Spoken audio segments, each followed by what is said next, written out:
$599 US dollars, $599 US dollars, $599 US dollars, $599 US dollars, $599 US dollars, $599 US dollars. Oh, I didn't see you there.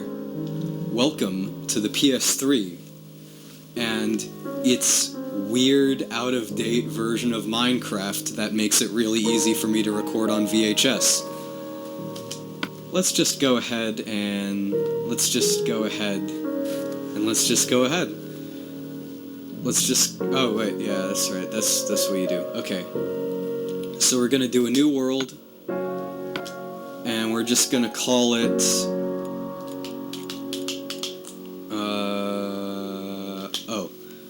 We're just gonna call it.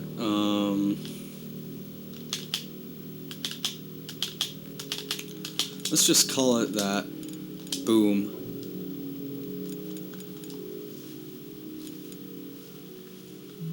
And we play hard difficulty out here. It's real Minecraft out. Actually, it's not real. Yeah, fuck it. Hard mode. I wonder. Wait, do we get hardcore? Only creative and survival, unfortunately. So let's see, what are all the options? Bounce seeds, small biome, customize the super flat. So I'll let you do that.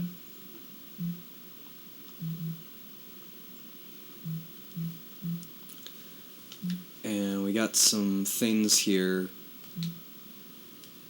So I guess just a seed for the world generator could be,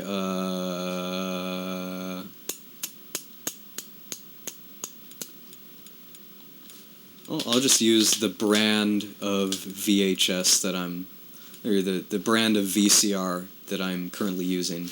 It is a very late era RCA VCR from 2005. And it's a very nice little thing, because it seems to record a much clearer signal than other ones. I like using early 2000s VHS just because there's like a lot of like computer-aided, signal processing on them, and it has digital tracking, and you don't really have to fuck with it to get it to work like you do with an older VHS. It also, they all tend to have VHS HQ and hi-fi as a standard, so that's pretty nice. But anyway, we're just gonna go ahead, and we're just gonna go ahead.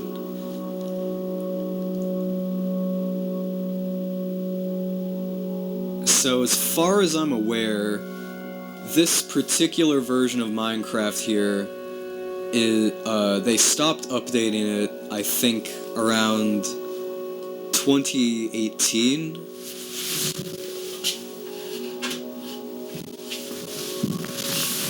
And I think this game is only updated through Village and Pillage, so it's somewhat out of date, but not like to an extent that really like the only thing, I guess, I don't know, I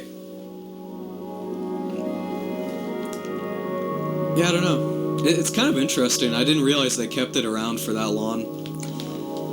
So I guess it doesn't have all that new Nether stuff that everyone's been talking about recently, and it doesn't have bees, but other than that, it's pretty much the Minecraft that you're used to, but without infinite worlds, and it renders at a lower resolution, and that's about it.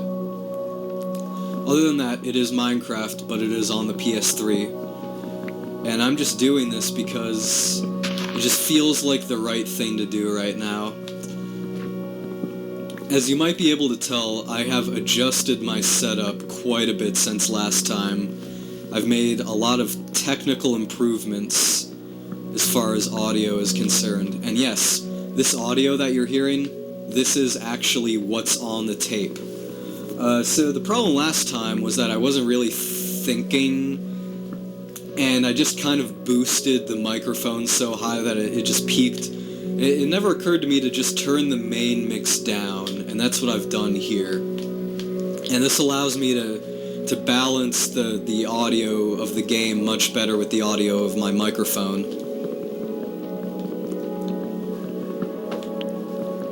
But yeah, this everything that you're seeing and hearing is straight to VHS. There's no, recording a separate audio track and syncing. What a lot of people don't realize about VHS is that there's two kinds of audio, right? And when I play this back for when I convert this to digital, I'm going to demonstrate this. But basically, what you're hearing, this is VHS hi-fi. This was something that they made in the middle of the 1980s, where basically you can record audio along the same area of tape. So how VHS works is that the video signal on the tape is not recorded in what you would call a linear track. So, in other words, it doesn't just run along the tape. It's actually a series of diagonal bands along the width of the tape rather than the length of the tape. Like, you can kind of... I don't know how to explain it, but I can probably throw up some kind of a visualization of some kind. But anyway, and the reason why is because so a video signal requires a lot more nuance than an audio signal. So, like, for instance, a cassette audio signal records at about 200 hertz not 200, about 20,000. Well, not even that much. Really, more like if you're lucky, you get like 10,000 on the worst ferro tape. Maybe 20,000 on some really good chrome tape, but you're getting 10 to 20,000 hertz of nuance. So that means that in terms of audio, it can record frequencies at a maximum of 20,000 hertz, which is roughly the human hearing range. And so cassette audio tape can sound pretty okay, assuming you have a good signal source and a good cassette deck and everything. Video is not like that, because a video is like the analog video signal that you're seeing here it operates on much different principles. It's basically like it's a brightness signal, and also on that same signal is a corresponding color subcarrier, and there is a bunch of electronics inside the TV which takes that and decodes it into an image. The way you can think of it is that the beam of a CRT scans left to right on the screen, and then it goes down top to bottom. And along that line, everywhere that the beam goes, there has to be corresponding information for brightness and color. The color is stored as a proportion of red to green to blue. Sorry, I said that way too fast. Red to green to blue. And the brightness is just like a different intensity. And this is very, very fast. So fast that a level of nuance to the order of about 3 to 5 megahertz is required, even to get the really, lo-fi VHS signal with all the artifacting that isn't even like on the quality of composite. Even that still requires about 3 megahertz. And so how do you get that without... And keep in mind, if you wanted to record a linear track with that level of nuance, you would literally need about 15 miles of tape for 15 minutes of footage. So how do you get a VHS tape that definitely doesn't have 15 miles of tape, and you still get 6 hours out of that? You record it diagonally along the width of the tape, and that's why if you look in the VHS, there's a little head inside of the VHS called the helical head. And it's always tilted to the side, and that's by design. And that's so that the head of the VHS can scan the tape and record and read diagonally.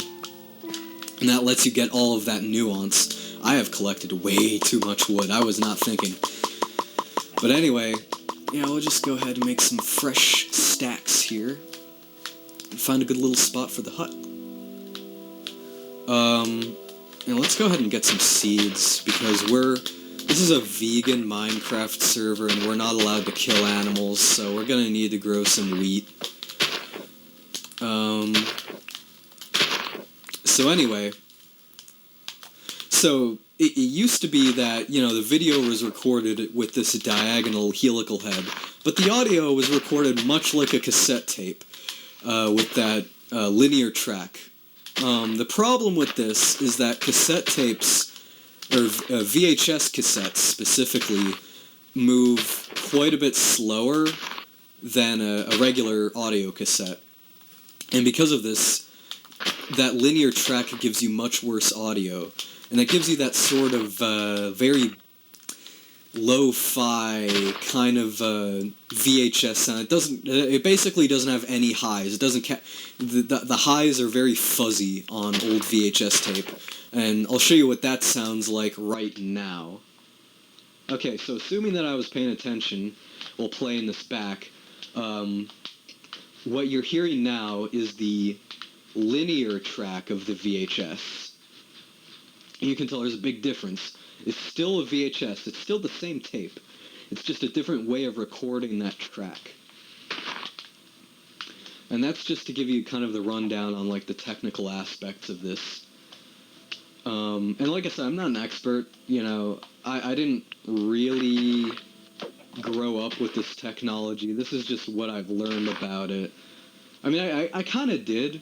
Like, when I was little, VHS was kind of like the budget option. You could have a DVD, or you could just buy the cheapo VHS, and that was a lot more accessible in a lot of ways. Let's see, am I gonna... Yeah, I'm just gonna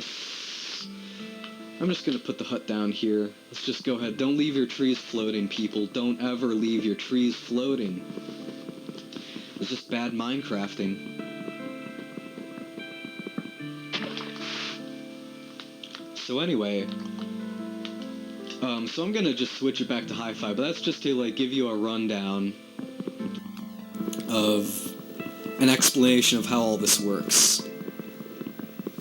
And I'm just, I kind of like, this is what I like about the PS3, is that you're like, yeah, I could just, I do have a basic HDMI capture thing. It's the old Diamond GS1000, and it can record 720p or 1080i. And I could even record like an Xbox One or a PS4 with that.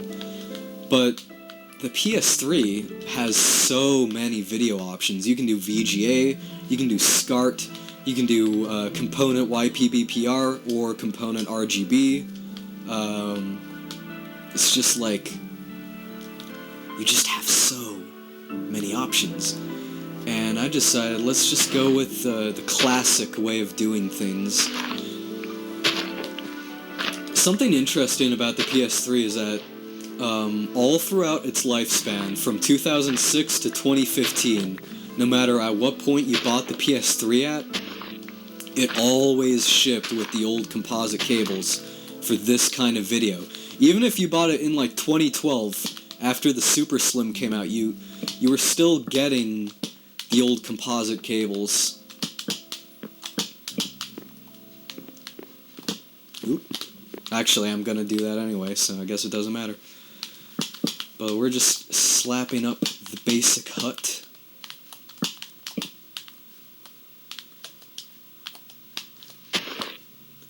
Just in time, it looks like.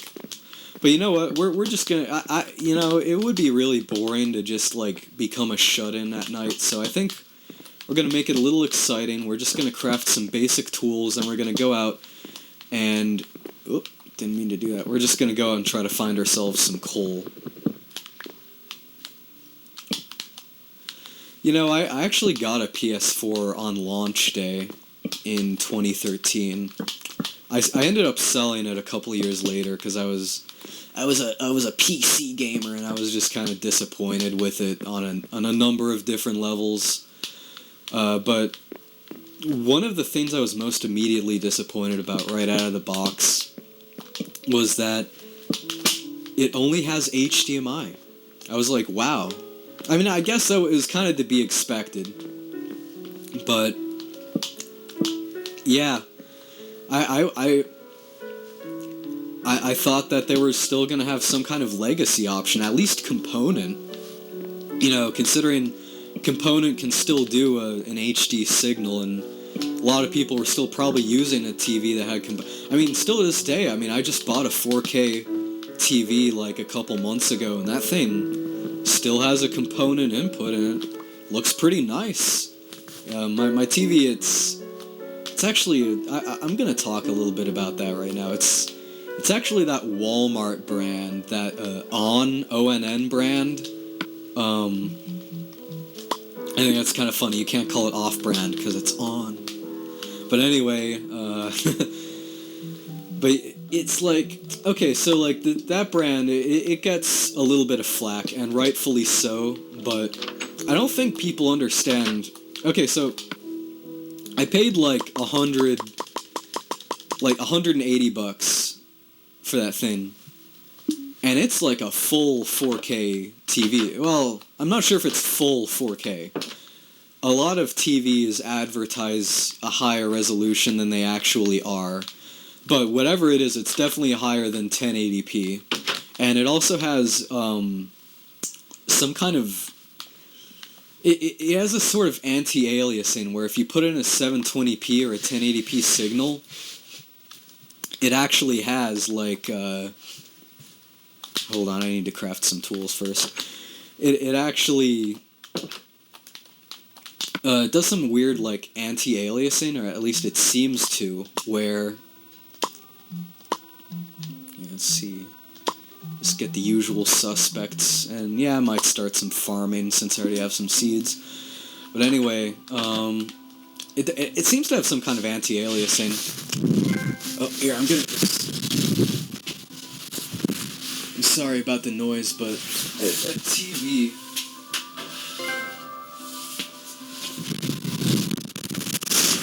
Sorry about that. Old TVs just really... They are not easy at all. Here, hold on.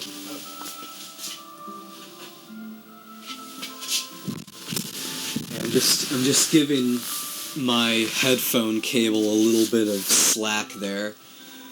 But anyway, yeah, old TVs... Sorry about all of that.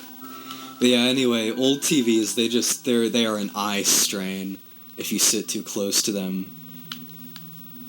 But anyway, well, let's just go on the journey. So we have to be a little careful, because I am playing on hard mode, and it is quite a bit easier to die than you might think. But let's, here, hold on. Let's just go inside for a second. And let's just, let's organize this a little bit here. So I got some apples in case we get hungry, which is pretty nice. Go ahead and put that there. Get a sword there. And, yeah, I like to have one of every tool. And let's just go ahead and organize this stuff. Stuff that I'm not immediately using just goes up there. I got a map? What do you do with that? Man, I'm not used to this particular version of Minecraft, but that's okay. I can Google things. I can learn as I go. But yeah, anyway, that's a pretty simple loadout right there. So let's... Yeah, like I said, you have to be somewhat careful. It is a lot easier to die on hard mode than you might think. I would play hardcore, because I think permadeath makes Minecraft really interesting, but it seems that this version actually doesn't have that. I don't think they added that into the console version until a little while later. But anyway, what I'm looking for is mainly just some surface stone. It looks like there's some coal up there, if my 480i tube TV does not deceive me. I hear a skeleton. Oh, hello, skeleton. Skeleton.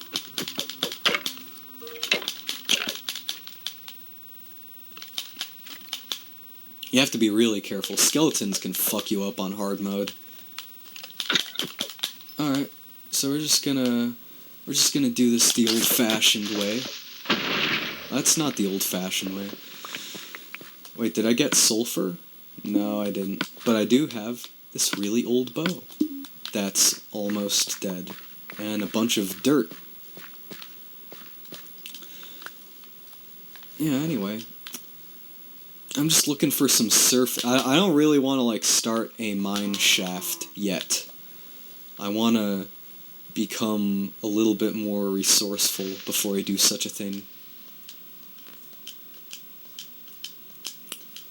Yeah, looks like we got some coal right up here. Is there any on the ground? Doesn't look like it. There usually is, though, if you look around. And one thing that you'll be able to tell about the PS3 version right away is that it uses LOD textures at a really short distance. Although I'm not sure exactly how much nuance you can really see on the tape. So you probably can't tell anyway, especially at 480i. And something else that's interesting is that to the naked eye, at least to me, it appears that if you run Minecraft at standard definition, it actually does render the game like that.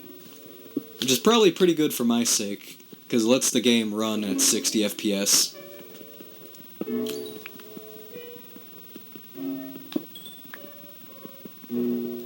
Yeah, I'm running this off of an old disc that I found at a second-hand shop. I saw it and I just thought it would be interesting for a number of reasons. A, because it's like slightly out of date, a no longer supported version of Minecraft, technically.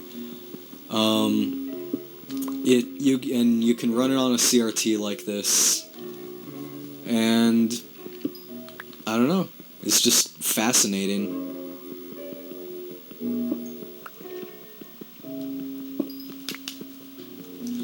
It's, from what I've observed so far though, it's not very different from the Xbox One version of this game that I've been playing quite a bit recently. And that's kind of, because like I got an Xbox One recently, I got Game Pass, and you know, you get all the first-party Microsoft games, which is pretty nice, and that includes another version of Minecraft to add to the collection. And yeah, that kind of it surprised me, because it was like, whoa, they made console Minecraft actually pretty good. You know, it has infinite worlds. It has a bunch of graphics options. It's based on the Bedrock edition, so it's very well optimized on pretty much any platform. I have only two problems with it. One is that I'm on an Xbox One X, and so let's just go ahead.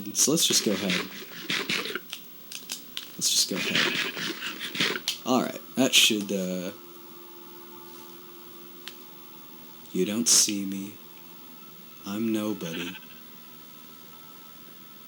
Let's just regenerate a little bit there before we just go guns blazing again.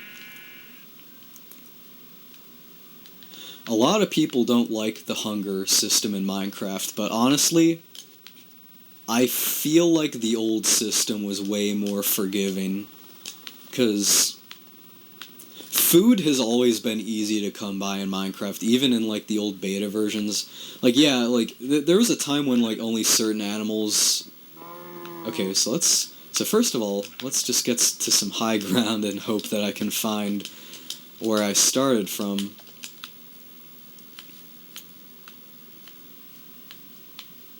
So I'm assuming that's the edge of the map out there, but it might not be.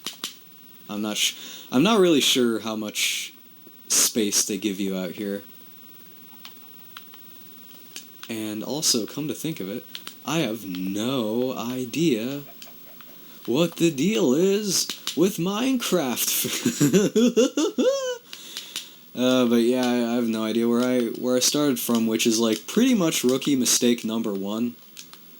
But it is a finite world. Oh, there it is. Yep, there we go.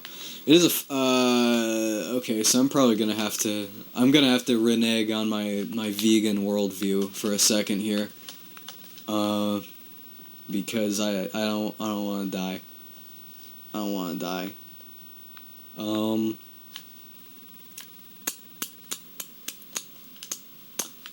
Damn. There must have been some lightning there. Is that, like, I thought that's what causes that they added lightning to the game and it can, like, knock trees down or something like that. I thought it was something like that. It was something like that. I'm pretty sure it was something, and it was kind of like that. Anyway, let's go ahead and just, like, flatten out this a little bit and just start a basic wheat farm.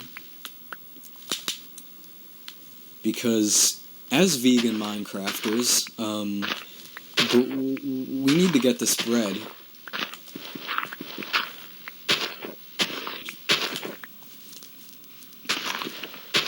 Am I a vegan IRL? Truthfully, no. But I want to be. Because there's like pretty much no real argument like against it, like, at all. I mean,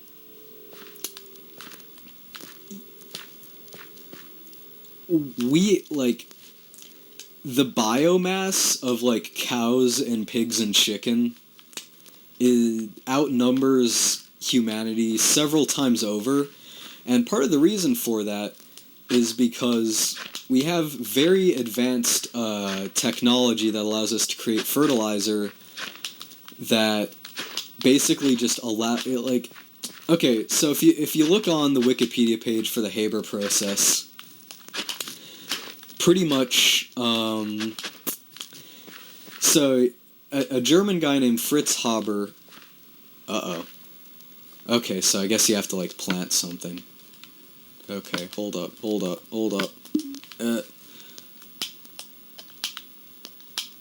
Yeah, let's just start with this.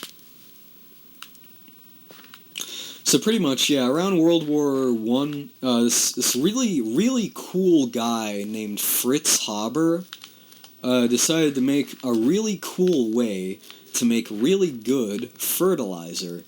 His fertilizer is so good that without it, in order to generate the crop yields that we have today, we would literally have to farm half of all ice-free continents. And so it's really cool. And, well, the thing is, like, a lot of that crop yield goes right into just feeding cows, pigs, and chickens and generating a giant biomass, all to subsidize a really cheap system of just buying and selling meat and raising farm animals in horrifying conditions, all for some $2 McDoubles. And, like, keep in mind, like, I haven't, like, all the way, like, embraced, and that's just, like, the environmental impact, right? Because, like all that, all of the resources that we pour into making food for cows, pigs, and chickens could very easily be redirected to making food for humans. You might say that, like, oh, well, nutritionally, you're missing out on some things that you get in meat in higher concentrations that you would get otherwise, and that is true. But what you have to take into consideration is that throughout history, people have never really eaten a, like, perfectly nutritious diet, either because they don't have access or just because they don't want to and they can't really be bothered. And yeah, I mean, eating a more nutritionally balanced diet does increase your lifespan, but not having access to food, I mean, that'll do a number on you. Here, let me see. So I think we have enough cobblestone to go ahead and make the furnace. My mind is, like, running, like, 3 different programs at once on like, a really shitty piece of hardware. That's basically what my brain is all of the time. Anyway. So let's go ahead and let's make that furnace. Is it this? Is it this? The fuck?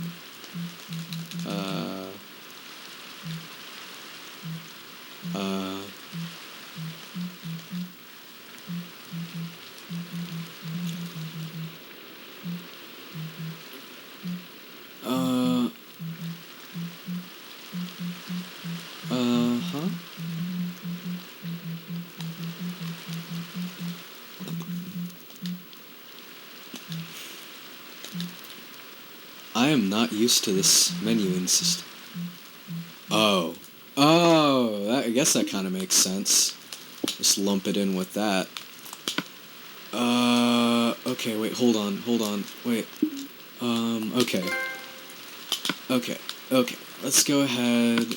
Let's just, doot, and... So yeah, like, that's... And I mean, I'm not saying that, like...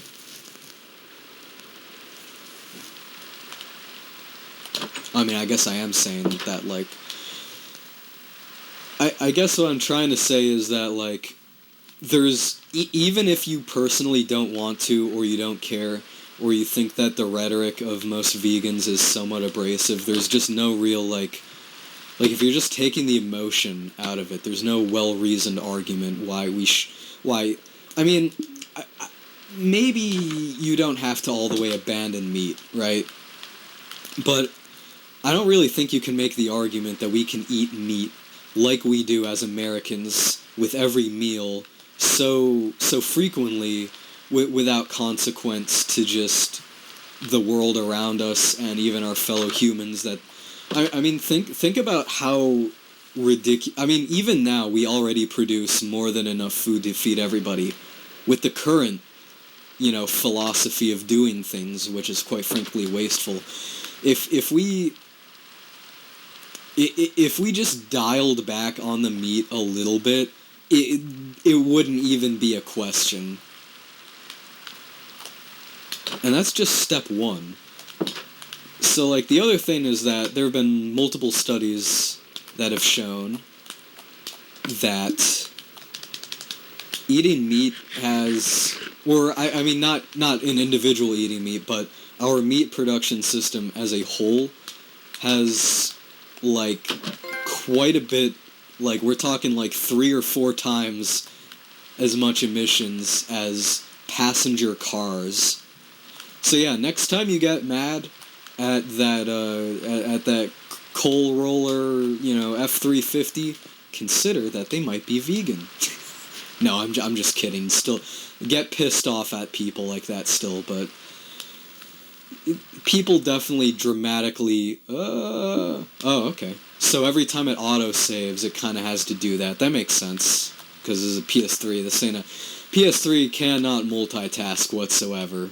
I know that from using the YouTube app. But anyway. So, when is it fully grown? But yeah, I mean, and that's before you get into, like, the ethics that, like, yeah, we keep all of these animals in cages. It's, like, fucking horrifying for them. And, like, they suffer. They feel pain. Like... They have enough awareness to realize that they are living in horrifying conditions, and this is just... Whether you're making moral arguments or you're not, there's, like, no real great argument in favor of not being at least somewhat more on the side of vegan, right?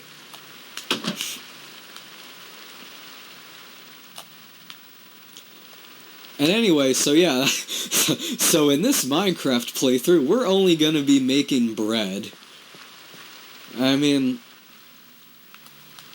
And yeah, I mean, like I said, before you get mad and you type up your Reddit comment in the section, consider that I don't really fully partake in a vegan lifestyle, but, like, just as a rational human being, I can kind of recognize that there's, like, no real good arguments, and that if I want to be a self-improving being, I mean, it's something to look into. Like I said, I mean, no one has to do anything overnight, and I'm not saying anything about people that, like, legitimately might need to eat some animal products or consume some animal products for health reasons, but I mean, like, let's be fair. Like, not, like, most people are not in that position. Most people could literally eat only vegetables, no problem. And I mean,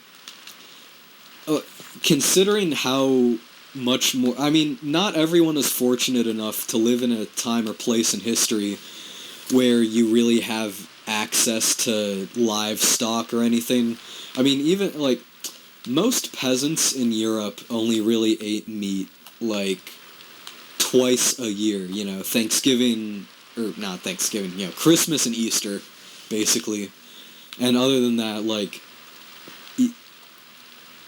eating meat year-round, that was very much something only really enjoyed by the aristocracy. And there's just, I don't know, the numbers just don't look good, you know? It's just,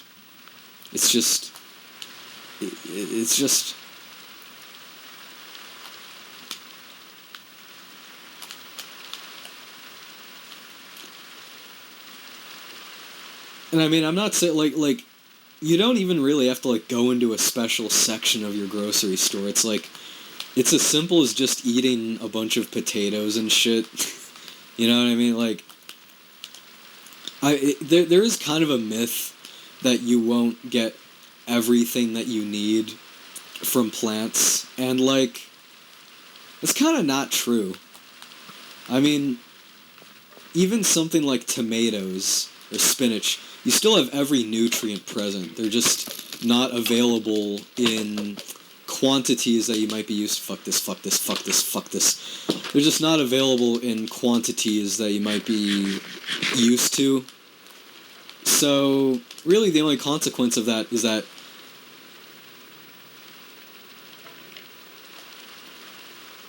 you might have to eat, you know, a lot more vegetables.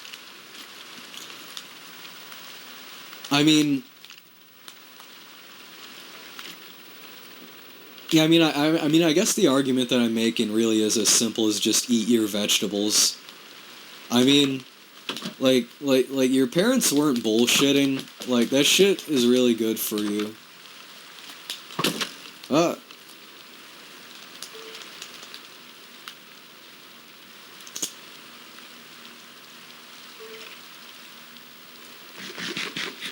Do you only regenerate if your hunger is all the way full? I guess you don't. But see, I mean, that's the thing, is that, like, I don't think the hunger system in Minecraft is really that bad.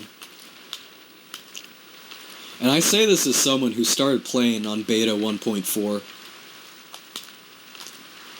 I see you, bitch. Fuck you. There we go. Alright, nice. So let's go ahead and just clear up the inventory a little bit. Let's go ahead, and this might be useful in some capacity. We got spider eye. Got that.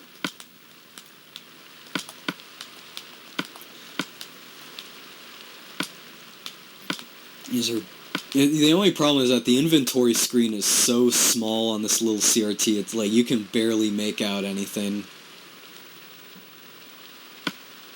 So I think what I should do is just, like, let's go out, let's do shit, let's see the world. So wait a minute. So is this already ready to be harvested, or nah? I'm gonna assume no.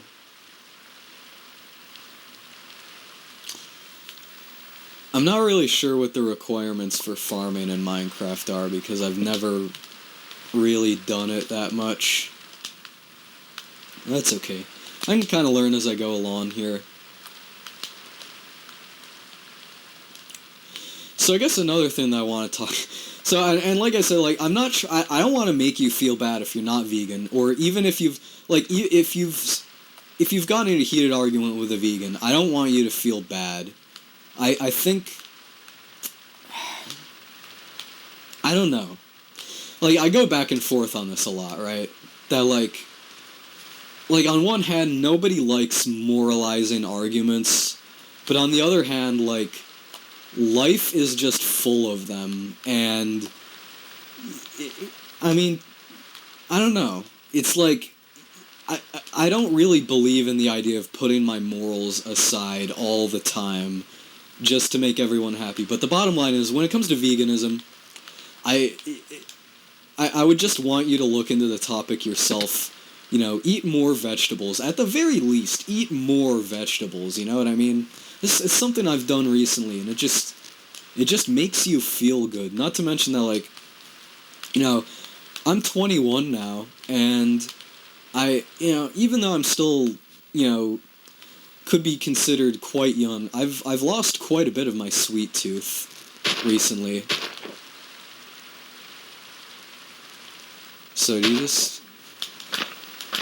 Is there... I guess, yeah, there's no reason to use a shovel on that, yeah. That's a good point.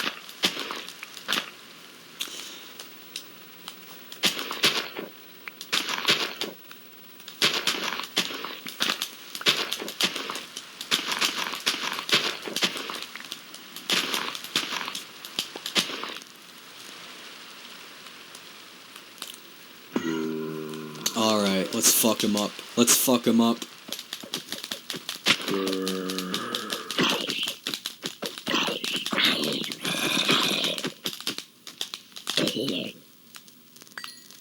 I gotta say, I'm pretty satisfied with this particular version of Minecraft so far. It's just kind of chill, you know? It's nice.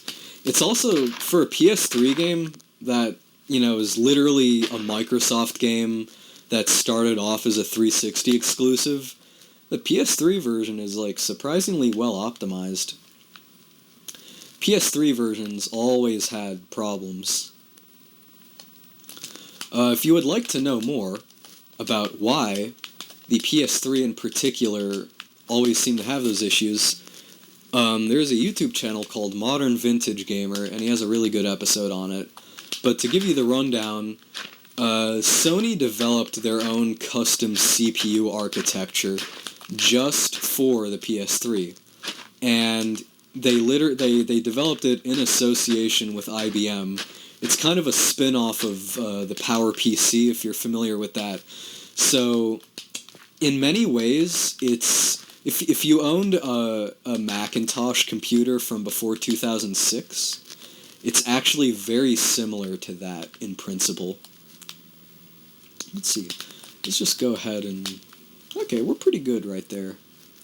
It's a rough farm. I'm not really sure if that's the most efficient way to do it, or if I need to, like, get some buckets of water and just dump it around here, but that's a good start, I think. So are we going up? Yep, sun just rose. Okay, so my only real complaint about Minecraft as it is today, the day-night cycle is just way too fast. Something I noticed on the Xbox version is that you spend most of your time either recovering from the last night or preparing from the next. And going back to the Xbox One version, my problems with it are twofold. One is that I have an Xbox One X, and Minecraft is the only first-party Microsoft title that doesn't have any 1X enhancements whatsoever. And it's a little bit of a first-world problem. It's Minecraft, and you could say that it doesn't need it, but the one drawback of that is that it only runs at 1080p, so you do get a lot of jaggies playing it on a 4K TV. If it ran at 4K, like you might be like, what? 4K Minecraft? What? Like, believe me, it would look way better. Just take my word for... Like, if you don't believe me, like, go on your 1080p monitor, or whatever the resolution is, and boot up Minecraft, assuming it's a PC version, and just turn the resolution down to something like, 1024 by 768. And then you'll see what I'm talking about. That, like, yeah, I mean, on an aesthetic level, Minecraft doesn't suffer much from a low resolution. But if you're using a high resolution display, it's nice to just have a native resolution for the game. And my other problem with it is that, and I guess this is just a problem of consoles in general, is that you can't mod it the way that you mod the Java version. It doesn't have free mods. You can't really... I mean, it's not really community made because it's all sanctioned by Minecraft. It's basically just outsourced DLC. I don't like the idea of paid mods. And I'm kind of sad that console players just sit back and take it because that's all they're used to. I'm not saying that, like, if you play on console and you pay for mods that you're, like, you should feel bad. I'm just saying that, like, there is a beautiful world out there, and you are getting fucked by Microsoft, and you shouldn't be happy about it. So let's see, what's my next move here? We're off to a pretty good start. We got some torch. I think the real thing to do now, I think, is just find a good place and set up a basic mine shaft. I like to keep my mine shaft separate from my home base because of PTSD. Actually, you know what? Oh, stuttered. You know what? I don't think that you should overuse... I don't think that you should invoke the names of mental illnesses to describe trivial things like that. I feel like I kind of know better than that. But anyway, but you know what I mean. Like, I've had... I think they've kind of fixed this in the newer versions, but, like, there was a time when, like, monsters could just spawn everywhere. I think they fixed it now to a pretty good point, but even then, I just don't like to take the risk. So let's see. Oh yeah, right here. I usually like to do it right into the side of a mountain. It's just a good little place to start right here. So of course the first thing is just getting more stone. Making more stone tools. Actually, let me go ahead and check the time. I wonder what time of the day. It is midnight, my dude. Nice.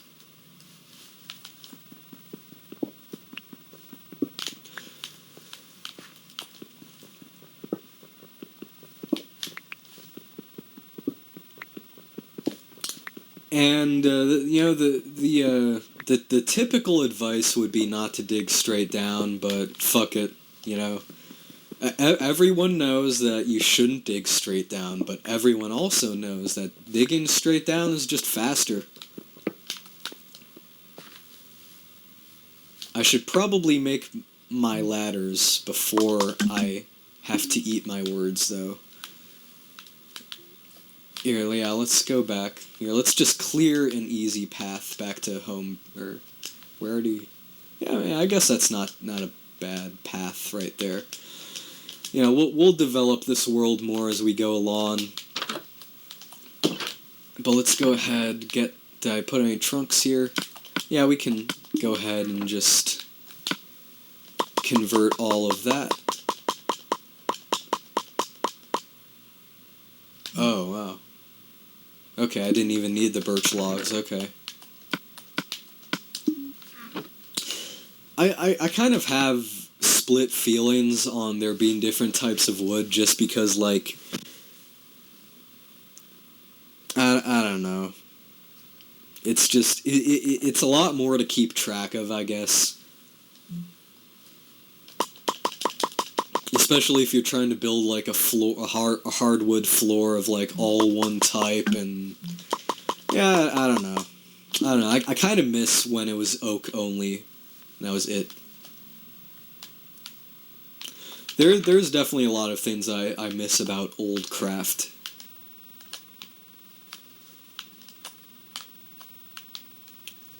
But I think they've definitely... Like, you can't really say that Minecraft isn't a way better game these days, though. But anyway, to kind of just very abruptly and forcefully change subjects here, something Here, let's just... I don't like my hunger going down, but you know what? Let's see, where's the ladder?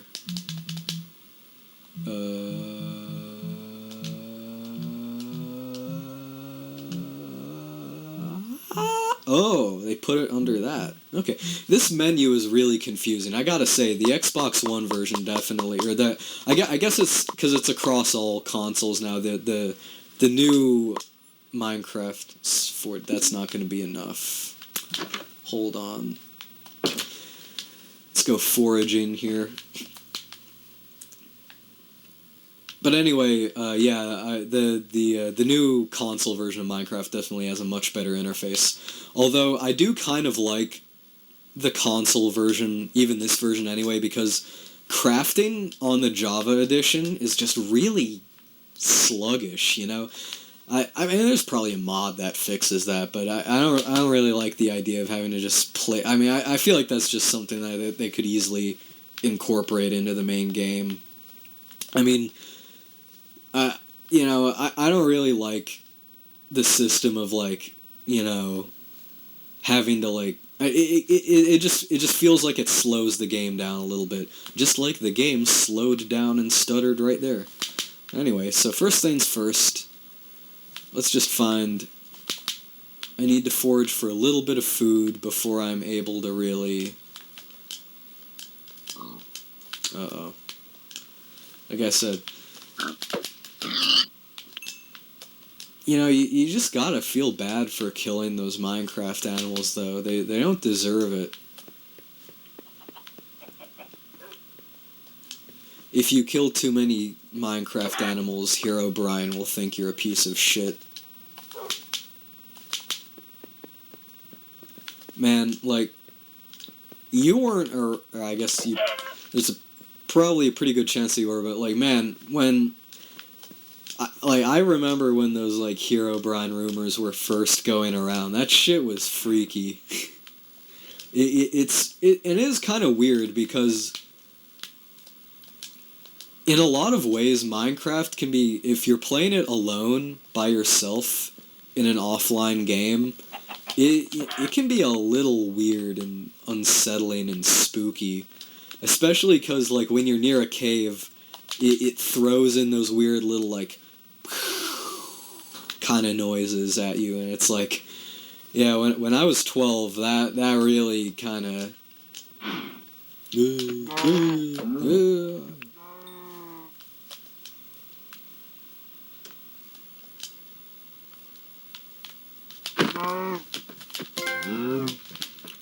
Uh-oh. I'm sorry. Anyway, I just... Once we get this bread, we won't need to do it anymore.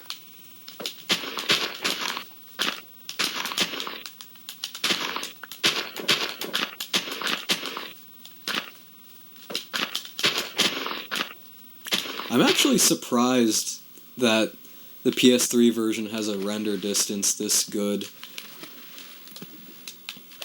Because, I mean, like, that's not bad. You can see pretty far out. Wow, this is a lot of grass. Let's see, how much...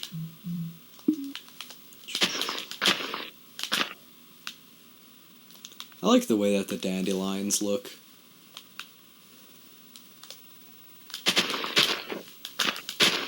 You know, something weird to think about is that when you think about it, this game is probably significantly more demanding than your average PlayStation 2 game. Because, like, you might say, like, what? But everything looks all blocky and pixelated. And that's true, but, like, okay, so take into consideration, so first of all, like, yeah, the actual texture resolution on individual blocks is low. Oh, whoops. But when you apply that to, like, everything that has to be rendered, that adds up quick. On top of that, the resolution really, like the amount of density on the screen that you get is really not that different from your average PS2 game. It's just that... Sorry. It's just that most PS2 games or texture filtered, so you wouldn't really notice. And not to mention, PS2 games tend to, like, they go for a more realistic aesthetic anyway, so... did I really lose my place again? Oh... oh, I'm stupid. Okay.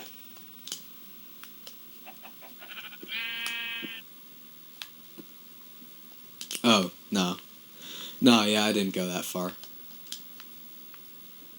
I think. Well, when in doubt, just use the Obi-Wan method. You know what the Obi-Wan method is? High ground! It's over, Anakin! I have the high ground! You're my bro... Oh, and this is gonna lead, like, very perfectly into my next topic, which is that the prequels are actually good, don't at me. Allow me to explain. So, like, I think a lot of people like the original trilogy, pretty much just because of nostalgia. If you look at what a lot of film critics were saying at the time, I mean, even in the words of Alec Guinness, he said, oh, it's really weird, the pacing's off, the dialogue is awful, but there's something about it. And I gotta say, that's kind of how I feel about, like really the franchise as a whole, but specifically the prequels, is that there's something about it where you can't really look away. Here, let's see it. Okay, so I think what's next is Operation Iron. I need to make a bucket. I need to put some water here, because this shit, this isn't enough. So, wait a minute. So if I break this, is it already grown? Or, like, am I just an idiot? Oh, no. No, yeah. We're good. We're good. Okay, I accidentally broke some stuff that wasn't fully grown. But that's okay. Okay, yeah, the only thing that's confusing about the console version, I think they even changed this in the new... So is this the... I don't know if this is, like, efficient or not. I don't know. I don't know, man. I just work here. Okay, so you just put wheat in there, right? Is that what you do? No. Okay. I can figure... I'm a smart boy. I can figure this out.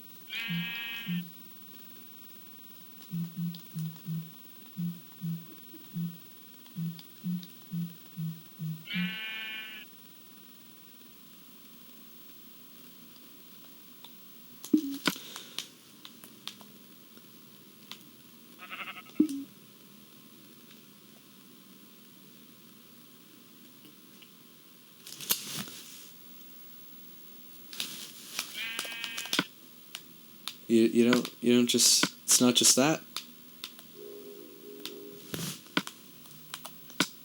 Alright. Excuse me for 1 second. Alright. Well, I figured it out. I couldn't really find it in the quick crafting menu. Uh-oh. Oh, wow, really? Oh! Okay, there we go. Jeez. I'm dumb. I'm sorry. Anyway, so now that you know I'm dumb, let me tell you why the prequels are good. Wait, that's a silver trophy? But you don't bake it? Okay, whatever. Anyway, let's get this bread. Nice. There's gonna be a lot more where that came from. Anyway, oops. Why are the prequels good? Well, basically because they provide, like, a lot of really good world building for the main story and everything.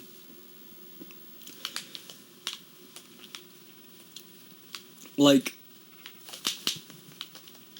I think what's really interesting about them, though, is that, like, when you're a little kid, you kind of, like, you wonder why Anakin turned evil. You kind of sympathize with the Jedi Order, but like, the more you get older, the more you start to kind of see problems with the way that the Jedi were doing things.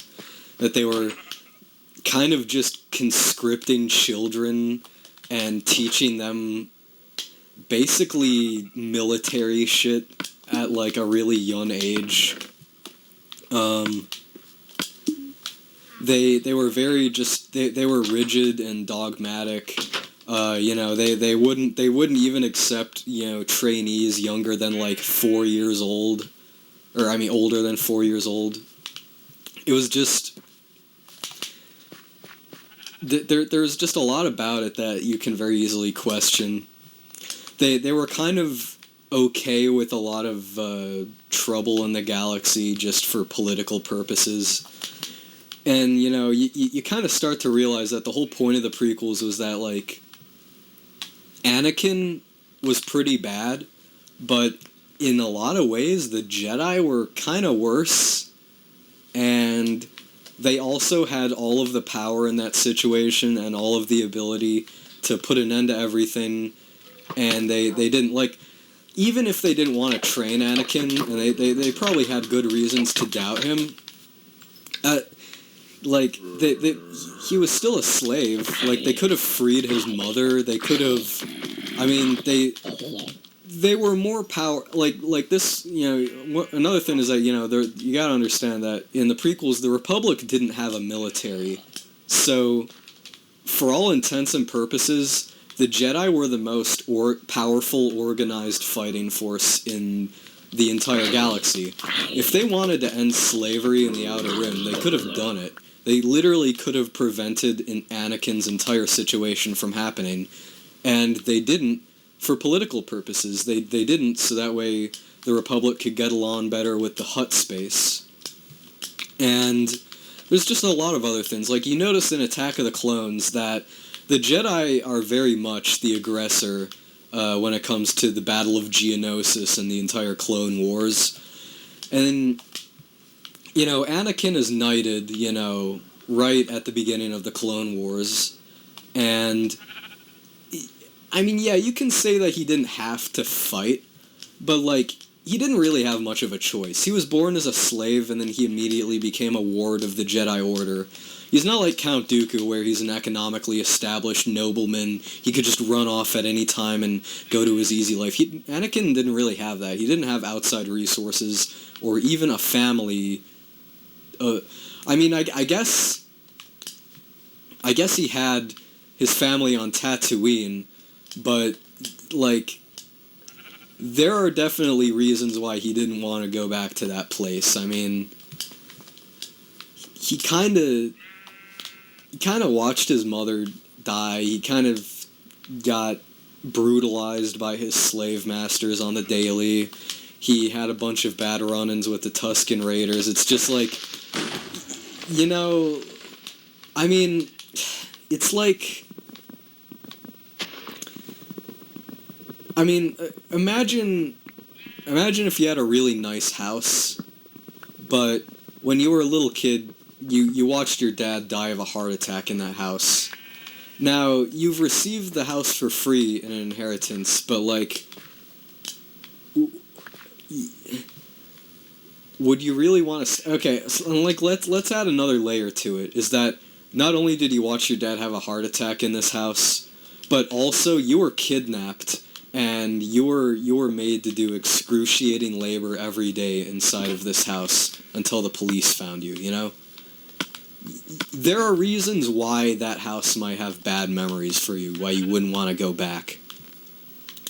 And you could say, well, maybe he could have run off with Padme, and that's true, but the problem is that, like, you'll notice when you watch the movies that their relationship was really shallow. And it's possible that things might have not really worked out all the way. And if that would have happened, then he would have had nowhere to go. So he had no economic resources, no standing. He had the Jedi, where he had all the support in the world, and the only people that he ever knew that didn't treat him like complete crap. And they still... they just did a lot of things to him. They just, like I said, indoctrinate him and teach him how to fight at an early age. They hold him in the Jedi Temple for 10 years. He can't leave for 10 years, except for going around on Coruscant or on accompanied trips with Obi-Wan. And the entire time, Obi-Wan is no help. He doesn't have, like, any kind of Jedi therapy. He doesn't have a whole lot to, like, cope. He just... I mean, literally, the Jedi's advice for him is just, like, yeah, it be like that sometimes. And that's, like, pretty much... there almost isn't worse advice that you can give to somebody in a traumatic situation like that.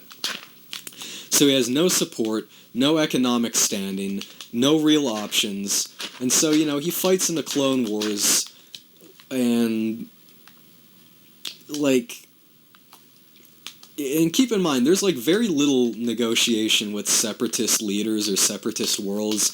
The Jedi are pretty much just like, oh, well, they're aligned with the Sith, therefore they have to be bad, and we have to brutalize them. And another thing that you might pick up on when you watch the movies is that the Separatists only use droid soldiers. Only the Republic had an army of human clones, and the clones were created kind of, they were created by Palpatine in a conspiracy, kind of created specifically for the war. And the Jedi, they didn't question it. They're just like, oh, some old Jedi Master that mysteriously died 10 years ago also placed an order for an army of 1 million clones? What could possibly go wrong? So, I mean... And I'm not saying that, like, I guess this kind of goes back to what I was saying before about intentions, is that intentions don't matter. The Jedi were very well-intentioned, and they're the good guys on paper, but when you look at what they did, how they treated Anakin, the Separatists, and, I mean, really anyone that wasn't convenient for them, it was just... They were just, like any typical corrupt politician you might find in the U.S. or Australia or anything, any, real-life corrupt politician. And keep in mind, that would be excusable if the Jedi were all, like, peace-loving, just regular people. But these are people with supernatural powers that believe that they, like, tap into, like, the will of the universe or something like that. They really had no excuse. Like, that's the thing. You could say that Anakin made some bad choices, and he could have done better, and I would agree with you. But I would also grant that the Jedi were more powerful, they had more agency in the situation, and therefore they had more responsibility to do better. Because, I mean...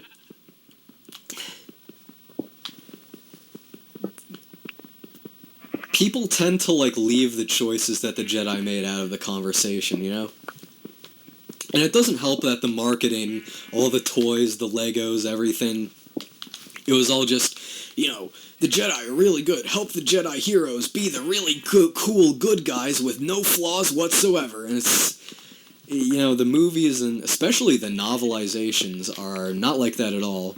Especially the extended universe. Oh yeah, by the way, we don't use the L word here. It's extended universe. And all the novelizations are still canon, by the way, because they're based on the original scripts for the movies, and they contain many scenes which had to be cut out of the movies.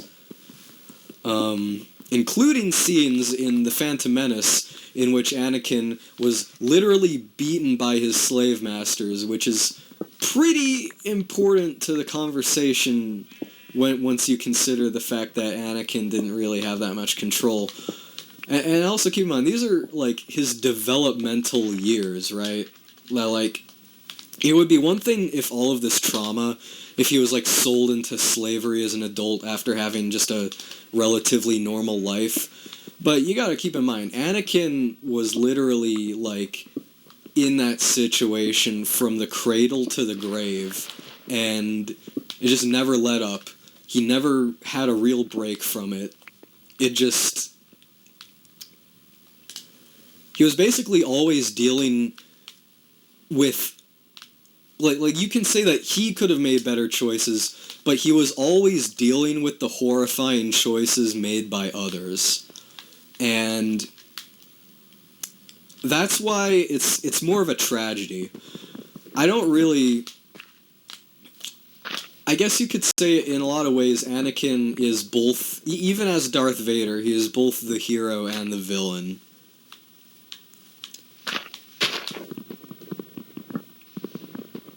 And that's just like the surface level of the world building stuff of the prequels. And that's before we get... And I think Count Dooku is a much more interesting character than people give him credit for. So, like, first of all, like, he's like, a Jedi turned evil played by Christopher Lee, and that would be cool enough. But you also look into his backstory. So he was a Jedi Master, he left the Order, and the reasons why are, like, actually surprisingly sympathetic. That at first he wasn't going to join the Sith. He was going to take his anger out on them. He was going to kill them. And that's why he left the Order, is because the Jedi Order did not believe in the idea of vengeance. So he leaves the Order to do that, but he realizes that he doesn't really have the power required to take down Darth Sidious on his own. So he decides to ally with him, and he does this specifically to cause the fall of the Republic, because he realizes that the Jedi get a lot of their political support from the Republic and the will of the people. He realizes that by joining the Sith and by backing the Separatist cause, he can kind of foment distrust in the Jedi and lead to the eventual downfall of the Republic. And up until when he was taken down by Anakin, he was basically right about that, right? That a lot of his actions did contribute to the downfall of the Republic. And he felt like the Jedi were just gun-ho, they were too arrogant to see what the Sith were doing, that their minds were clouded by the dark side, all of which was true. And then there's, like, another... And like, I know you might say, like, well, I don't care about supplemental material, I only care about the films. And that's cool. I don't care. Anyway, So like, when you look further into it, you also realize that, like, a lot of the stuff in the movies that you thought was, like, prophecy and destiny was literally just Darth Sidious. It was literally just Palpatine fucking shit up. Like, okay, Anakin's birth without a father. You might think, oh, is it the will of the Force? Nope. It was Palpatine. Because remember that, part of Darth there's a, if you remember the tragedy of Darth Plagueis the Wise. So, okay, yeah, that's another pretty important thing, is that, and this is canon in the movies and everything, Plagueis is the mentor of Palpatine. He is the teacher of Darth Sidious. And when you hear the tragedy of Darth Plagueis the Wise scene, is it Plagueis? It doesn't matter. I guess it's Plagueis, because, like, plague, but anyway. Oh yeah, that's what I need, is more ladders. Hold on. But yeah, in the tragedy of Darth Plagueis the Wise, one of the things that Sidious says is that he had such a knowledge of the Force that he could even influence the midi-chlorians to create life. And a literal reading of that would be that not only could he like, basically save people from their own mortality, which is, like, the main thing that you're supposed to pick up on, but the other implication of that is that literally Darth Sidious remotely conceived Anakin specifically to create Darth Vader, like, 30 years in advance. And they were actually going to include a scene where Sidious just lays that out in the movie, but Lucas, I think, felt like it would have been way too similar to the, Luke, I am your father scene, so they decided not to explicate that, but it is definitely implied and an intended part of the story.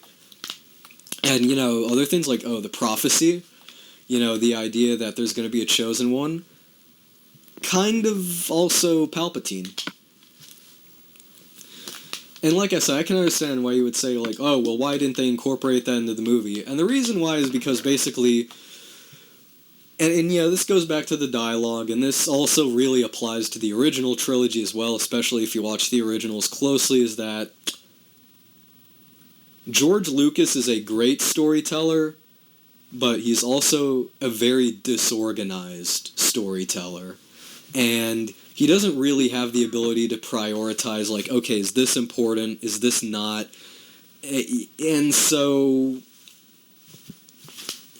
And that's why when I hear about, like, the 6-hour cut of Phantom Menace, the 4-hour cut of Revenge of the Sith, that's not like a 4-hour cut of another movie, Like, there actually might be something real to that there's, like, a lot of important...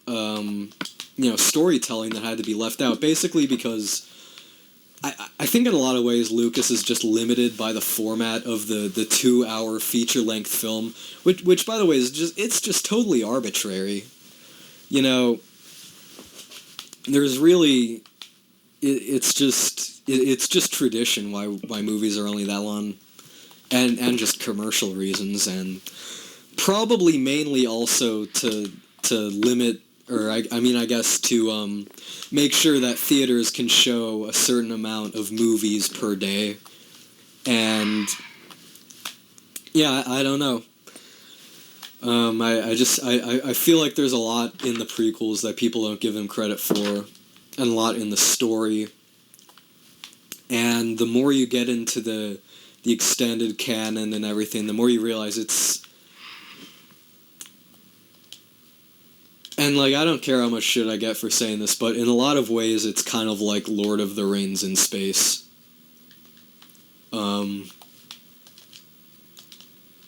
yeah. Okay, yeah, I'm trying to think of... Okay, I'm trying to make some stone tools here. Yeah, I'm a little meandering here. But... let's just go ahead and... Uh-oh. Okay, hold up. We're gonna need more.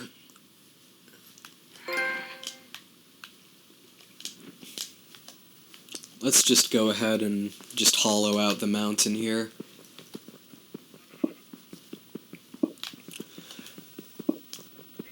Another thing that people don't like is Anakin's acting by Hayden Christensen. And... again, like a lot of this, like a lot of the criticisms can be solved by just putting yourself into the context of the actual characters on the screen, and not like just your own thoughts. Like, if you were born into slavery and then you became a conscripted child soldier and all that other shit, you probably wouldn't be terribly emotional yourself. You would probably have some outbursts now and then. Like, people that live really easy lives tend to, like, look at difficult situations and romantically imagine themselves, being like, oh, well, I can handle that. I would do better. Like, every fucking famous person seems to have an opinion on what they would do if they were on the plane in 9/11. And there were 200 people on that plane. It's not even a matter of bravery. Bravery stops applying in certain situations. It's just... I guess what I'm trying to say is, a lot of people, especially in America, have trouble accepting that sometimes there is literally no right way to handle a particular situation. That there's not always you're not always going to have a morally right option. That real life isn't like a Fallout 4 dialogue tree. Here's your 4 easy options that all make sense. It's not as simple as you can be the asshole or not. And, yeah, I guess that's another reason why moralistic arguments in real life tend to fall flat on their face. But anyway, it's just...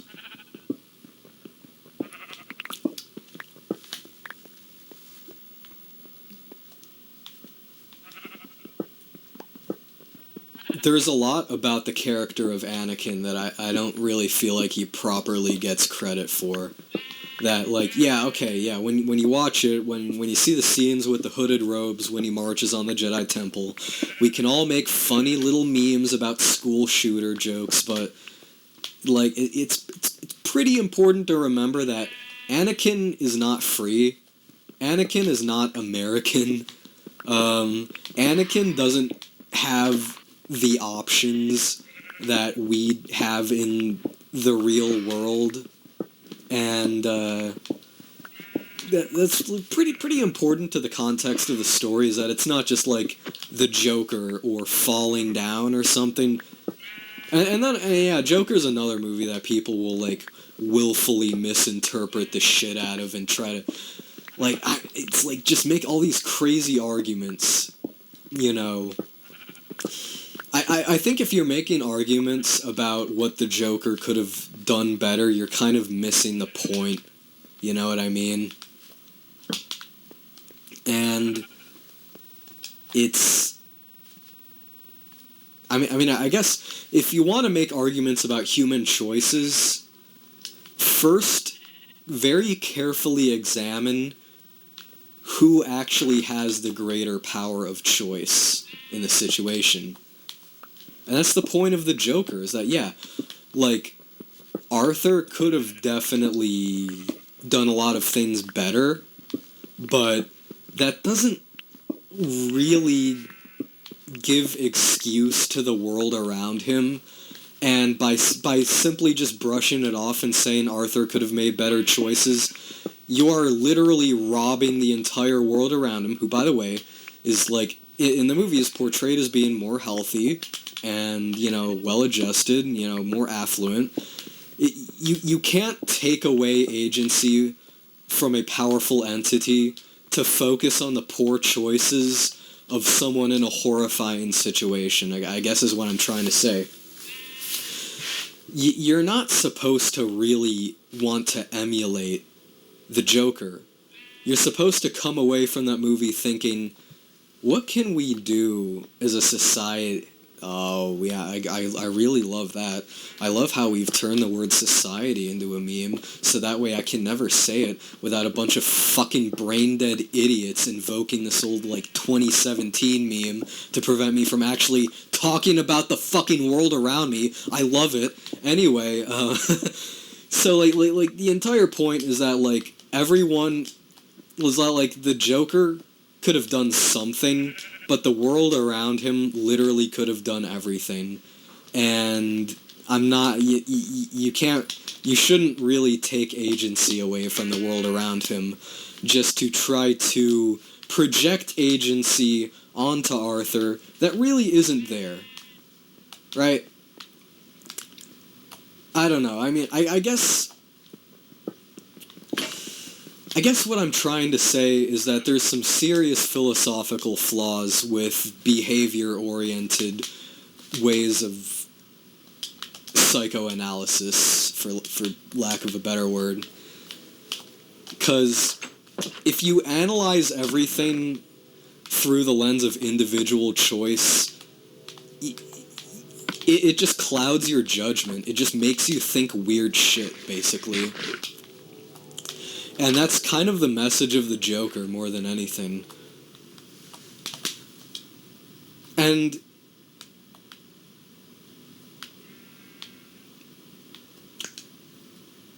yeah, I don't know.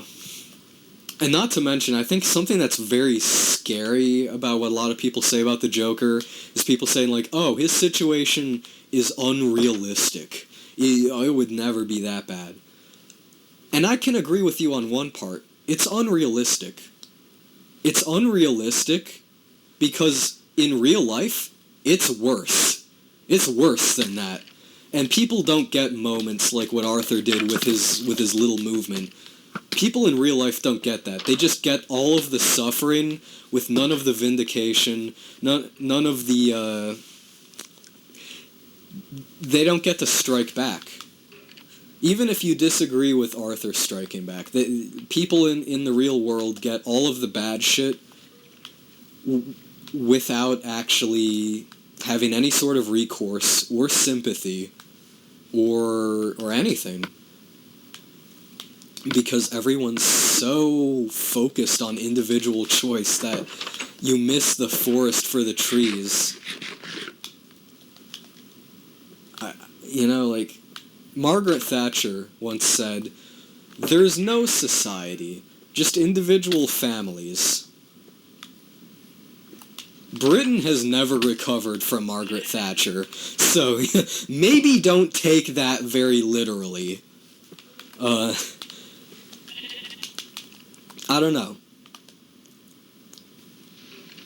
And especially, it gets scary to me because, like, a lot of people tend to forget that most mentally ill people aren't violent. And even more importantly, most violent people aren't mentally ill. And I don't know, the ways that people have of thinking about this are just frustrating, sad, and terrifying. And I guess a lot of the reason why I feel so strongly about that is because I've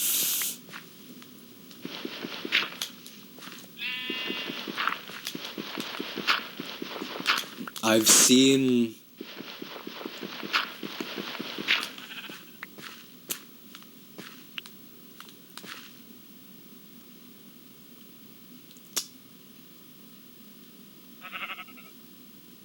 let's just say that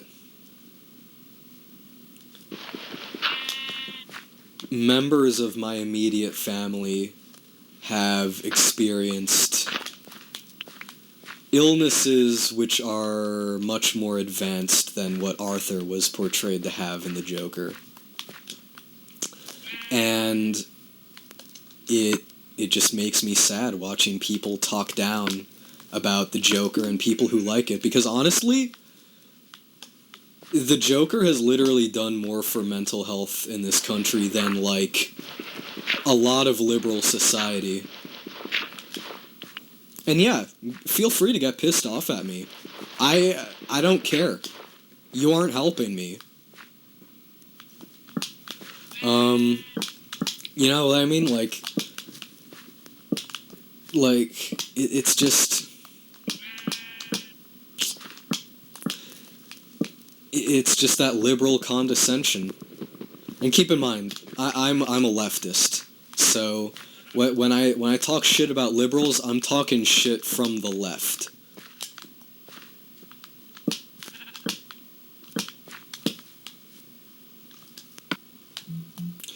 And if you're hearing this and you're conservative, I have about as much contempt for liberals as you do. Don't worry. Don't you fucking worry.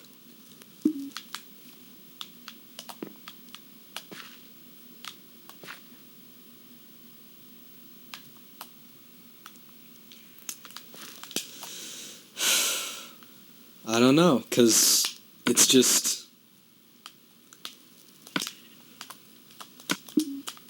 I guess a way I would put it is that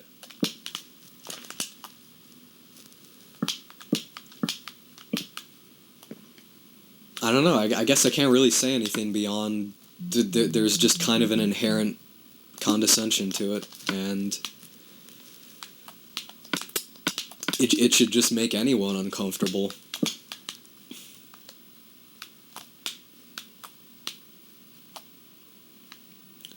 Especially when you've had...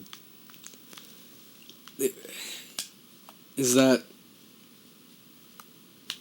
Like, yeah, I mean, you shouldn't always make judgments about the world from your own personal experience, but it's my experience coupled with and supported by data, I guess is what I would say. And, you know, when you have to... When you have to be insured for mental health treatment, when costs of medication for psychosis can literally cost thousands of dollars a month, that's not an exaggeration, with insurance, when you can be involuntarily hospitalized at cost to you, I can't honestly look at the liberal solutions for mental health and say that I'm comfortable with it, that I like it, that I can give it an excuse, or that I can even give it the benefit of the doubt. I just can't.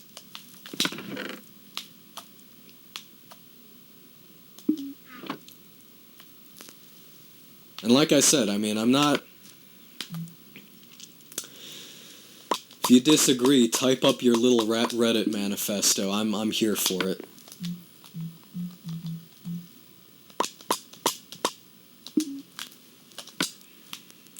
I think we're ready to start digging down, though. Let's go ahead and organize what I've got here a little bit.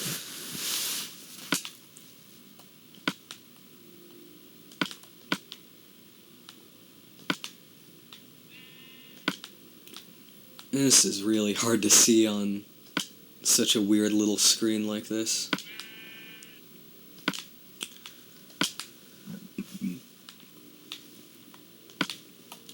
Excuse me.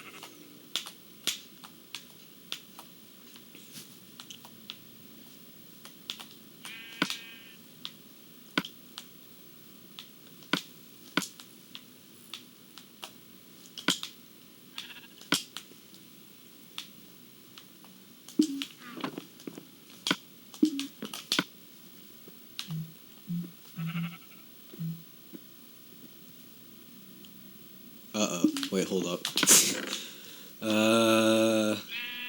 Yeah, I'm gonna need that 1 second. Wait a minute, what the... Wait, what am I doing? Wait, what am I... Wait, what am I doing? What am I... Oh, wait, hold up. Wait, wait, I don't get... Oh, okay, there we go. I am in a really weird place right now. Doop. Doop. Doop. But I mean, and yeah, I mean, it's like, don't feel bad if you are a liberal or if you disagree. Just know that there's things where I can't really give an excuse because of some of the shit that I've witnessed on this earth.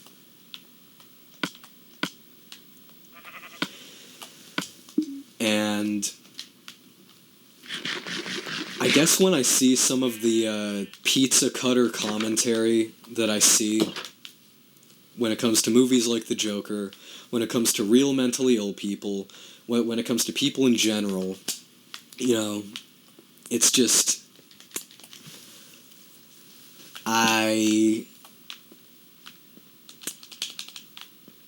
There's some things I'm not really willing to be nice for, you know?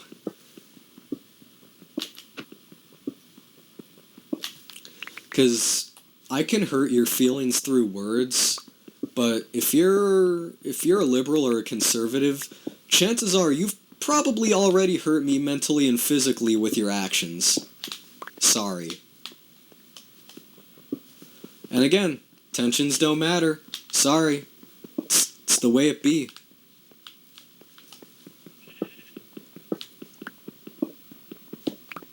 But that's really more when it just comes to mental health. I mean, when we get to the nitty-gritty of other things, maybe we can go back and forth a little, but there are definitely lines that I draw, right? And you might say, well, I don't like these labels that, you know, I agree with you and I want to help you, but, like, why would you label me this and that? And it's like, because labels apply to you based on how you vote, what you do, and what you think. And like, people say they don't like labels, but all of human language and interaction is a system of labels. Labels apply to you. They're a descriptor, you know?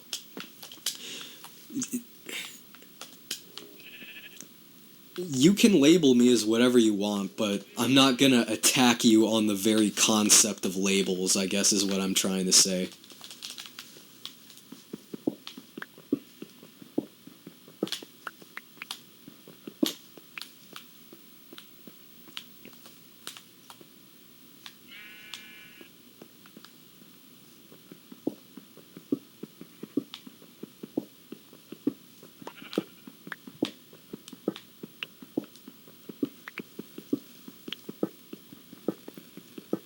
But, uh-oh, it's that spooky Minecraft sound. Oh shit, didn't mean to do that. Remember, Herobrine says trans rights.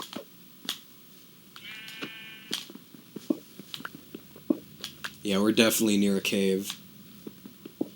Of some kind.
I guess that's kind of what I'm trying to say, is that, like, I don't really know where I can place my opinion on moralizing arguments in good faith. That there's just shit that I'm not willing to put aside at all. And, you know, when I've been compromising my way through life, you know, for my whole life, and, you know, you're told at every turn, oh, well, we can't do this, we can't do that, and it's all the results of choices of people that are much more powerful than me, that have much more agency than me. It really, in my mind, reveals the flaws of how we think about human choice, and, you know, sort of the modern way of thinking when it comes to things like cognitive behavioral therapy and stuff. And, I mean, I'm sure cognitive behavioral therapy can make anyone's life better, but there's so many caveats and limits and exceptions to that I think it's not this universal solution that we think it is, right? That I can't sit here and say that I don't know. I mean, I guess on the one hand, you might say that I can only account for my own actions, but on the other hand, my inability to account for the actions of others will influence every part of my life so much that my own actions almost don't matter and are almost entirely the result of the choices of other people, and that the world kind of is what you make of it, but you are also what the world makes of you, and that's nothing to be ignored. That's nothing to be downplayed.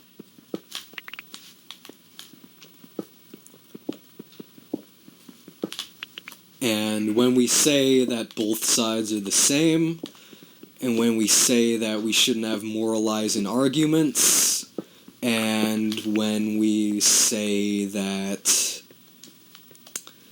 human choice is important, we can get into some really weird territory.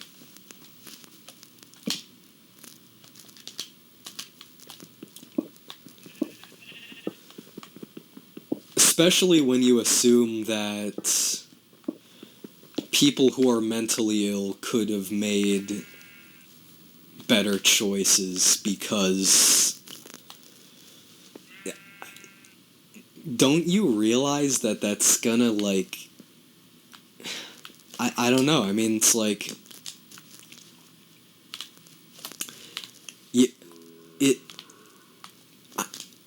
It's just like you haven't thought about it all the way, that you haven't thought that maybe that's gonna severely impinge on your ability to even have choices. And you can't expect people to just... I don't know. You just... The solution to everything isn't just to, like, find some, like, self-care routine and find some way to just put up with everything in the world better. Because, like... Or think about it this way. Would you really say that cognitive behavioral therapy is the solution to climate grief? Would you really say that an individual's ability to be calm in the face of climate change is probably quite a bit less important than, you know, everyone else just coming together and fixing the issue?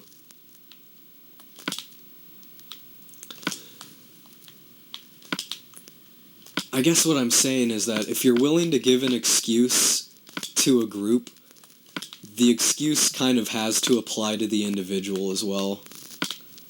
It just... Treat the patient, not the society,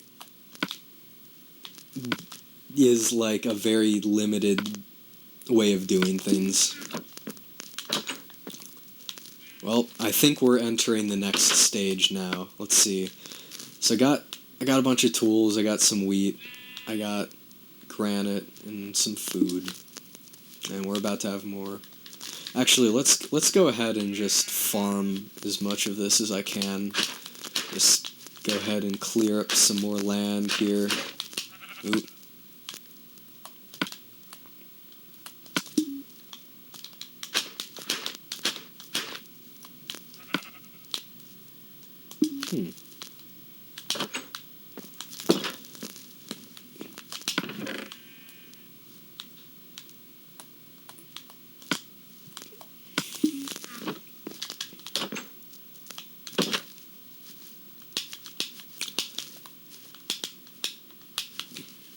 I think another thing, and this kind of relates to my experience, is that when a lot of people,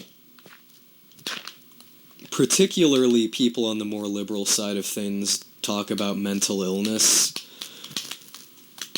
I think when that word is a blanket term, and what gets left out of the conversation is that there's two kinds of disorders. There's a mood disorder, and there's a thought disorder, and that's things like delusions, schizophrenia, etc. And when I talk about my immediate family having that, I'm talking about the latter. I'm not gonna say exactly what it is, but it involves adult onset delusions and an inability to think straight, work, or otherwise function in society as you normally would. And that's why it's really scary when people are okay with the police beating people such as the mentally ill to death and then turn around and say that they weren't following the rules. Well, how are you supposed to follow the rules if you can't even tell what the rules are? That's why when you talk about human choice, who has more choice? That's what you really got to pay attention to. But let's just dig straight down. I'm feeling it. I'm feeling it right now. That's what pros do.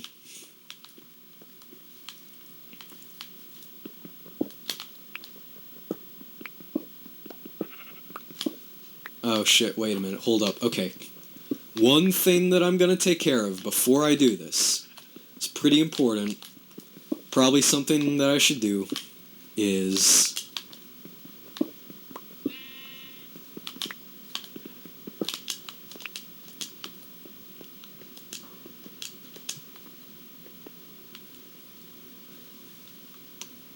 find a sheep, because I need to set my spawn point before I do any stupid shit. Alright, after this is a vegan Minecraft.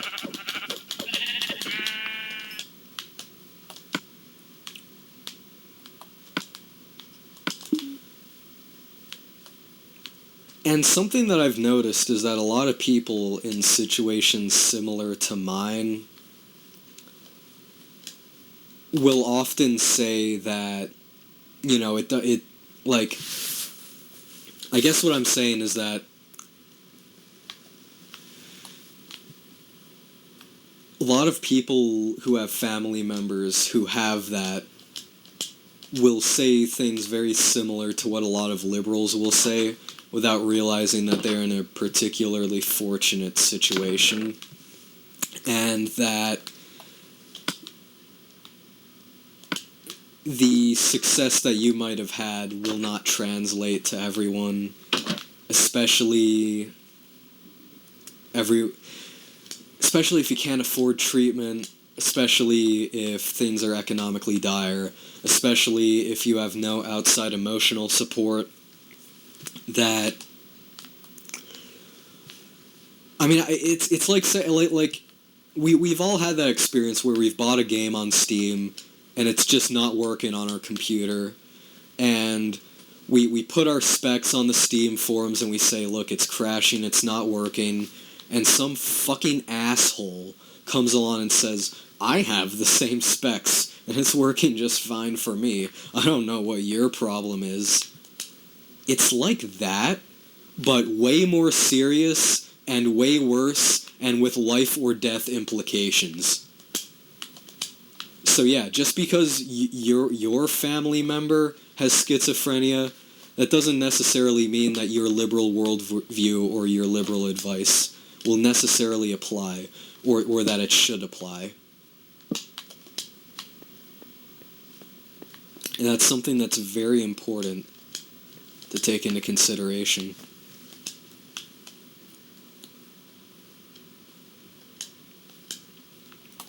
It also scares me how okay some people are with the concept of locking people up.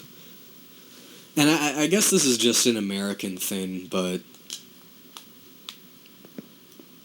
our culture kind of thrives on captivity, whether it's figurative captivity in the form of not being able to escape your job or your situation, or, you know, literal captivity. And people overestimate, like, okay, it's that hospitalizing people isn't really very helpful, and that if you really wanted to help someone, you wouldn't lock them up, you would send someone to watch over them. If you don't want somebody to commit suicide, it might be a better idea to have somebody sit with them in their house for 72 hours instead of locking them up. And you might say, well, we don't have the manpower. And okay, If you don't have the manpower, then don't do anything. Not having the manpower to commit to the actual solution isn't an excuse to do something way worse.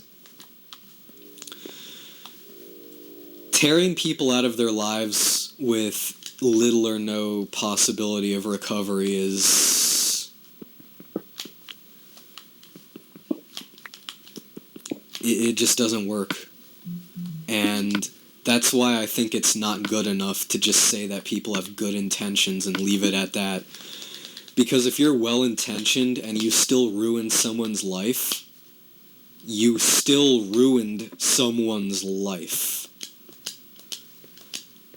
You know, if you hospitalize someone because they had suicidal planning, and then they lose their job, and then they come out and their life's even worse, why should I care what your intentions were? I'm only looking at your actions, and I only care about your actions. It's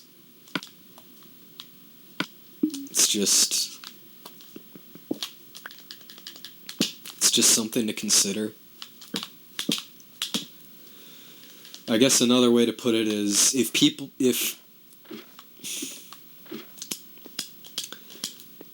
if you're not willing to cease harming someone because you think that they're helping and the other person is being selfish for turning you away, you are actually the selfish one in that situation.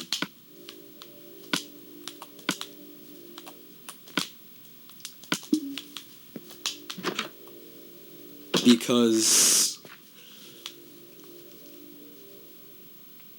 you're focusing more on yourself than the person that you're supposedly trying to help.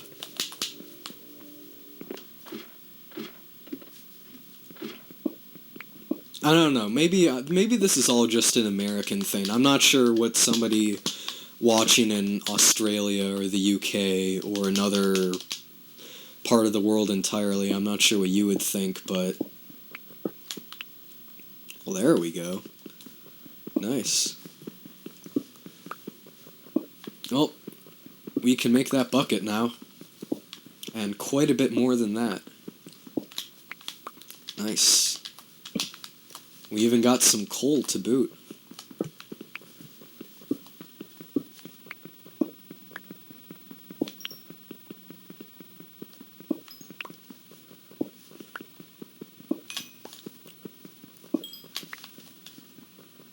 I guess the word that I'm looking for in all of this is, you know, whether we're talking about mental health in this country, or the Joker, or even the Jedi and Anakin, the phrase I'm looking for is unconscious cruelty.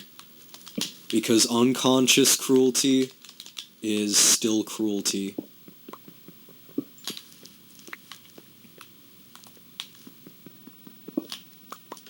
Oh, whoops. God damn it. What's the crouching button? Is it... Oh, okay. Just making sure I've got all the iron. It looks that way. Okay.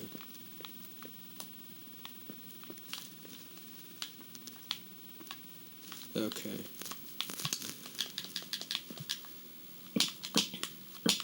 But yeah, now we're about to initiate Phase 2, resource accumulation. The fun part. We're gonna... Oh, is this diorite? Yep.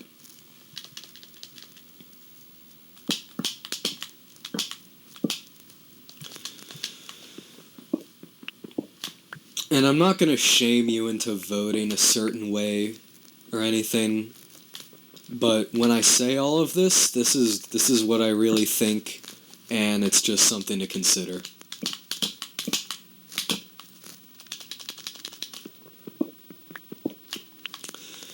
But you can probably guess which presidential candidate I support the most.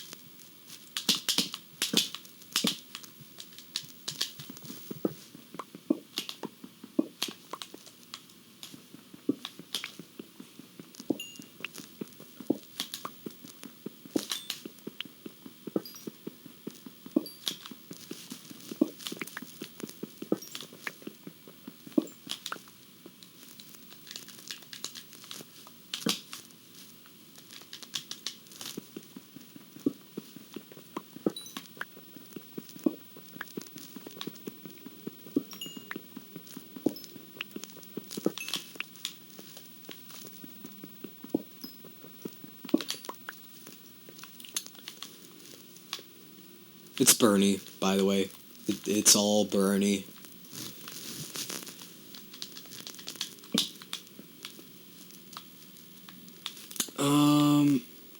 Let me think. How should I do this? I'm not going to close this off. I'm just going to leave it kind of open like that.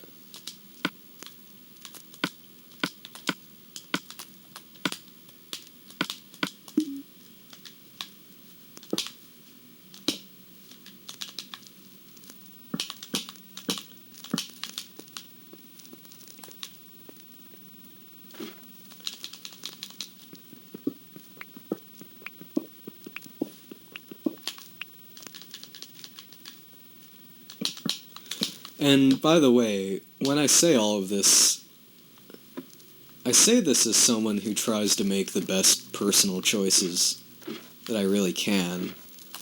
I say this as someone who has struggled with a number of different things and come out somewhat better for it, is that suffering doesn't always lead to a better way of dealing with life. And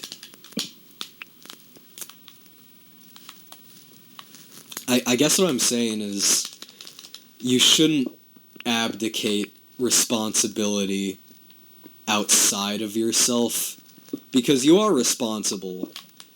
There is a certain amount of group responsibility that we have if you just accept living among other people.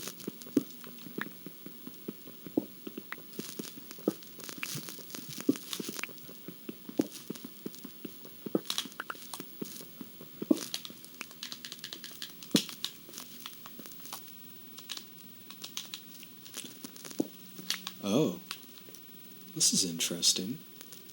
I wonder how close to bedrock we are. Well, I think it's time for some impromptu spelunking. I'm sure there's some diamonds around here. Alright, let's just be a little careful.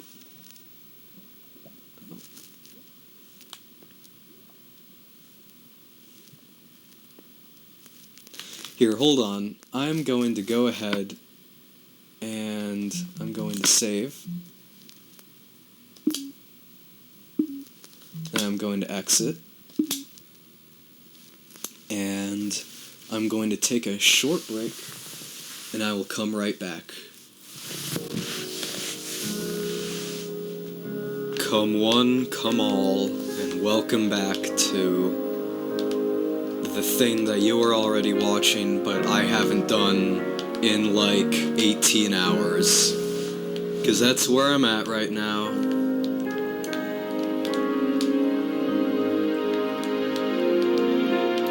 So what I'm gonna do is, let's go ahead and just,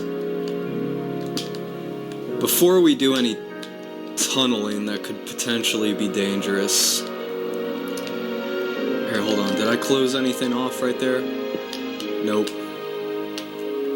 That's okay. Anyway, I realized that I completely neglected to actually build the bed that I said that I was going to.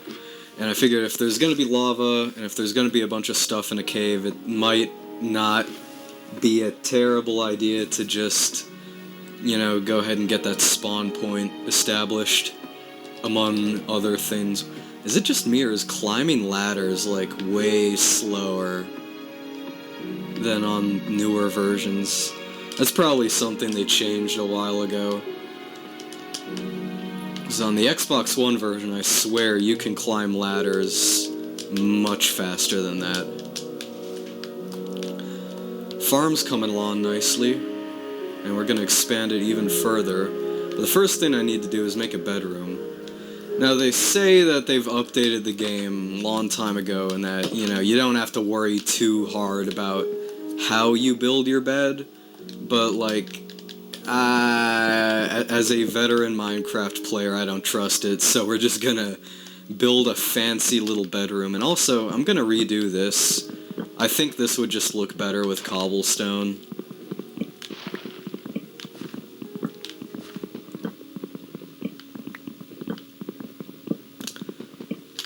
I've been watching a lot of these little clips of Star Trek The Next Generation on YouTube, and I have recently come to the conclusion that Star Trek Next Generation is literally just anime. Like, if you watch it and you pay attention to, like, the weird stiffness of just the interactions between the characters and the dialogue and everything, it is anime. You can't convince me that it's not. There's just it's like anime before anime almost.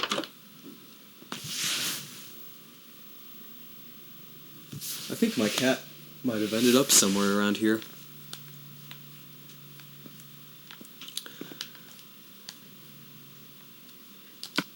But anyway. Uh-oh.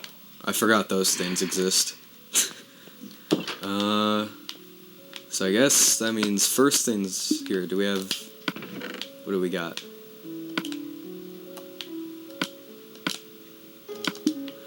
Alright, first things first. Let's go ahead and just...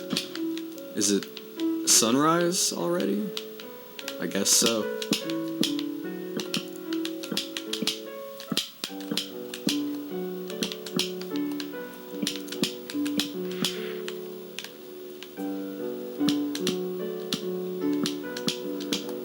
That should be pretty good for just a simple bedroom.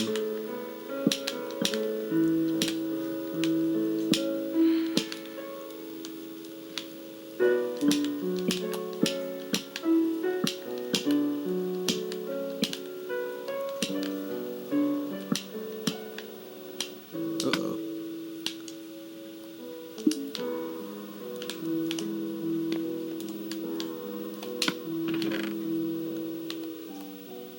Do we have any logs? Are we out? We out here. That's the sequel to Wii Sports. We out here. I'm sorry. I'm gonna uninstall.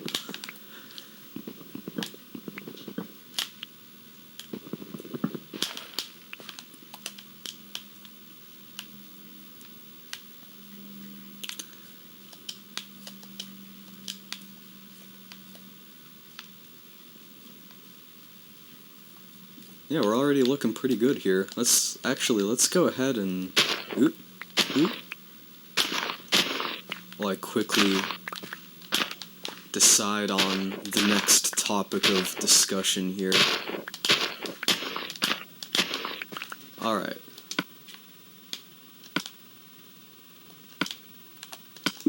Okay, so we can make quite a bit... You know what I just realized?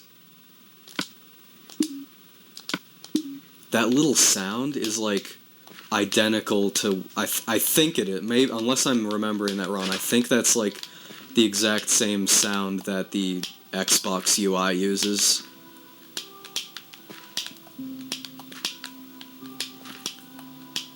So our vegan Minecraft Let's Play is going pretty good. Let's just go ahead and get this bread. How much can we make? Nice. So that should last us a good minute. And we can slowly phase out the use of meat.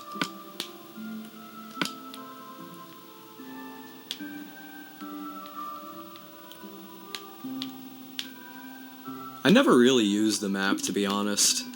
I guess it's like... I've been playing since well before Minecraft had a map, so I guess I've just been used to, like, using landmarks and just, I mean, I don't know. Sometimes I even like to just play it like a classic RPG, like a classic roguelike, where you literally just, like, draw out a map. I think... if you think of Minecraft, especially if you're playing hardcore mode, if you think of it like a roguelike, it is basically the ultimate roguelike. And that is what I like about it. Like Rogue. I'm sorry. Anyway. So So yeah, I think that's another thing I should do, is play like a real roguelike. Like, I think, you know, I think there's nothing wrong with describing procedurally generated games with permadeath as roguelikes, but a roguelike refers to something, when I say roguelike, I'm thinking of like literally Rogue and its immediate descendants.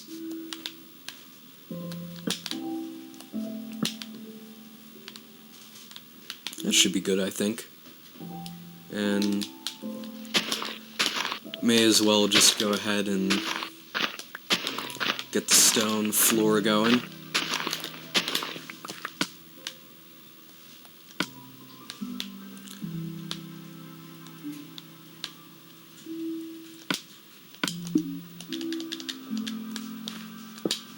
Oh, wait, that's the disadvantage of playing on a CRT. You can't really eyeball the icons like you can on a modern display. I wonder how many people actually were playing this game on a CRT in the early days. Probably more than you would think. I only have 2. Alright, well... Nope. We can be vegan about this. Hold on. Let's take that.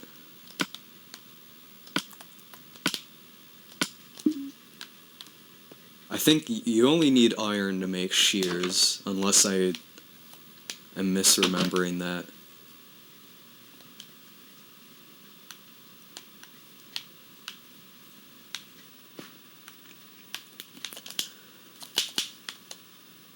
Let's think of the next topic of discussion.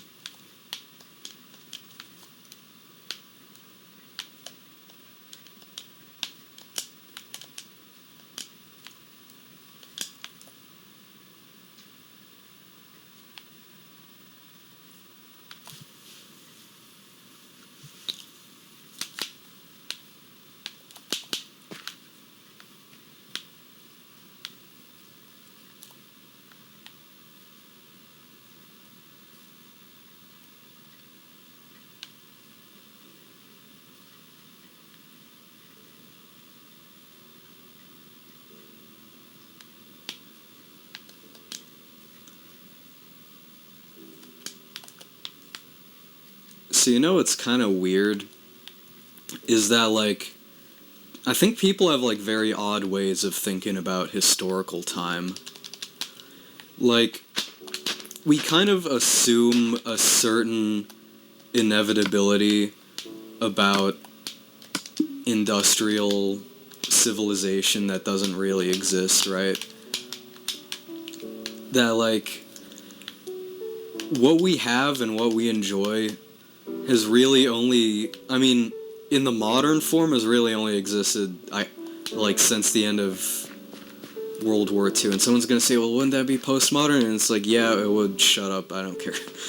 You know what the fuck I mean when I say the word modern. I'm not talking about literal modernity. But anyway, like, so it's like 70 years, and then you think about, okay, so agriculture and, like, human settlement, like the idea of just staying in one place, that's only been around for like 10,000 years. That has been around for as long as 10,000 years. So it's like, you're putting 70 against 10,000, pretty much. And on top of that, most of what we have relies on unreplenishable resources. Iron, copper, coals, oil, and natural gas, mainly, among other things. Mostly stuff that just kind of comes out of the ground. Let's see, how's our iron doing? That's kind of one of the fun things about Minecraft, is it lets you partake in the usage of resources, without consequences, basically. And obviously you can tell by even me using VHS here, it's like I'm still partaking here. I guess that's kind of one of the reasons why I like VHS, is that I take the, old movies, old pieces of plastic that would otherwise rot on a shelf or get thrown away, and I can do something fun with them like this. And I can hook up a relatively modern console and play a relatively modern game. I just think that there's something kind of nice about that. But anyway, other things is that... Oh. Well, god damn. Nice. Didn't take out the crops. Well, let's go ahead and patch this up a little bit here.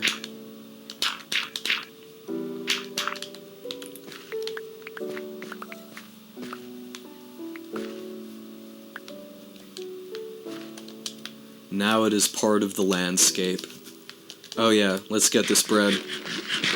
Nice.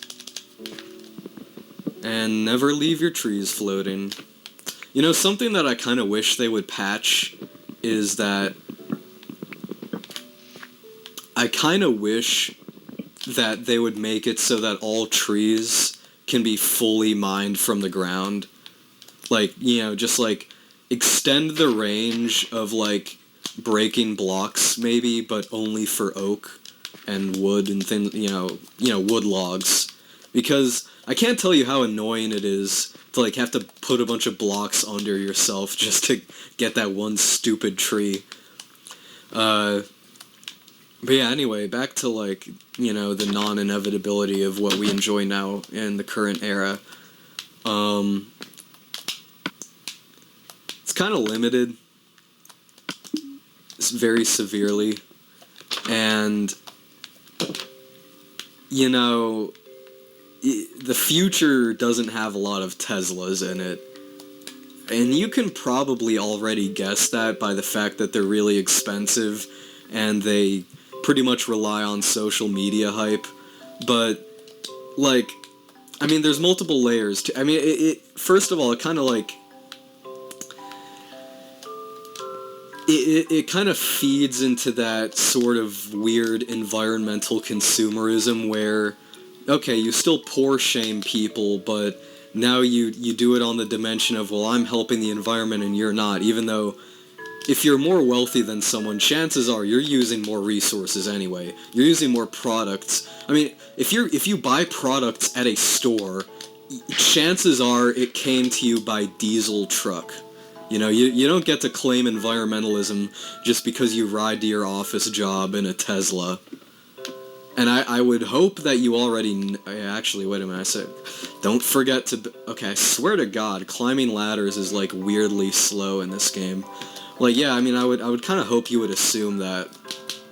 And in fairness to the Tesla advocate, they say that the plan in the long term is that they would like the business to start out with initial expensive offerings, which can expand the company to a point where they can offer cheaper models and use economics of scale to still make a profit. And I can sympathize with it, but Tesla's been around, in the way it is now, it's been around for basically 5 years of real prominence. And it's not even close, most people have a car that's worth less than $25,000. The one I drive is $4,000. Granted, that's because it was a repo, but still. And that kind of makes me sad. When I first got it, I was like, oh wow, so you can get a repo car for cheap. But it's a Ford Focus, right? If it were a big pickup truck or a luxury SUV, that would be one thing, but the guy that presumably owned the car before me couldn't afford a Ford Focus.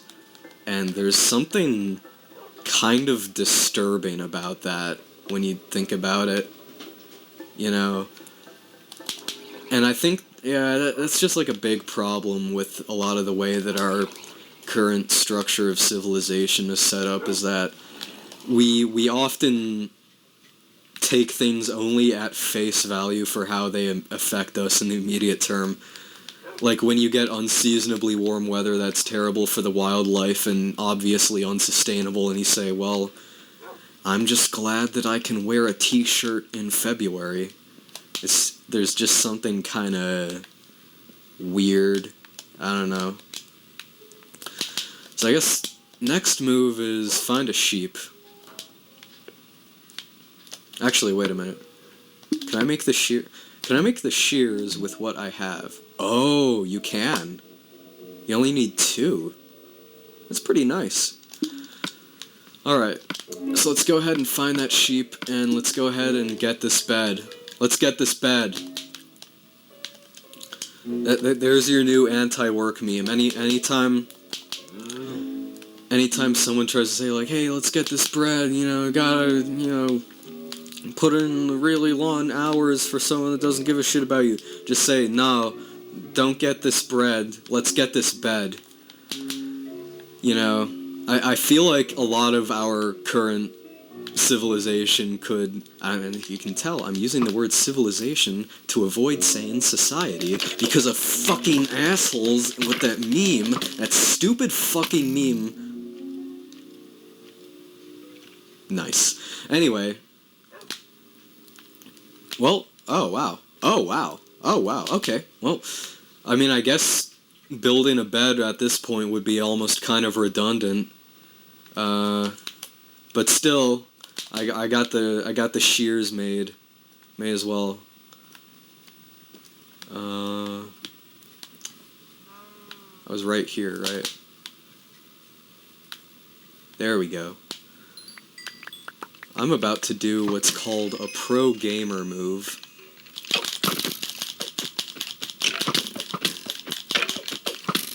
Okay, that's not gonna work. Okay, that's not gonna work. Okay, that didn't work. Well, first 2 deaths. We're doing it. We're pro video game war.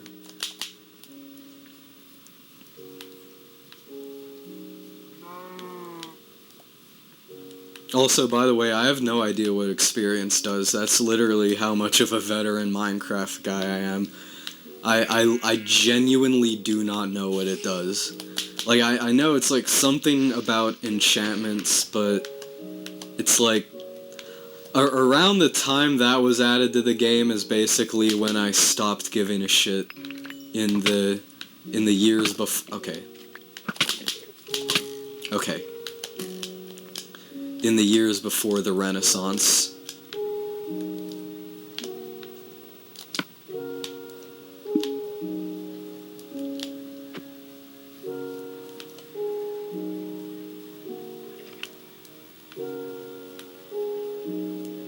I'm just trying to find a sheep. I don't know, like...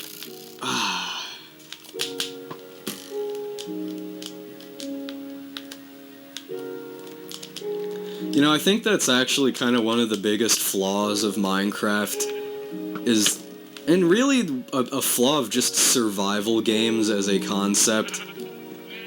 Well, there we go.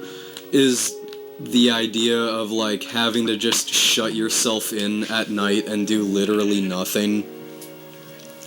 I don't know, there's just something about, it's like, and that was like the main flaw, and still kind of is that until you build that first bed, and now I've really just kind of lost everything. That's okay. We haven't... I really don't understand why the skeletons are that cheap. It's like, not even like people say, like, oh, the creepers are really bad, but I feel like they've like fucked around with the balance of the game so much that creepers like aren't even a threat anymore. And now it's just these skeletons that can just spam seemingly infinite projectiles at you over and over. But yeah, I mean, I feel like that's just a flaw of the way that Minecraft is kind of designed, and just...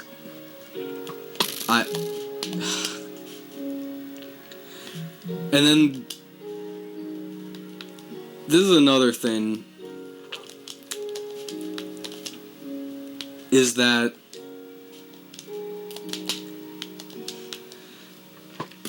it's like I don't want to just stop playing the fucking game, right? Like I don't, it's like, but I know that technically that would be the better strategy, but if the better strategy involves not playing the game, then that's the game's, that's kind of the game's fault, right?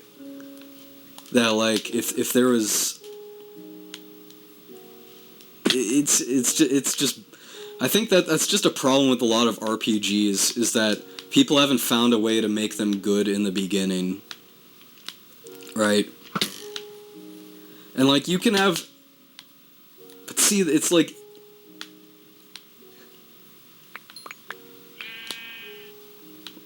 and somehow I've managed to retain one level after dying multiple times.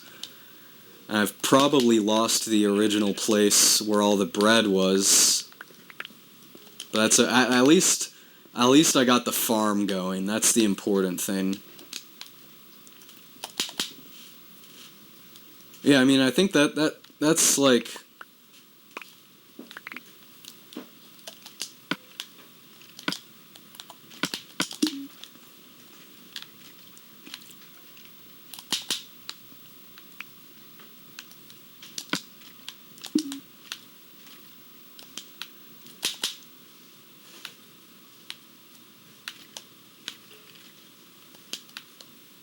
I guess what I'm saying is that Minecraft is just very poorly balanced in a lot of ways.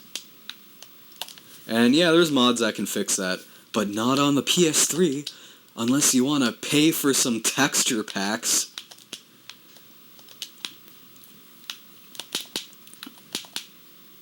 Yeah, another thing I've noticed about Minecraft, especially playing it on the Xbox, is that when you die once, something that often happens is that you just kind of get into this cycle of dying over and over until you're able to establish yourself again. Usually just from trying to go back to the place where you died to retrieve all of your stuff. That's another thing, is that even in a game like Dark Souls still, like, tells you where you died, basically. You know? That's kind of what I wonder, is, like, what if this game had, like, a Dark Souls mode where you could you could get everything, including all of your experience and levels back, and you had like what I'm thinking is maybe like a beacon wherever you died that like goes up. I'm thinking, how would you be able to do this and also maintain a challenge? And, you know, because that's what I think is, like, hardcore is like the roguelike mode, but I think there's also potential for there to be kind of like a Dark Souls mode as well. And I think that the current survival is just like this weird mishmash of a bunch of different things.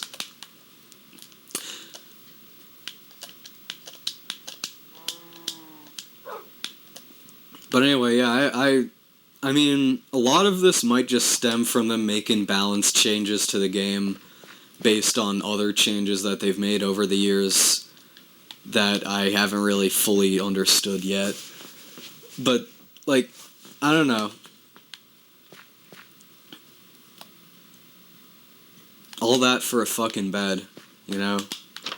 And yet I dig straight down and there's literally no consequence to that.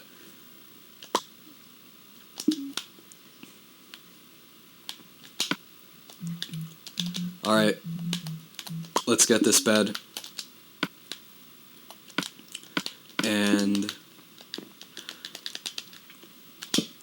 But yeah, like, I think what's weird about it is that, like, I can't really tell. I think one of the problems with it is that you level up, but it doesn't really make your attacks stronger or give you more health or anything. And, like, yeah, I understand that there's, like, other stuff that you can get to do that, but it's, like, I feel like if you're gonna have an experience system, the benefits of that should be immediate. I guess that's kind of a thing, is that if you had, like, just remove the hunger and bullshit like that, and just have, like, full-on, like, stats, like, a stat sheet for your character, that like scales as you level up, and you can like start with you can like choose your base stats at the beginning. And like I said, there's almost definitely a mod that does all of that. I just think that would be a very interesting game mode. I don't know.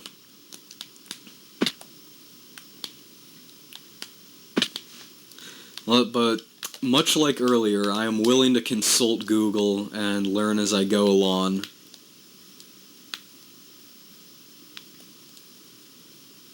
I don't know, it's just like...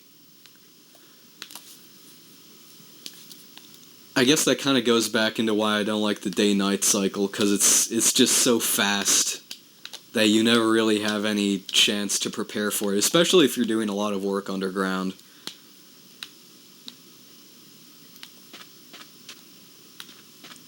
I'm just gonna Google how to do all this shit. Or maybe it's kind of like crafting, where in the console version it just gives you a menu, so I'm just gonna figure all that shit out. Hopefully as I go along.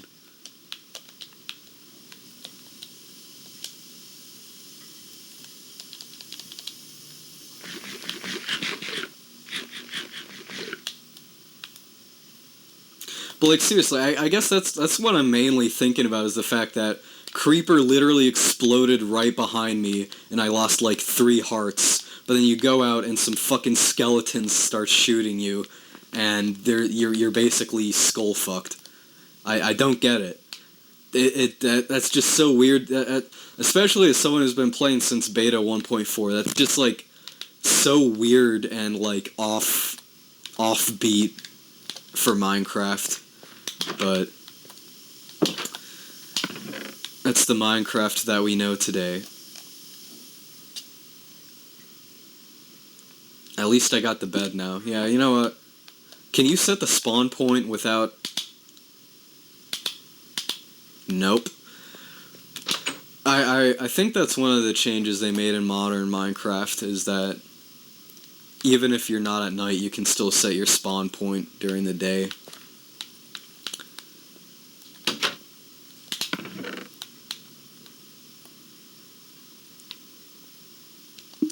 I swear, I never use this.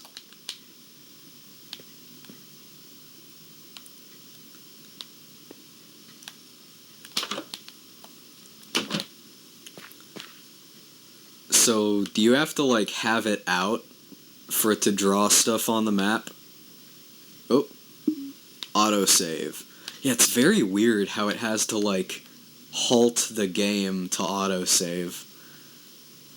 But I guess it's just because Minecraft has the largest save file of any PS3 game, pretty much. Yeah, it looks like the map only updates if you have it out. I guess that kind of makes sense. I've just never really used it.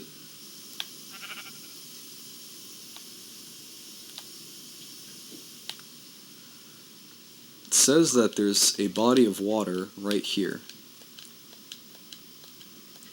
That's very weird. They just have a tower like that.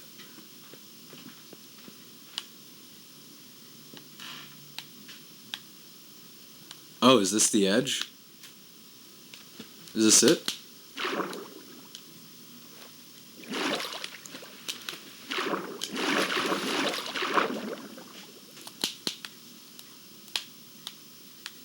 Oh. Yep. So this is the lower limit of the map, and whoa, that's the good shit right over there. Well, time to start an illegal sugarcane operation.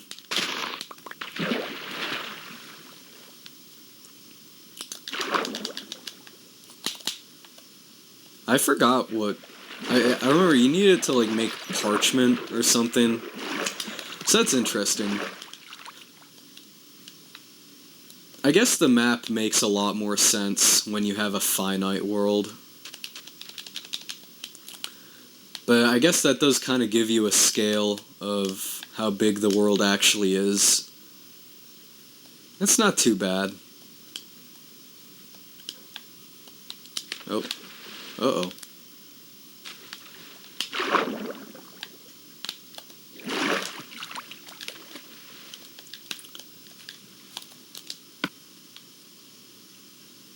Oh, yeah, let's go back, organize everything, and keep spelunking and try to figure out what all this weird new bullshit that I don't know anything about does. Uh,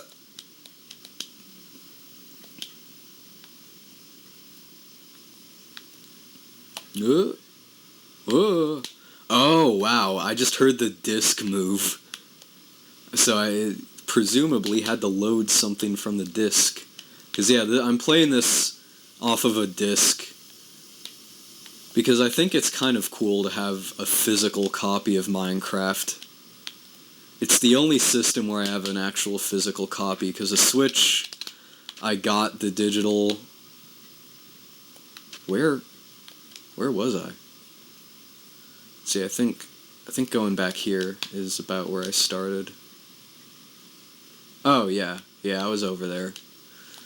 Alright. Oh, let's...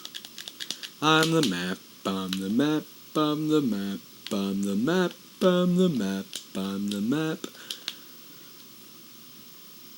But anyway, let's talk about the non-inevitability of industrial civilization again. That was pretty chill. So our food production system is... We often reward capitalism or economics, but as I described yesterday, it's mainly the result of fertilization technology, specifically a process that utilizes natural gas. And that process, that Fritz Haber process that I talked about, consumes about 5% of our... Like, it takes up about 5% of our total natural gas usage every year, and about 1% of the total, like, energy consumption of humanity per year. So, like, yeah, 1% is literally just growing all the food. And you can imagine that as resources run out, our actual ability to produce food will scale down along with that in a sort of terrifying way. And these are just like the surface layers. So let's go ahead and organize ourselves here.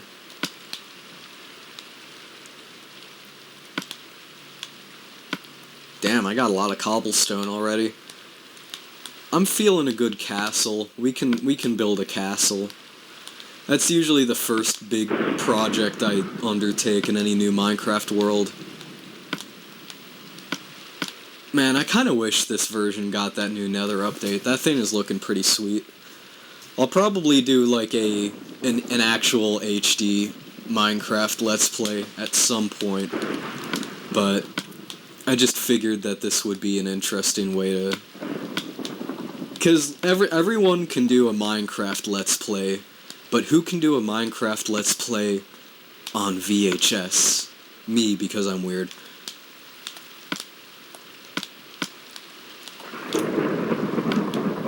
It's nice to have some iron already. I may as well make the first iron pickaxe. And we're probably going to need another chest.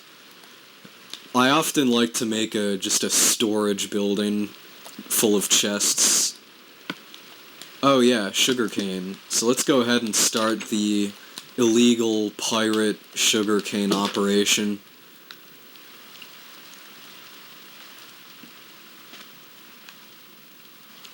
Oh yeah, where's my torches? Let's go ahead and...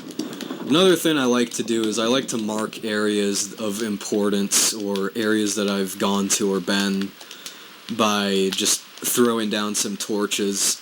Often when I'm like exploring a new place, I like to leave a little bread trail of torches. Breadcrumb trail, I guess is what I'm trying to say.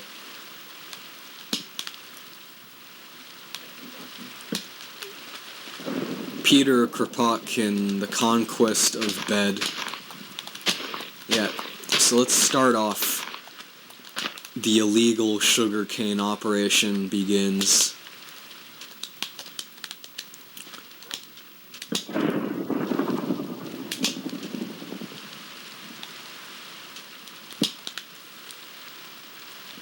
You can't put torches underwater, right? Nope. You need glow blocks for that. Oh wow. The rain particles and that render distance really brings down the PS3.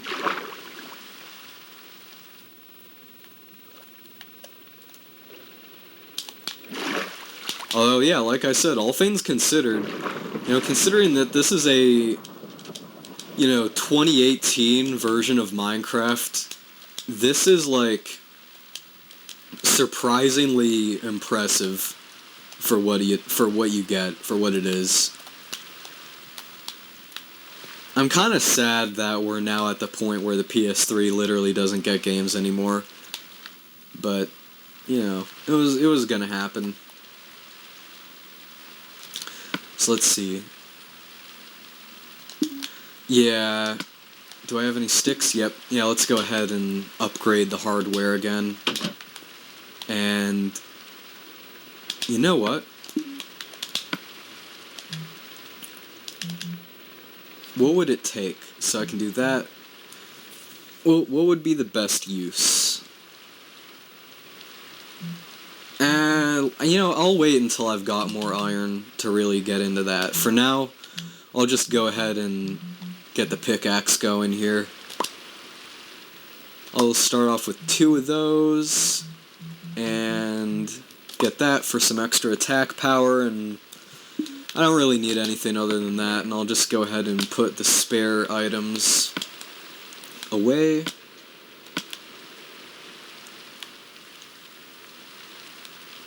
So I got 2 iron pickaxe. I made 2, right? Yeah. Okay, yeah, my inventory bar wasn't full. So I'll just put 1 here, just in case, and I'll carry 1 with me.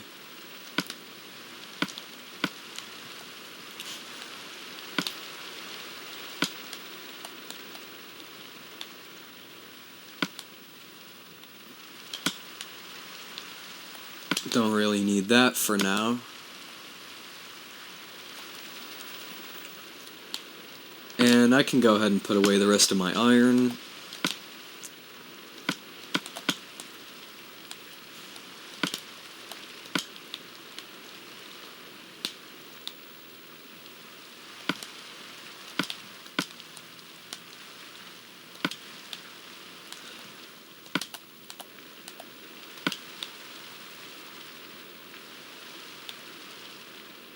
Yeah, I think we're good. That should give us everything that we need while we're down there.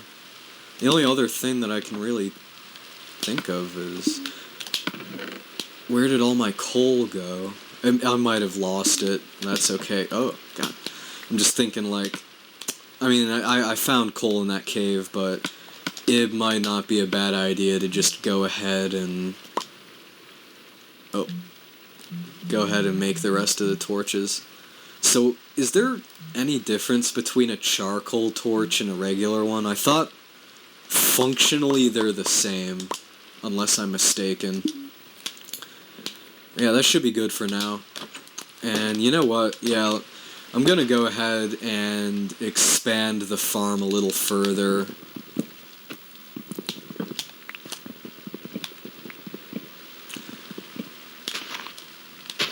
I think I've heard that you're supposed to, like, put a fence around this. I'll do that, too, while I'm up here.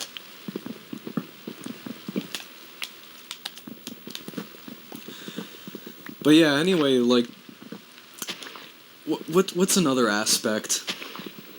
I guess just political instability and sort of the inherent flaws of liberalism. And when I say liberal, I'm painting with a broad brush here. I'm just talking about... I'm not using the Fox News definition. I just mean anyone that generally believes in ideals of unfettered capitalism, along with some sort of democratic representation.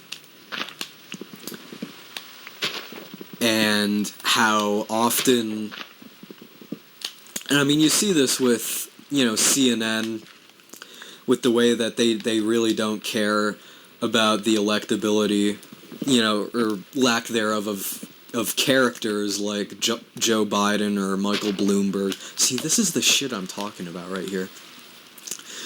You can tell, like a lot of Trump supporters and stuff, and conservatives will often say that, oh, another spooky Minecraft noise.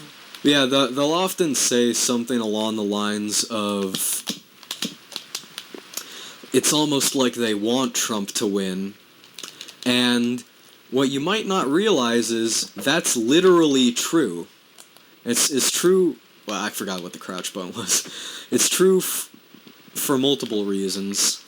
One of which is like the kind of obvious one is that, Trump is just good for ratings. It allows them to just run these ridiculous headlines. I think it's less true today than it was in 2016, but there's definitely still some validity to that, especially at a time when cable is, hemorrhaging,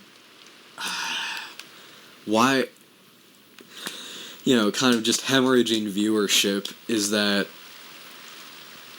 they need some way to keep the gravy train going, and Trump just gives them an easy way to do that without having to actually engage in substantive journalism.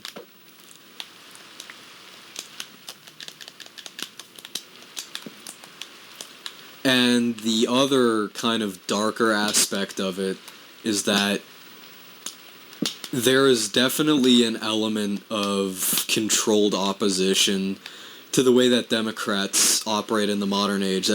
I'm not a big fan of both sides' arguments, but if you're talking specifically about Democrats as a party and Republicans as a party, the way they operate and what their real effect on the world is, there is not much of a difference. You don't have to be an accelerationist to view it this way. It's just, at every turn, the Democratic Party makes everything easier for the Republicans. That, you got characters like Elizabeth Warren. Yeah, I'm calling them characters because they're not real. The only real person in this whole thing is Bernie Sanders. And even he has to sort of control his messaging somewhat and hide his power level. So even to an extent, Bernie Sanders himself is a character. Yeah, I'm just trying to think. What am I doing? What in the exact fuck? That's what I thought. Yeah, it seems like until you get the Iron Sword, your attacks just don't do shit. And I kind of hate that.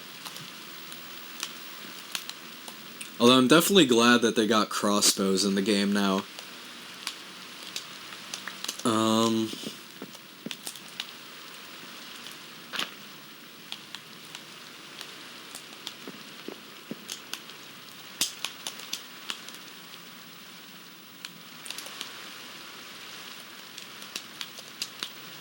Let me think about what I'm doing here.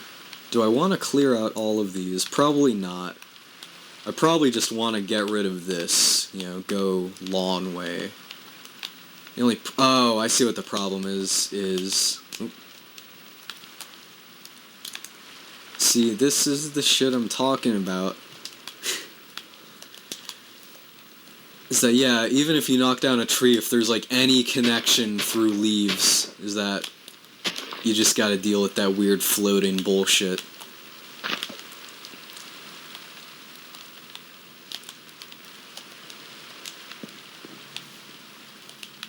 But yeah, what I'm saying is that you got characters like Elizabeth Warren, who still describes herself as a capitalist to her bone, used to be a Republican until the 90s. Even now, just... I mean, her support is just mostly affluent you know, sort of white-collar, college-educated voters. I don't mean that like being college-educated is a bad thing, but there's definitely an element where it removes your ability to sympathize with people who aren't. And often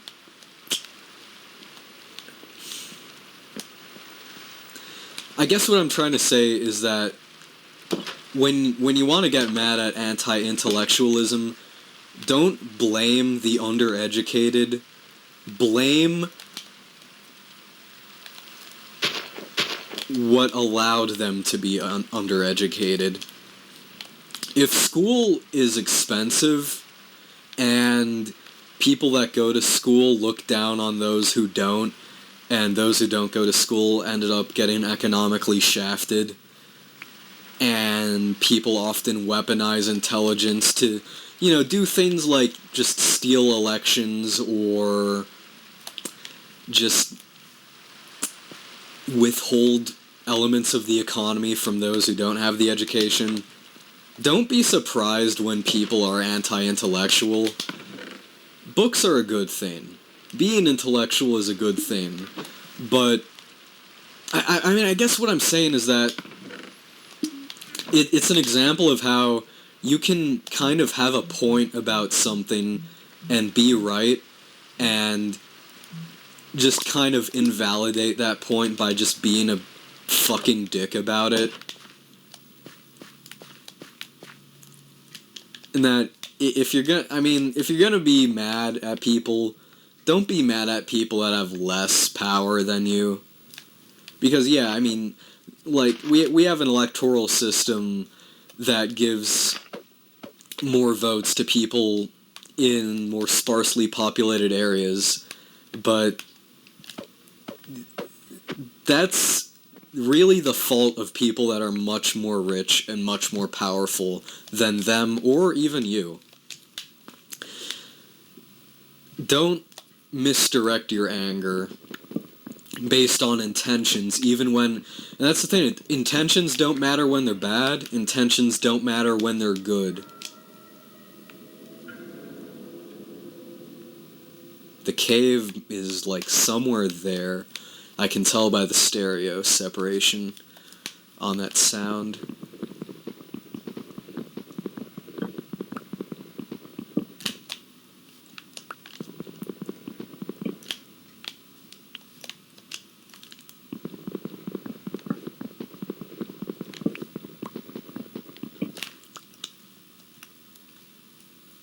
But yeah, I mean, political instability like what we have is nothing new. And the failure of liberalism has been replicated in multiple societies over the last, the same stretch of time that we've enjoyed industrial civilization. Happened in Germany, happened in Italy. Depending on your definition, it's kind of happening here. And I'm not talking about fascism. I'm not using the word fascism. Fascism isn't mainly what I've got my eye on. It's mainly just the failure of liberalism to produce the culture and lifestyle that people actually want. And these are just part of the reasons. Because if you're watching this, no matter where you lean on the political spectrum, you can kind of tell that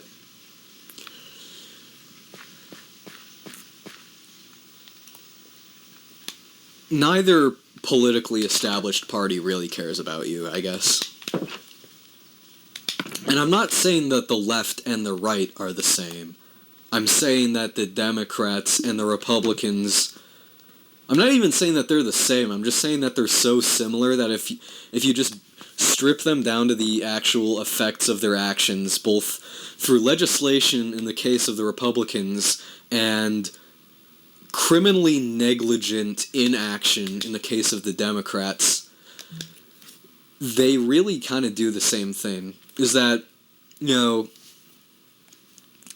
reason why Obama couldn't get anything done is it's kind of the Republicans' fault, but there's also an extent to which Obama just really didn't do enough and tried to assume that the Republicans were simply going to be way more honorable than they actually were.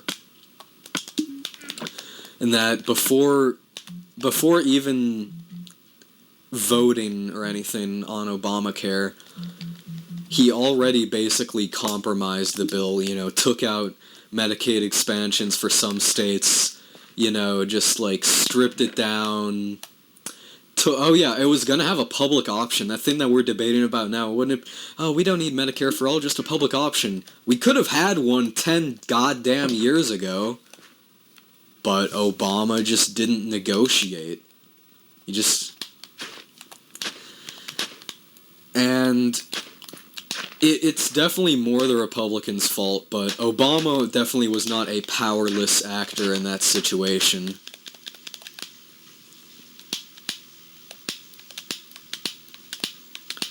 Yeah, I think it's about time for a harvest. Let's get this bread. Let's get this bread. Let's get this bread.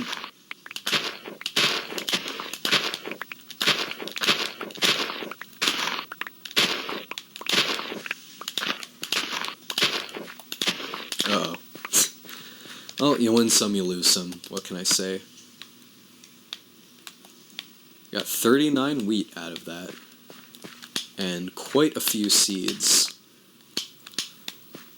I do kind of like how farming works in Minecraft. It's kind of like how capitalists say business works, except it really doesn't. Because unlike Obama, if you run a small business, you are, to a large extent, a powerless actor in a horrifying situation.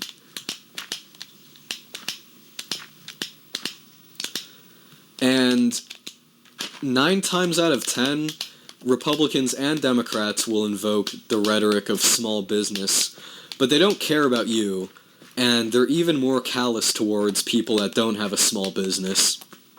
And that if you're a small business owner, one of the first conclusions that you should come to is that not everybody can do this, and that you should be able to, exist in the world without doing this. Is that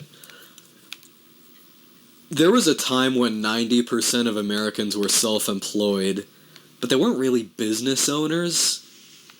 It was just a lot easier to, live off of your own work, land, and labor back in the day.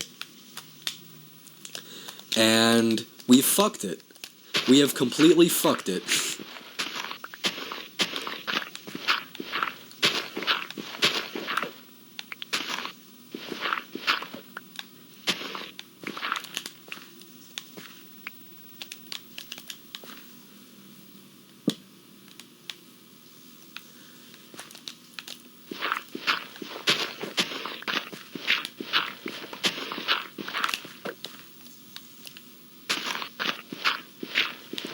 But yeah, I should come up with a good small business name.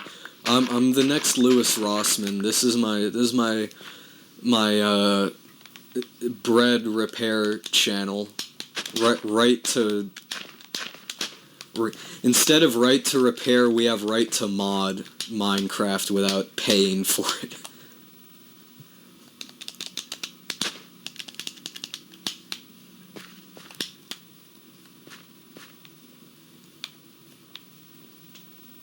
Looking good.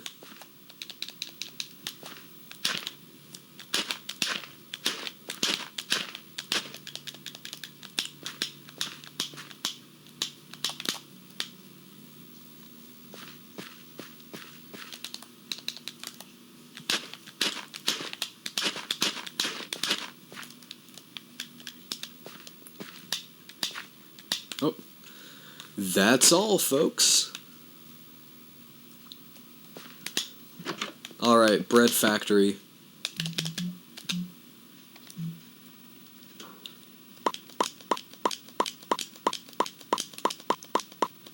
Nice. And let's put away the saplings. I'll make a tree farm at some point. I think farming is honestly one of the best aspects of Minecraft because of, I guess, I just appreciate the simplicity. I appreciate simple game design that's also good. Yeah, I can go ahead and put away the wood. Is there any other reason that I'm staying up here? I think I've got everything I really need. I've got some tools. I've got an apple. I've got a map. There was something I was making with it. A fence. It would probably not be a bad idea to fence off my little hilltop here.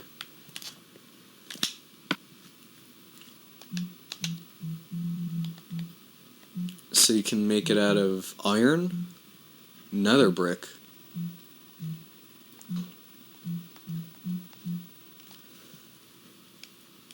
Let's just do might need that wood.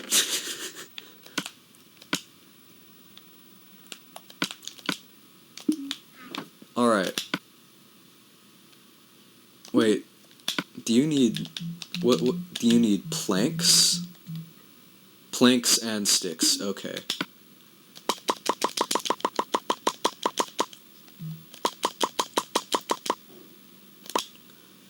And then what can we do with this?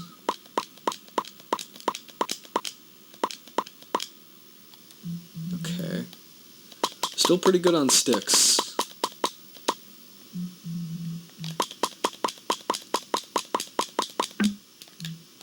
Alright, I think that should be enough to kind of start out with.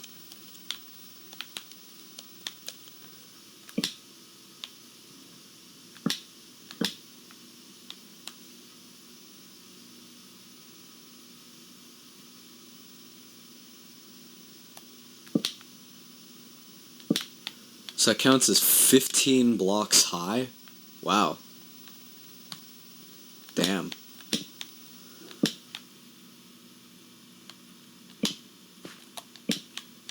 Is there like a gate that you have to make? Okay, that makes sense. Where should I place the gate? Probably right here. Yeah, actually, hold up. Let's go ahead and throw down that gate.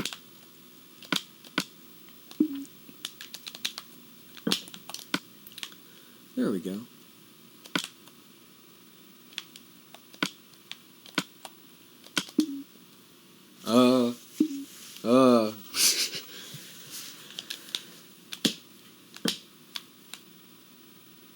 They don't go diagonally, I think. Okay. We'll just go ahead and... Yeah, actually, I'll put another gate here for my illegal sugarcane operation.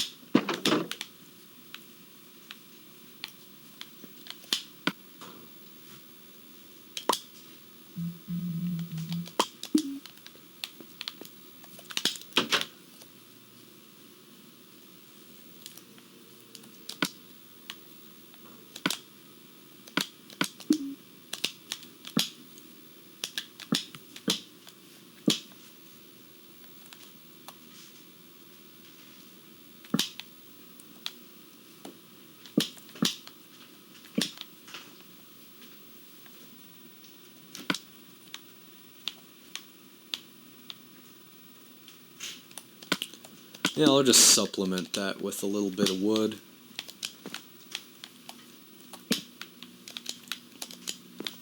Kinda looks weird, but fuck it. Actually, nah, you know what? You know what? We can be better than this.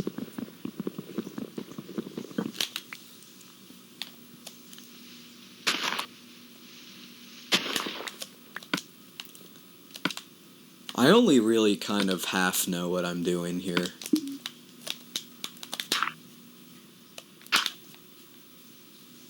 Ooh, the sugarcane operation is going along quite nicely. Alright, let's see if we can get some sulfur. That's gonna be a no.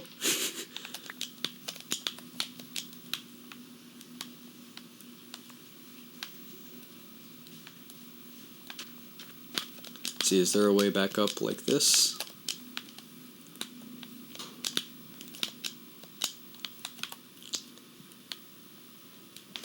Okay, well, we're gonna need to modify this a little bit.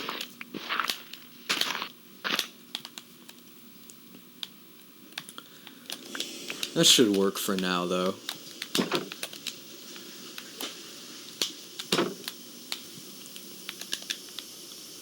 Yeah, I'm definitely gonna need quite a bit more fence than what I've got.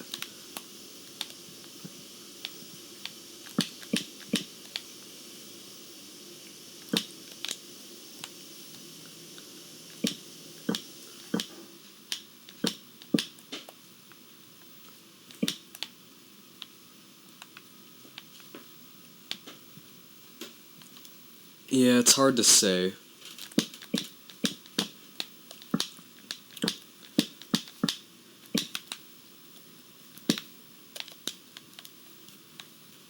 But anyway, going back to the kind of...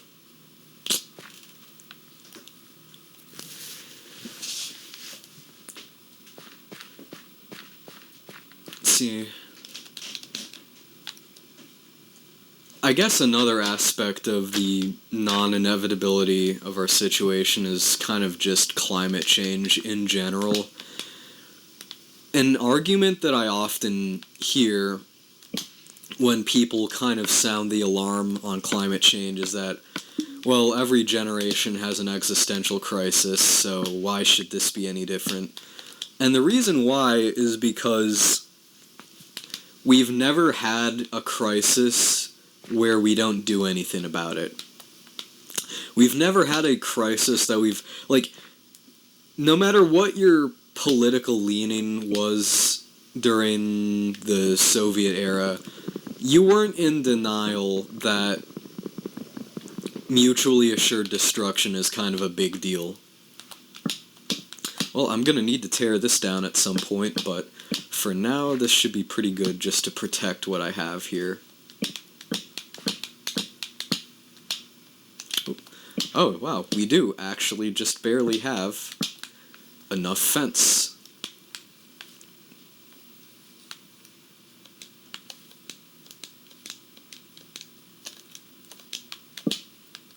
Whoops. Actually, you know what? I kind of like that. It gives it a little bit of an entrance.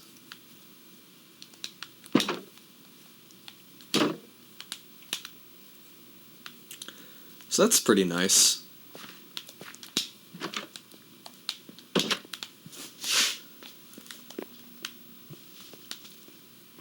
And that's the thing, is that not only is this crisis about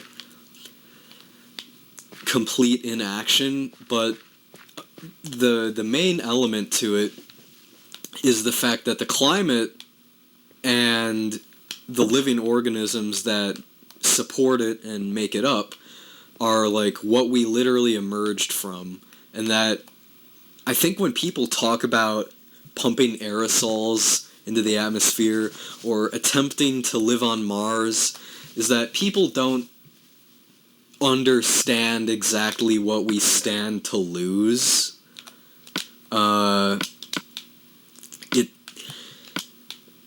So first of all, there's like the bunker argument that we can just make some sort of super luxury bunker for everybody, like it'll be like City of Ember. That's the thing. It'll be so much worse than it'll make City of Ember look like fucking Star Trek. Like a saying that I've heard a lot is that living in a colony on Mars would be like living in an airport at best and living in an airplane at worst. That it would involve working so much harder than the worst job, like the worst shit job that you could possibly get today, because multiple people would have to take on multiple roles. There would be there would be basically I mean, it's kind of laughable that billionaires think that this is what they're going to do, because there's going to be no capacity for inequality in a societal structure that small. That when you're dealing with less than 1,000 people all in one place, if one person has all of the power and all of the resources and all of the luxury, it's not going to last very long. Especially if those people expect others to guard them. I mean, you're literally just setting up like a miniature, the situation required for like a miniature military coup.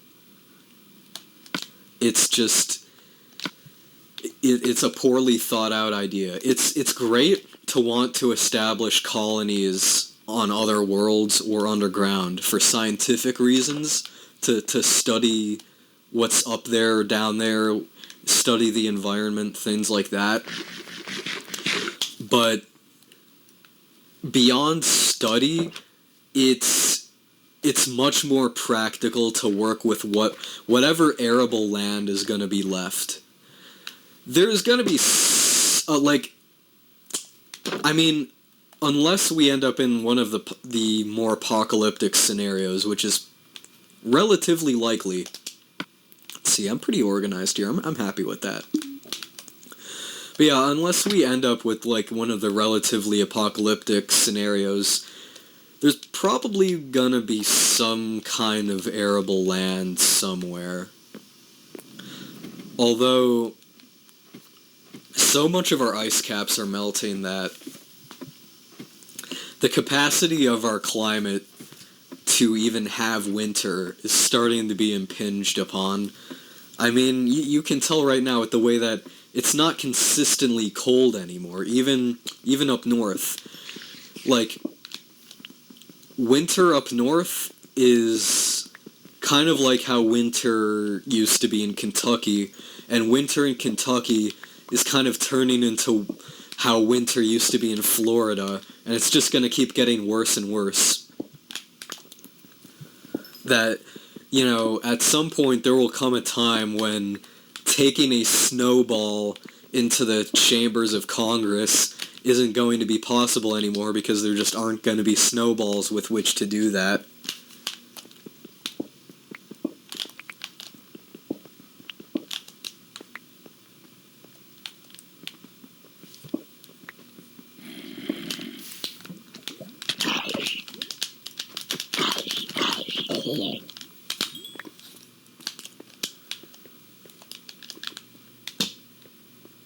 Wow. This is a pretty nice little place. Uh-oh. Well, thanks for mining for me. Yeah, let's go ahead and eliminate the hostiles. Alpha, Bravo, we got some hostiles on Charlie. We got a 3-2-1-9er on Alpha. Why do I exist?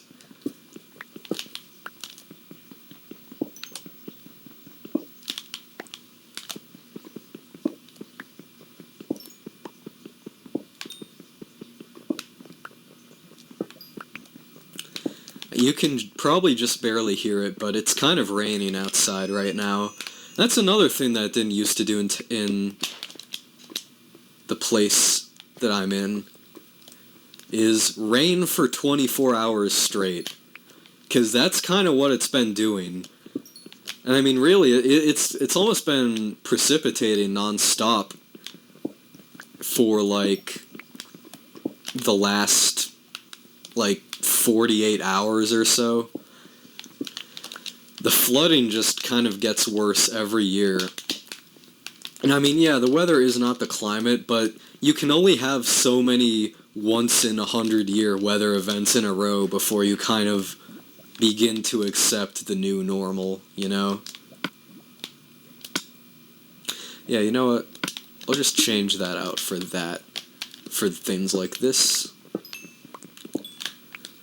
One thing that I'm very glad about modern Minecraft, that I'm pretty sure extends to this version, is that redstone is a lot more common than it used to be.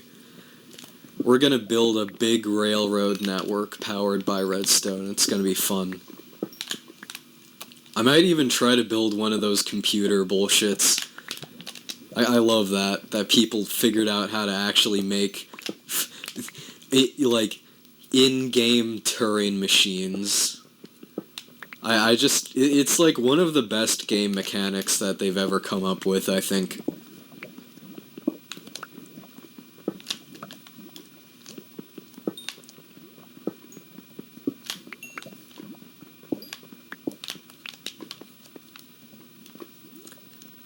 Let's see. Well, there's probably some stuff over there, but I'm not gonna chance it. I'm not gonna try to build a bridge just yet. Wow, yeah. Like, see this? There is a lot of redstone.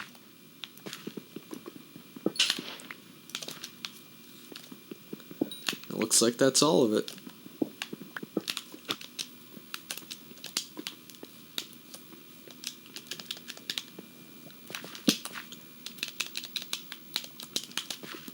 Wow, I'm already back up to level 8. Yeah, that's the thing, is I feel like the most efficient way to level up in this game, I mean, there's probably way more ways because I've barely played the game, but it kind of feels like just mining for stuff is like a pretty quick way to do it.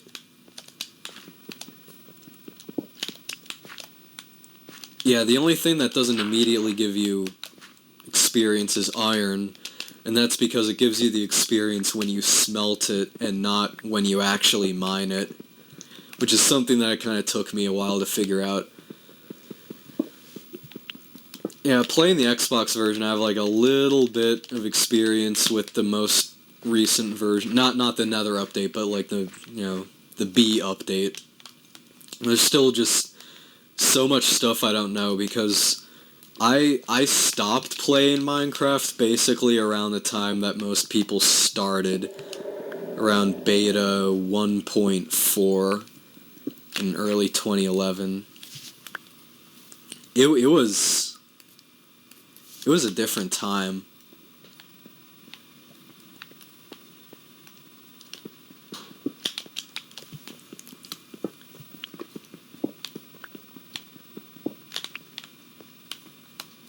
I think the Xbox 360 version was based on beta 1.6, and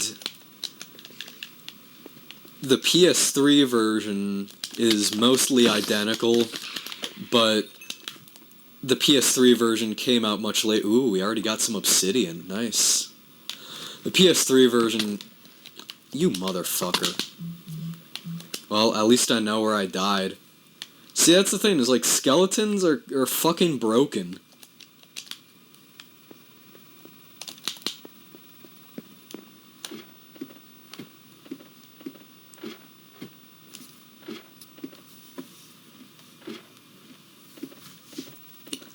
I mean, that's just...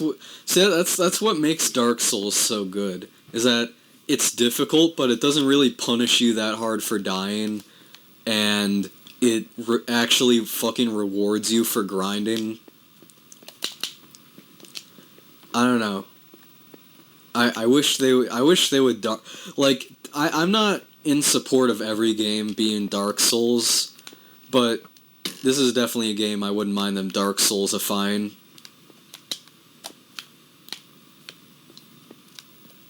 See, that's the thing, is now I can't get it, because skeletons are just ridiculous in this game. Jesus fucking Christ. Let's see if I can get him in the lava.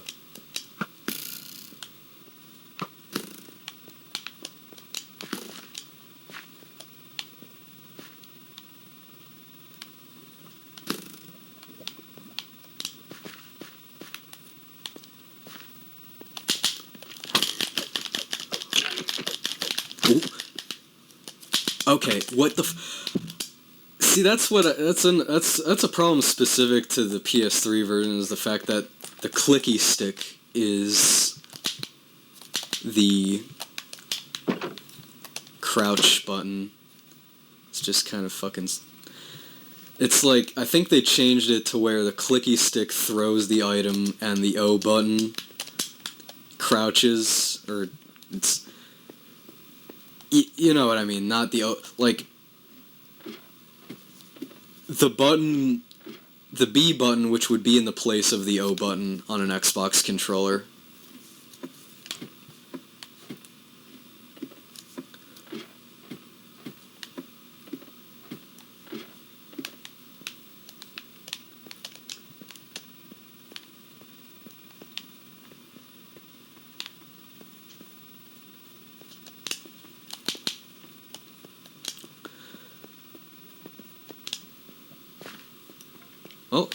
Oh, here he is. Let's get him back here.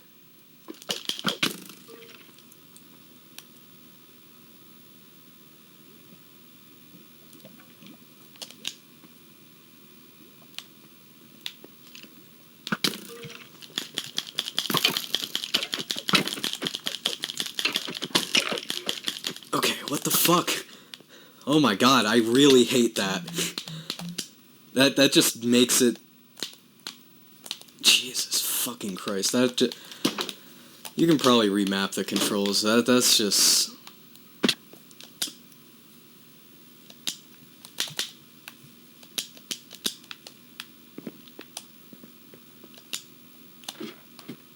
Like, I swear, skeletons didn't used to be that threatening. I think part of it is, like, the knockback. And the fact that in Minecraft you don't have iframes. See, that's another weird little thing, is that you can just be hit over and over, and then you just die. I think that is definitely, like, if Minecraft is going to have a hard difficulty setting, you should have iframes. I think it's really weird when games have a hard difficult... God damn it! And then also this. It's just like, wow, great, really balanced. Like, I think that's a problem, is that a lot of games do difficulty settings not by actually, like, changing the... Like the only game that I've seen that has, like, a good difficulty system is Mega Man 9 and 10, where it actually changes the level design. Like, it doesn't just... That's the problem, is that most games incorporate a hard mode by doing nothing more than just changing numbers. And I don't know. It's just a weird-ass way of doing it.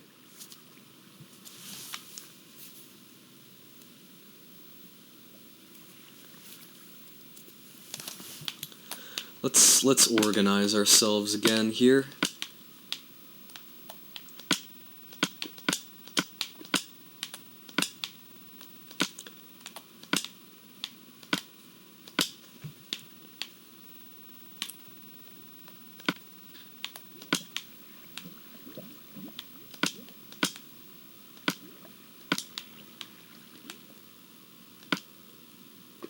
Where'd my sword go, though?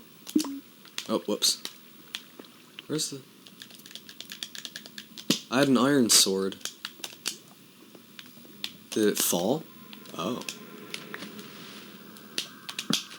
Man.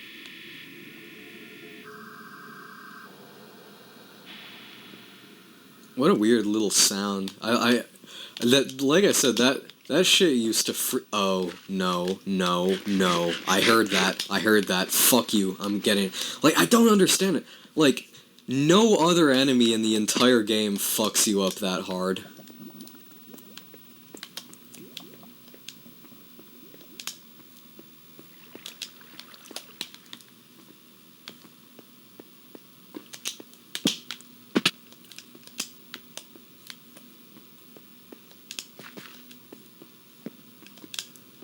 Well, at least I kept level 5. That's not too bad.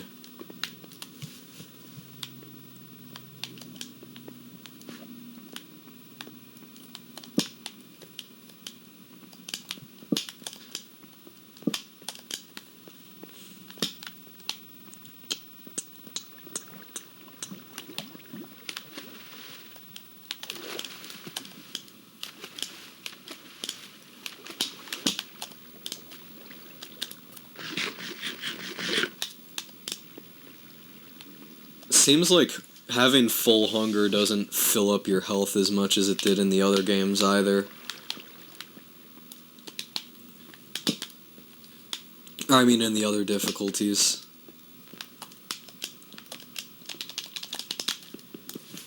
I don't know, there's just something about it that's just unbalanced.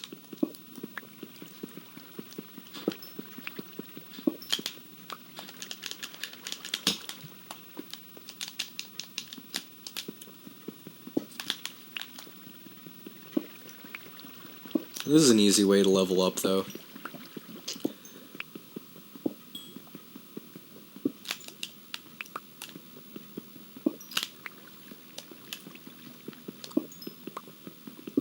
If I find diamonds, I'm really leveling up.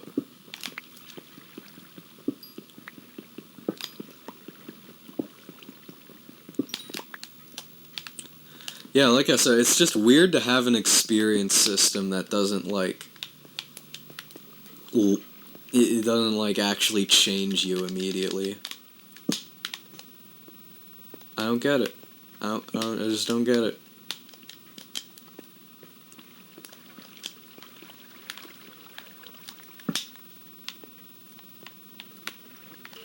Well, I think the main reason why skeletons are such a threat right now is my lack of armor. Let's see.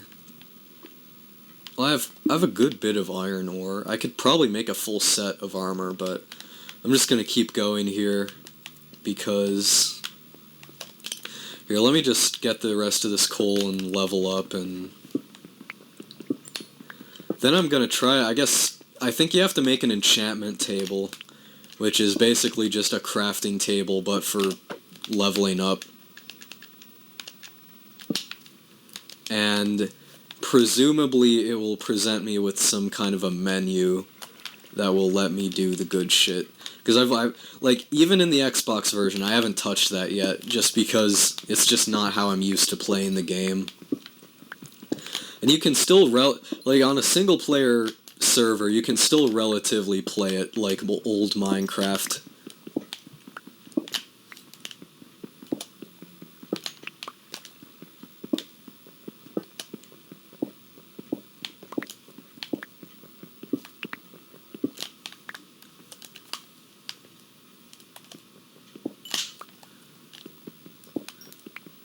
I think something that's kind of interesting about playing Minecraft on a finite world is that, much like in real life, you only really get so many resources before you just kind of have to start over.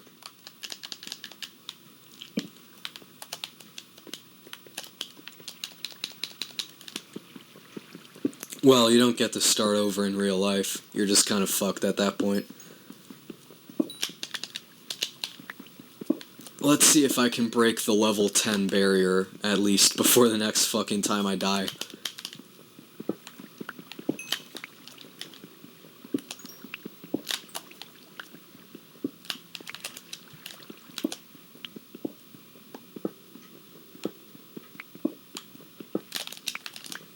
Uh-oh.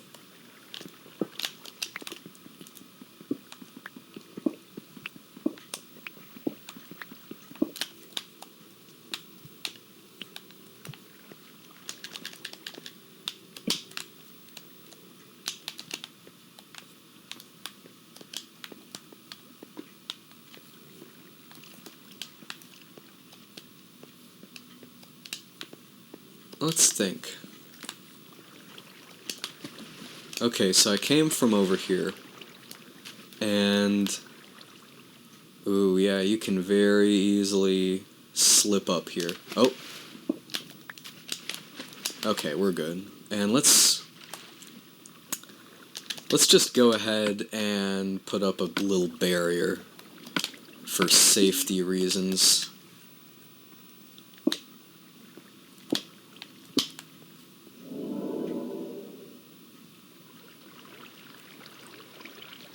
Man, there's just so many weird little noises in this game.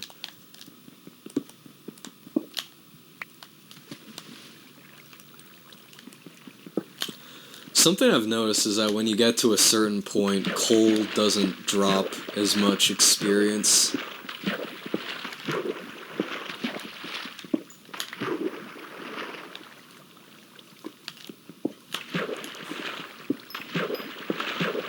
There we go.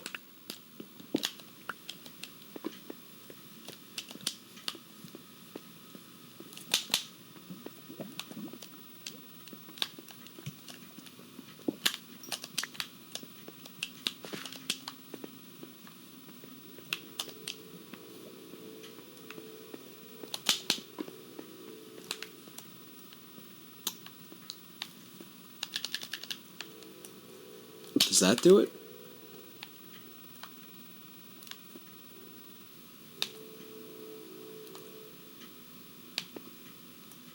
Huh. Oh, nope, there it goes. Bye-bye.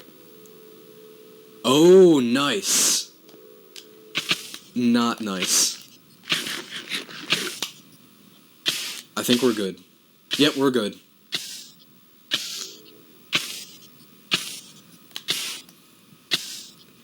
Are we? Nope. Oh, no, we are. Just barely.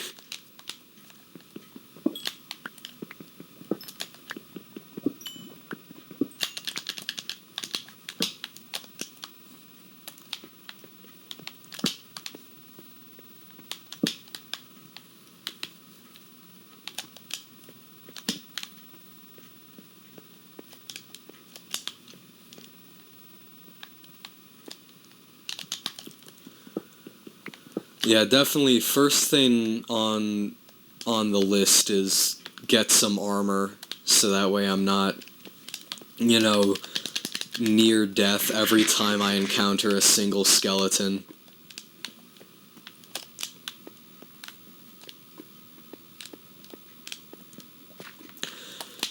Because, yeah, I'm playing this game on hard mode for some stupid reason.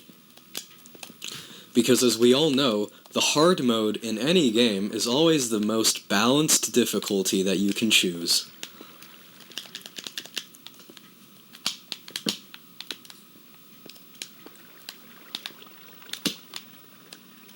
Wow.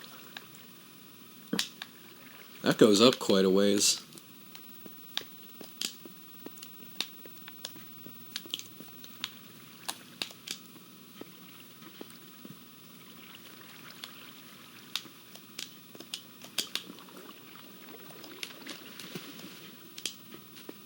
Oh. We got more stuff. I kind of just want to get some iron. Wait, why did I... You don't... I did it again. Okay. This time we're good, though. Okay, yep. Alright. Oh. Probably a good idea. Boom.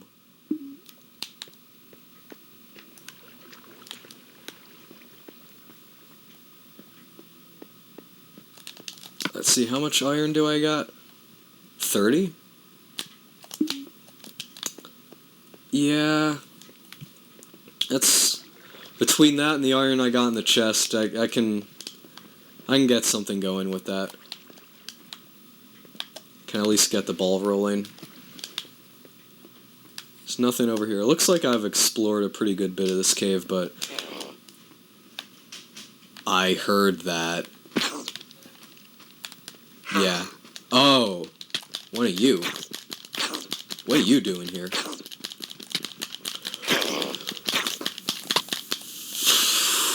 Okay, I kind of deserve that. Anytime I die and it's not a skeleton, I'm gonna be okay with it. I'm a skeletist.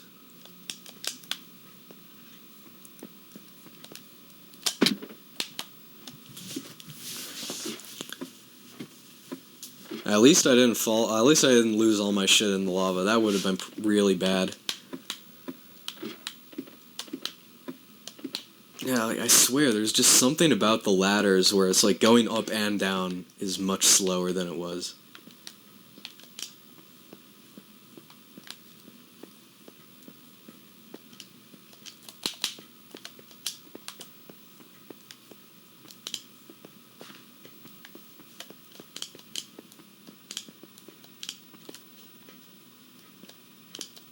Is it over here?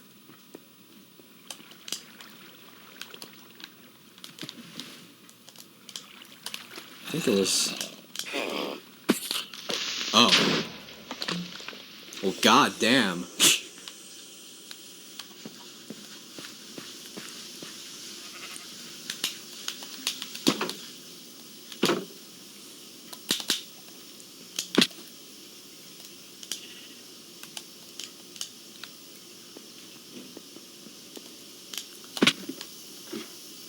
That was a little out of nowhere.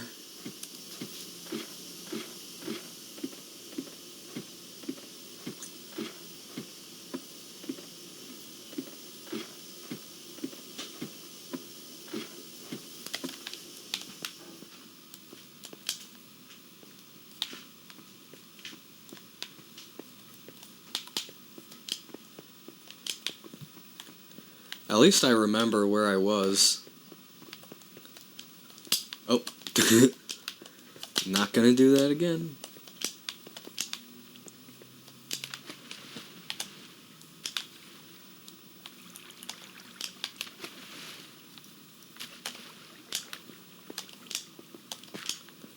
See, not over here.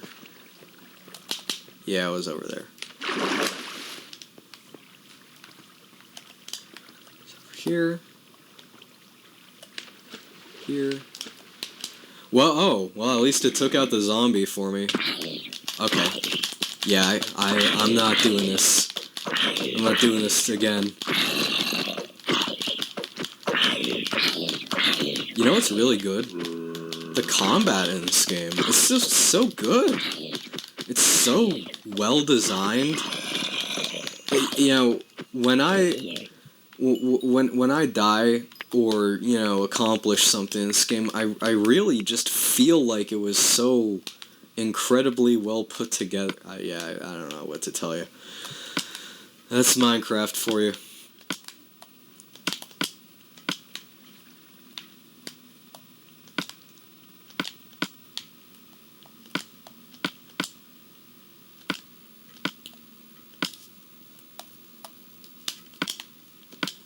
At least I got some good stuff. I got to keep all my items.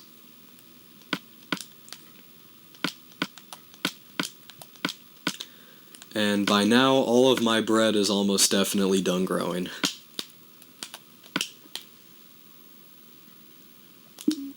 I think I can take this as the cue that it's time to go ahead and build that armor and everything, and probably throw down an enchanting table and figure out how that works.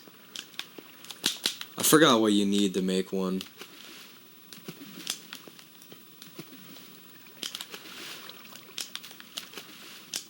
See, I think the ladder was over here. No. Yes, it was. Here it is.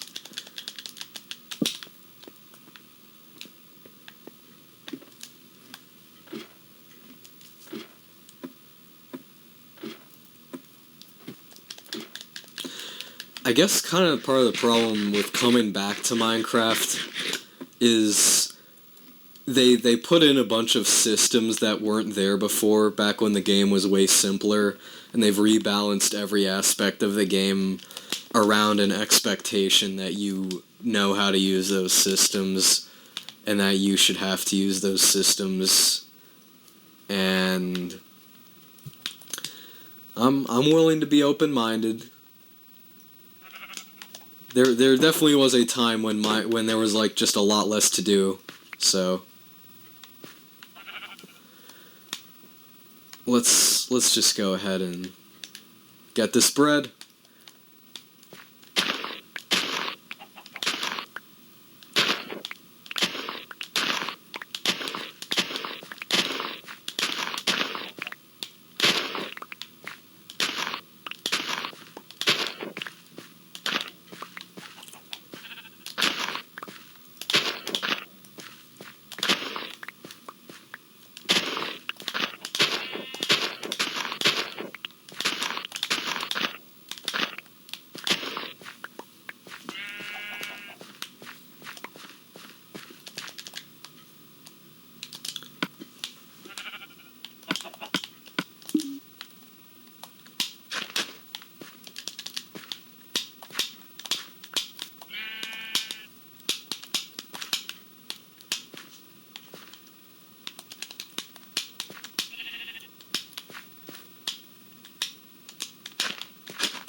But let's think for a second about, like,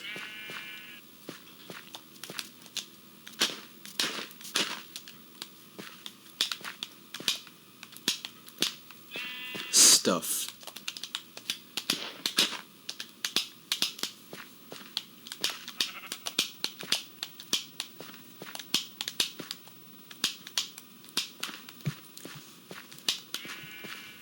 So something that's kind of weird to me about, like, the next console generation is that I think it's already pretty obvious that the leap isn't going to be this big. You know, something that they've already said about the series. So there's two things right now that we know pretty much for certain about the Series X.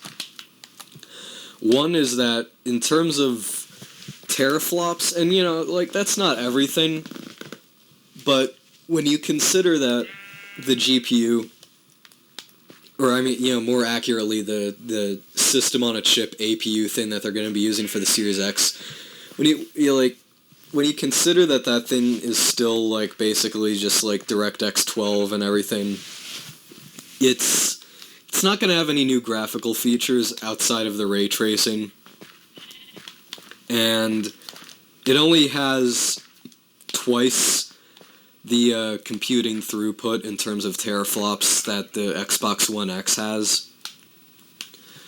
And, you know, keep in mind, every leap up until this point, even the leap from PS3 360 to PS4 Xbox One, you're still talking consoles that are, you know, multiple times more powerful than what came before. Even if it was still underwhelming in the end, they were still quite a bit more powerful.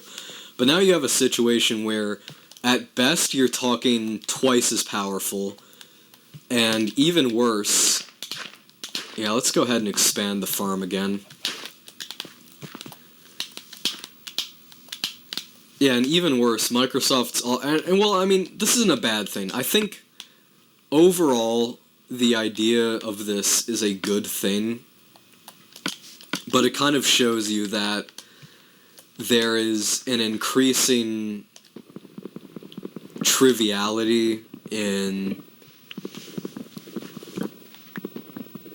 next generation hardware, that, like, the leap from 2009 to 2019, or I guess more, the leap from, like, 2010 to 2020 is quite a bit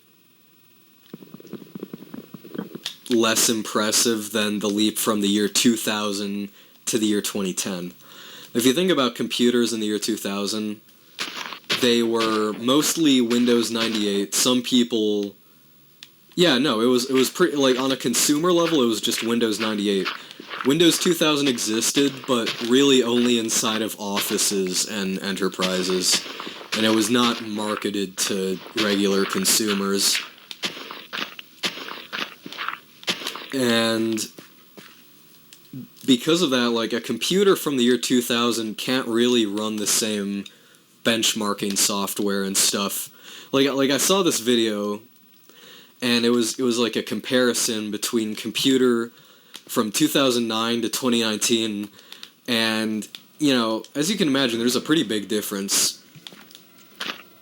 You know, they were comparing specifically a budget 2019 computer, like, lowest end budget that you can possibly get, to, like, the highest end that you could have gotten in 2009. And one of the things that they remarked is that if they were doing a comparison of, like, 1999 to 2009, they wouldn't even be running the same software. None of it would work. Like, but, like, even the 2009 computer was still running Windows 10. It was still DirectX 10 compatible. It was still running all of the benchmarking software, able to run a lot of the same games. So there was a difference, but the difference wasn't very pronounced. And I think we're gonna see, like, in this next decade, it's gonna be even more extreme, where it's like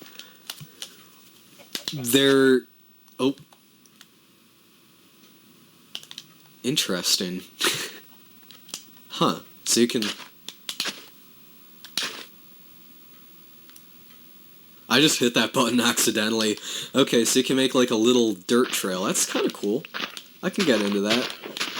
But anyway.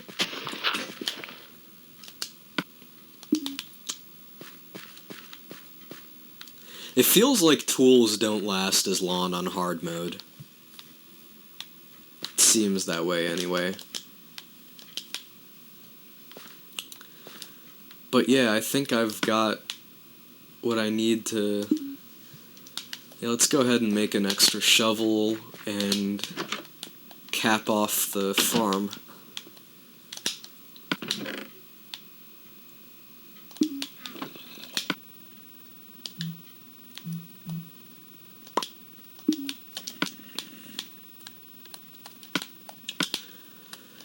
Yeah, I mean, that's the thing, is that every console generation jump up to this point, even with the leap to the PS4 and the Xbox One, you're still talking, you know, multiple times more powerful.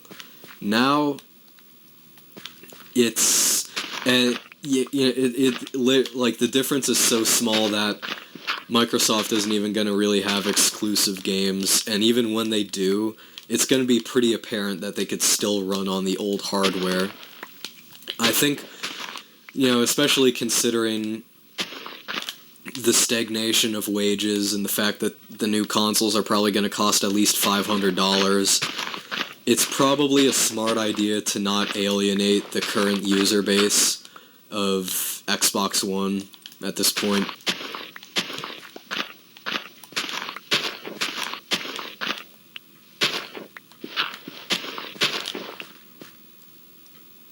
And I kind of like that, too, because it means I get to play Halo Infinite. Yay!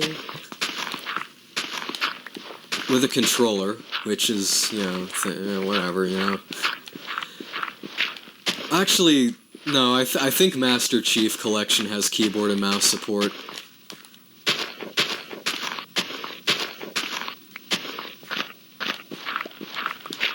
But don't quote me on that.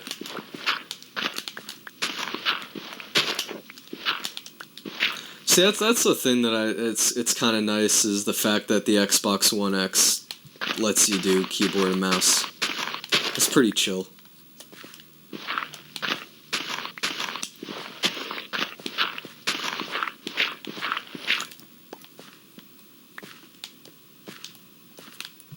Alright. Oh. Oops. It's weird how quickly it changes back to grass.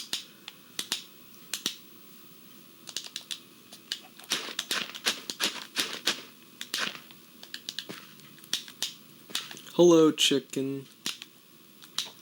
Yeah, look at that. That's just... Hi. You're my buddy.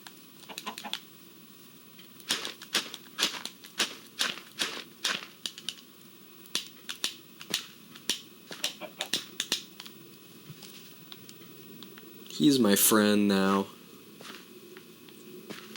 You know what? I'll make a little area just for my buddy here. Let's make an extra space just to have a place to put torches and a place for animals to spawn in and exist. Since this is a vegan Minecraft Let's Play, we don't practice animal cruelty here. We're just gonna... Wow. Shovels break fast. Wow.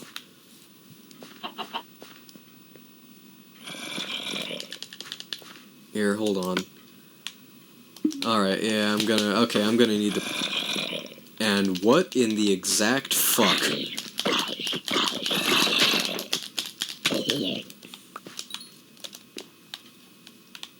Oh well.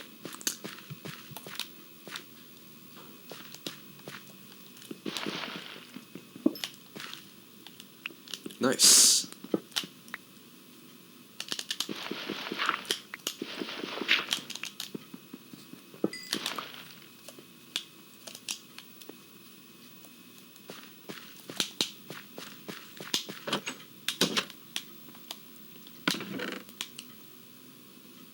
You know, something kind of funny that I'm thinking about now is that back in the day when I did the thing that all the kids did, and, you know, I was like 12 years old and decided to record my own Let's Play, is that, you know, like, I posted for advice on some forum, and, like, the dude, it's like, it's very weird looking back on, like, how, like, elitist a lot of the mentalities were back in the day. That, like, I was very clearly a kid that didn't know what I was doing, and everyone was like, oh, this is so bad, you're awful. And it kind of just, like, made me feel bad when I was a kid. And it's like, and now I'm the same age that those people were, and I'm just thinking, like, wow, it's like, it's kind of pathetic, right? Like, I mean, like, I like r/young people YouTube. It's funny to, like, have a laugh, but there's definitely something kind of callous about it that weirds me out about, like, grown adults laughing at children that don't know any better. It's just fucking weird. And one of the specific things, the thing that I was thinking of, was that they literally shamed me for using Windows Movie Maker. And now I'm thinking, like, bro, you're YouTube Let's Players. Shut the fuck up. Like, you don't need fucking video editing software that for, like, YouTube Let's Play, right?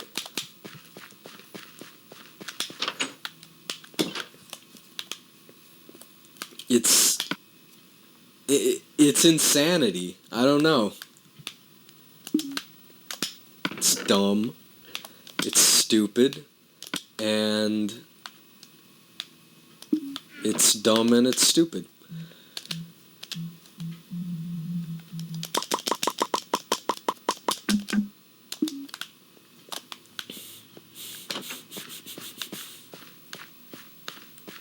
I can hear myself breathing. Yeah, this mic kind of picks up everything, but it's nice. And VHS tape really picks up everything. Yeah, like I said, so, you know, when I was talking about 3 to 5 megahertz of frequency response, and that's what's required for the video signal, and VHS hi-fi uses the hi-fi track for sound. That's how much frequency response. I mean, I have no real way of measuring it, but that's roughly what you're getting on VHS tape, and that's part of the reason why it sounds so good, is that you can basically just kind of replicate real life with it.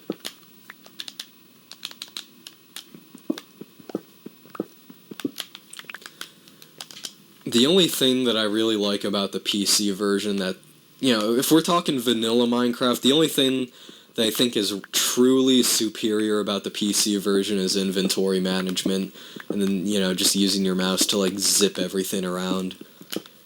Other than that, the console version actually makes a lot of things pretty ergonomic, and you don't really need, like, you don't really need the accuracy of aiming with a mouse and keyboard on Minecraft. Oh, now that I think about it, the fact that I know how to play mouse and keyboard in most games is probably a direct result of Minecraft.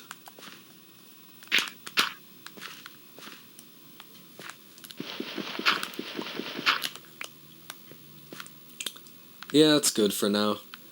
At some point, I'll undertake a mission to just clear out all of this, but for now, we're good. So let's see, so this is the neutral level. And how far does this go out? About here. That should be pretty good for now, I would think. Let's see if I got enough fence to close this all the way off. Maybe not. Might have to make a little more. Alright.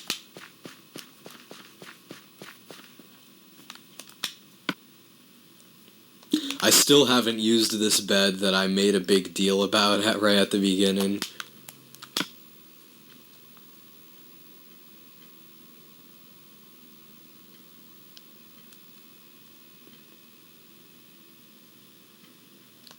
basically just waiting for my armor to get ready. So let's see.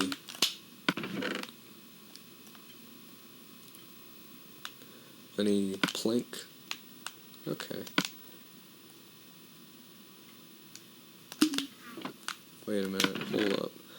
Yeah, let's go ahead and get that. It's hard to tell what stuff is when you're playing on a 480i CRT. Let's go ahead and... There, that should work.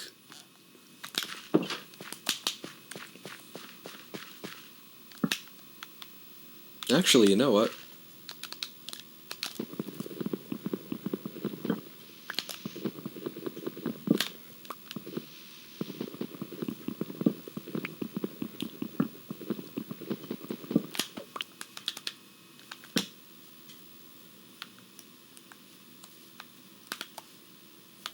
Yeah, I'm gonna need a few shovels, and let's go ahead and just reorganize the whole inventory anyway. So let's see. Don't need all that dirt.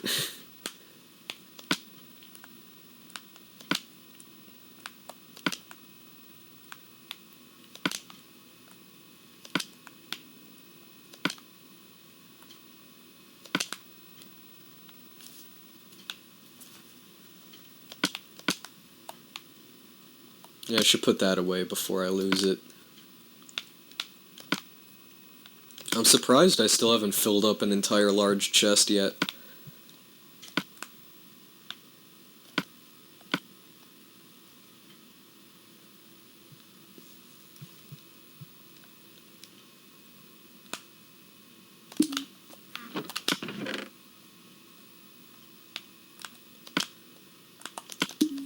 Yeah, let's just make more stone ones.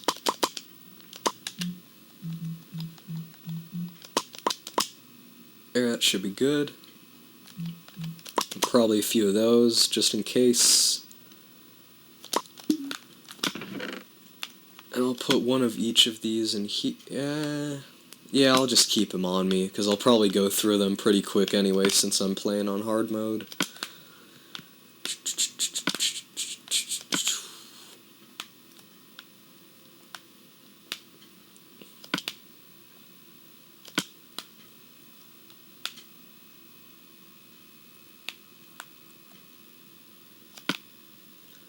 Yep, looks like it's almost time for another couple of chests. Actually, hold up. I just barely don't have enough... Wait, do I have no wood in here? Alright. I just barely don't have enough planks for a large chest, so we're gonna just go ahead and do that.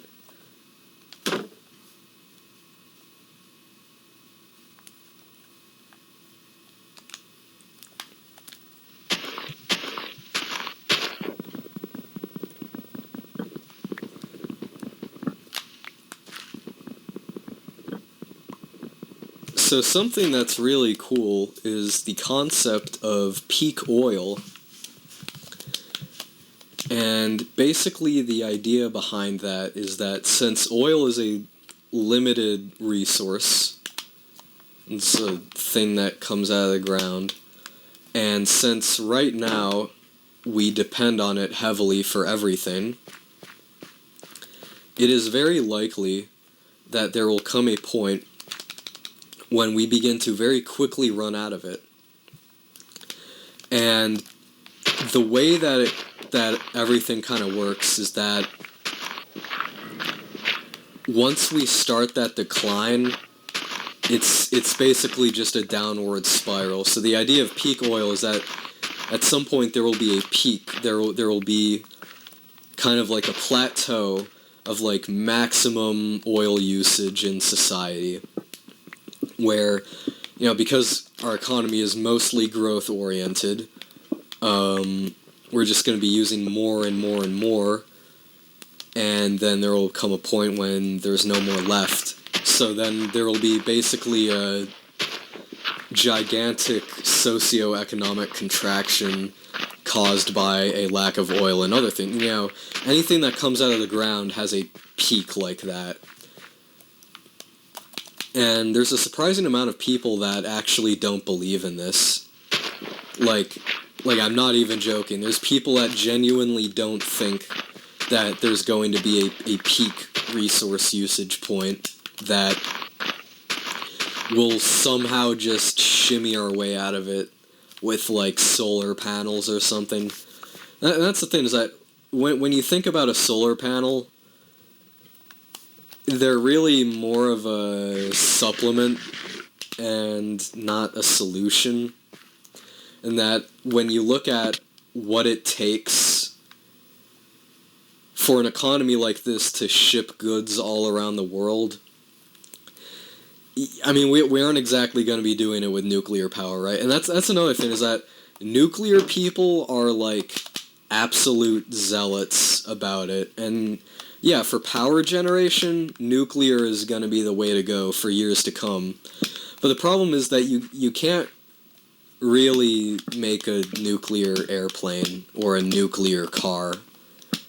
And it's a long way off from that even being a mild possibility. Especially a long way before it's really going to matter.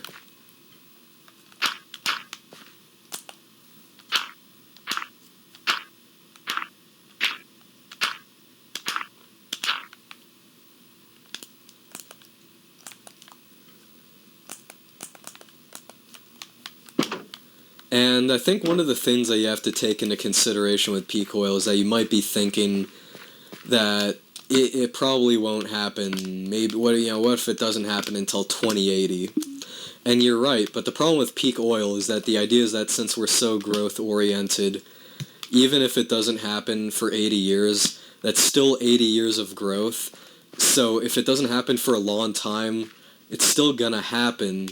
It's just that when it does happen, it's gonna be way worse because we spent so much time, basically ballooning the amount. I mean, like I said, I mean, even the amount of people in the world is, like, mostly dependent on this. And I mean, and see, this is another important thing to take into consideration, is that you might think that right now the political right doesn't believe in climate change or doesn't believe that we're causing it. And the problem is that there's gonna come a point in time when the science is undeniable, and you're gonna very quickly watch the argument turn into, well, if we only have so much to go around, that means that we're just gonna have to kill a bunch of people, right? Like literally, we're gonna see actual politicians start making the Thanos argument, and because it's gonna be impossible to deny after a certain point. Oh yeah, I put a gate here. I keep forgetting that, but let's expand the sugar operation.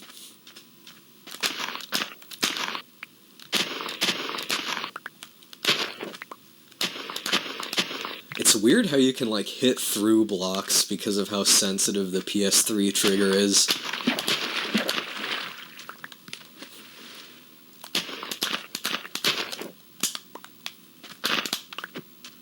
Alright.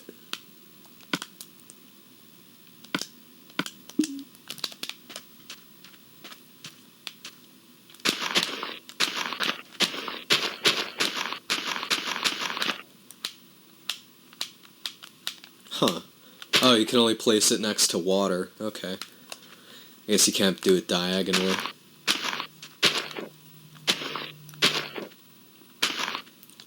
But yeah, I mean, that's a pretty, like, important thing to consider. Is that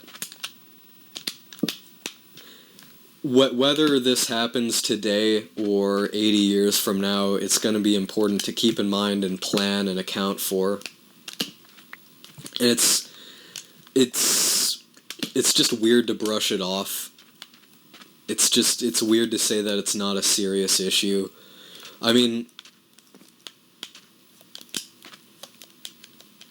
when you have unpredictable cold snaps and unseasonably warm weather during the winter, that's something that's not gonna have a very happy effect on the farmers that the political right seems to care a lot about.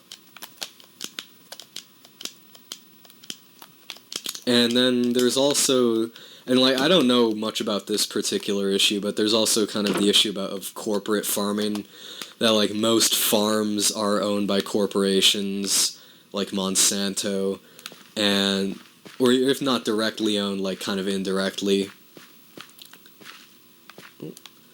Yeah, looks like might be time. I'm gonna let it go a little more before I harvest again.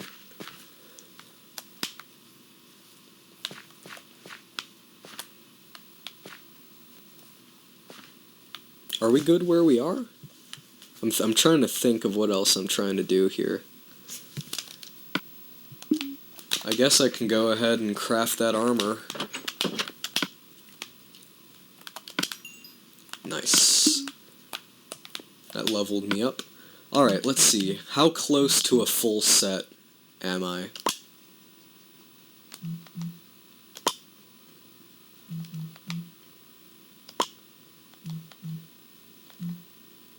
Horse armor. If you don't have to pay Bethesda $5 for it, is it really horse armor though?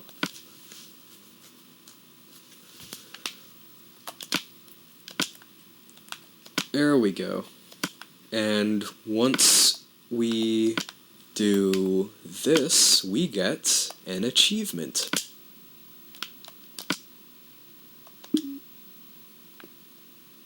We get... There we go! I knew that was coming, because I remember that from playing the Xbox version. Alright. Now I can go ahead and put this iron here with the other iron. Actually, it's probably not a bad idea to set up another pickaxe just to take with me down to the tunnels. And yeah, that's right, another thing I was gonna do is just do one of these. And go ahead and I'll just...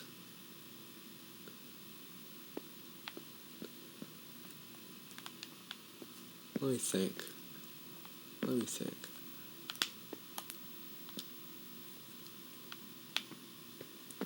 Yeah, I guess I'll just stick a chest back there. Because as far as I'm aware, you can place stuff directly next to beds now, and that doesn't really affect you anymore, like it used to.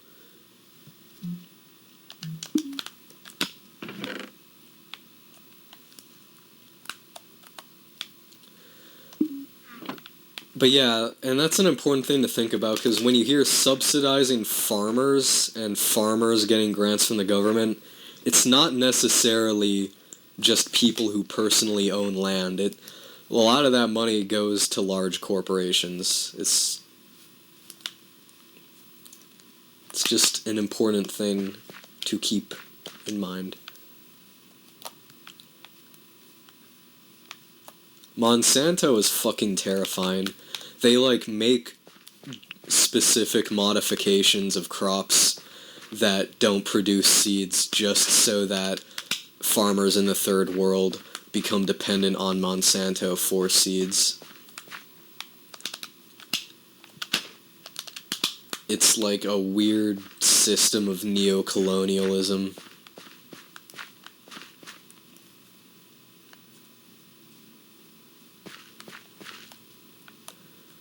You know what, let's go ahead and...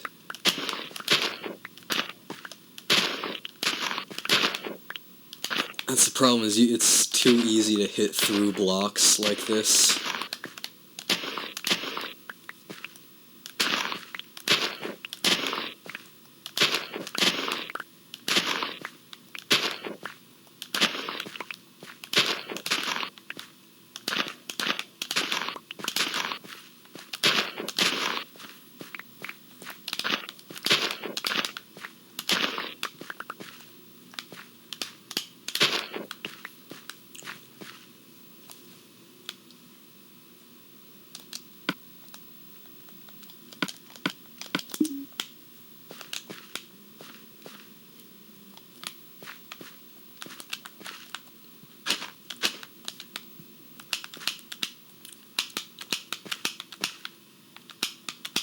But yeah, I mean, so to put the population thing into perspective, and keep in mind, like, you can acknowledge this without being, like, a fucking fascist, is that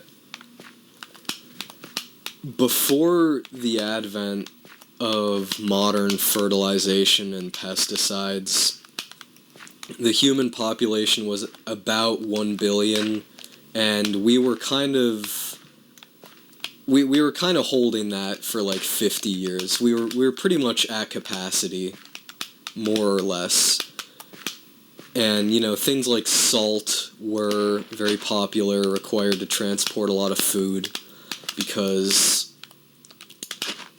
salt was like the only way that you could preserve what little food that what little food you actually made. And so yeah, the population was like 1 billion, and then basically every decade after the advent of the Haber process, however you want to say it, every decade after that, you see just pretty extreme growth. And, like, at this point, like, it's too late, right? Like, at this point, there's nothing that you can really do about it. I mean, unless you want to, like, appeal to, like, sci-fi solutions, there's not a whole lot that can really be done about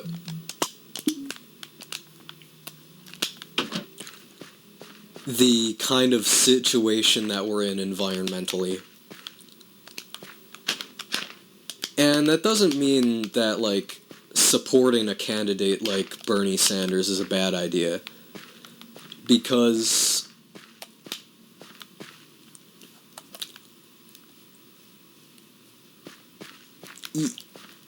if we're all kind of dead anyway, do you really want to have a horrible life up until that death? It just, like nobody really has the right to distribute the inevitable. I mean, I'm not saying that it's impossible that we'll come up with some kind of solution to... Thank you, spooky Minecraft noise. I'm not saying that it's impossible to come up with a solution to the problems that were created by humans hundreds of years ago, or not, like, basically 100 years. And that's another thing.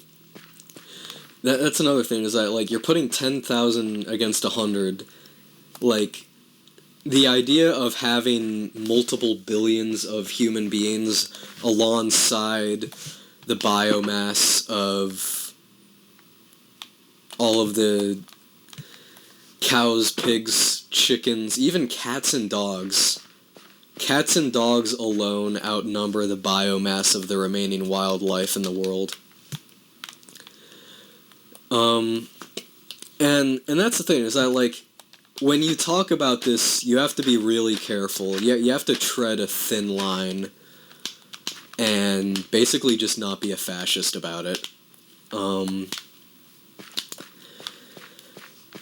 Because I think denying the existence of this problem is somehow even worse, right? That you can't really circumvent the laws of thermodynamics.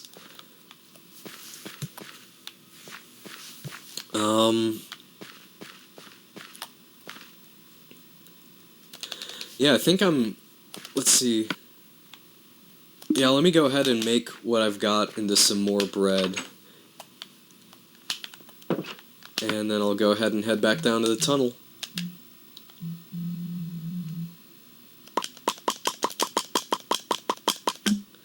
But yeah, I mean, like for instance, a YouTuber that I like a lot is Peter Coffin, and he's pretty cool.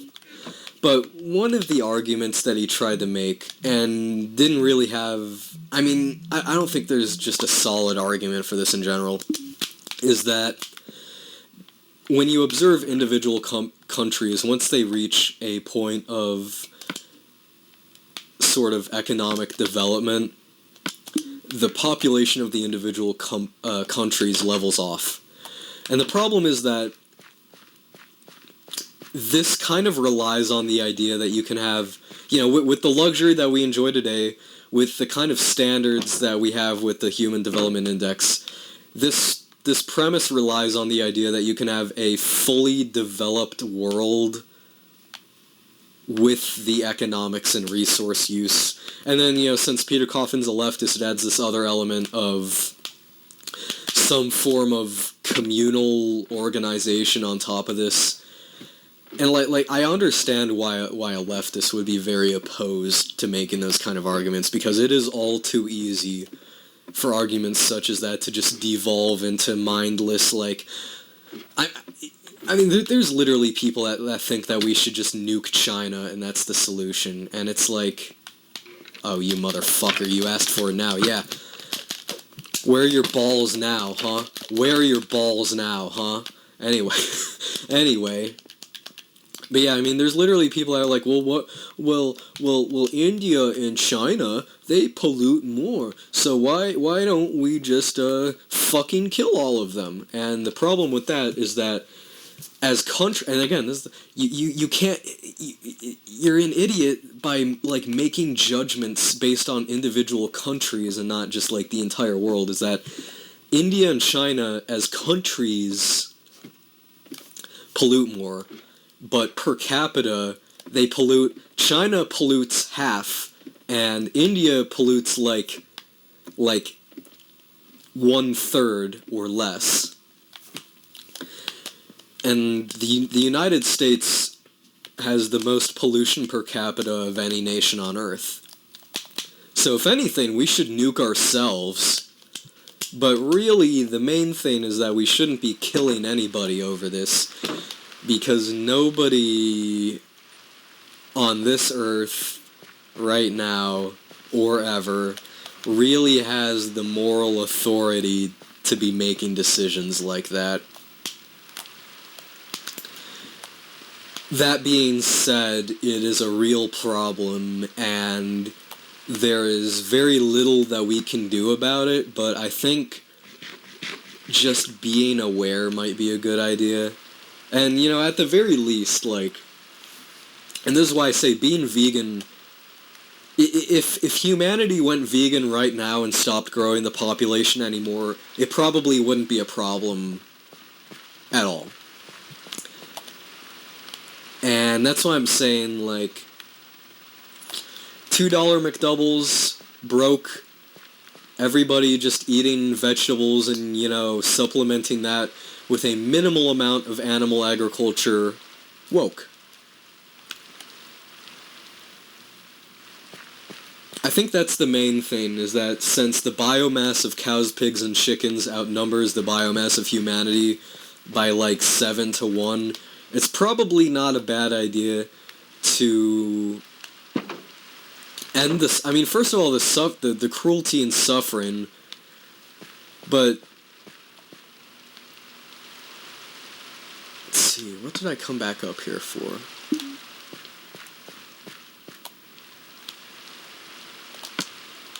Oh yeah, inventory is almost full. Yeah, let me go ahead and I don't really need to carry all those tools around with me.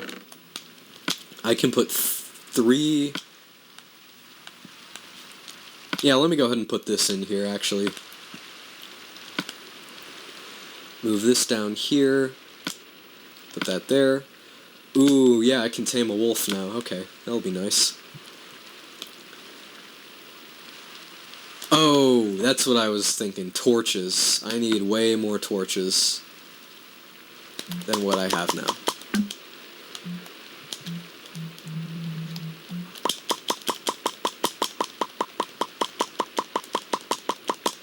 That should last me a little while. Oh. Yeah, probably not a bad idea to go ahead and do that. There we go.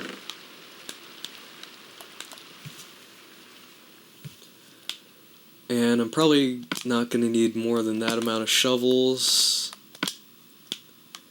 Just keep that there. That's dirt, that's granite.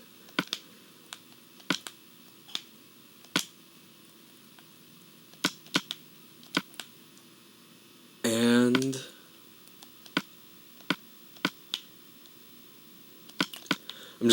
I'm not putting back anything that's gonna replenish down there anyway, but I guess I don't need all of that coal on me right now. So yeah, that should work for now. Oh yeah, seeds. I don't need all the seeds.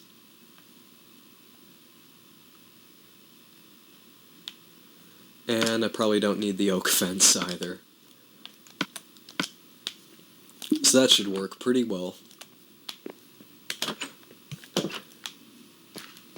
Yeah, let's go back down.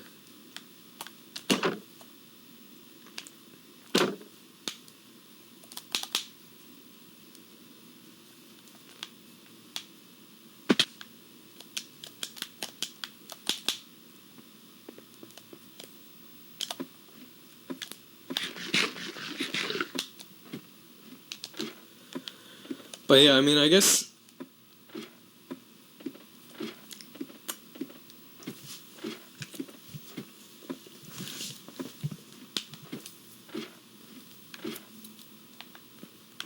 that's just another part of kind of what invalidates liberalism, is that it kind of relies on the endless continuation of the material success that our world currently enjoys, and only really enjoys because of stuff that's taken out of the ground. That sounds like... When I think about it, it kind of sounds like someone took the sound of like an old dial-up modem and like did a lot of weird digital processing to it. I think that's how they made the cave sounds. Oh, I hear something.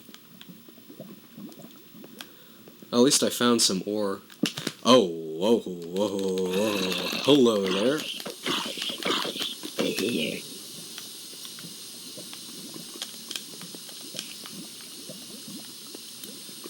Hello there. General Kenobi.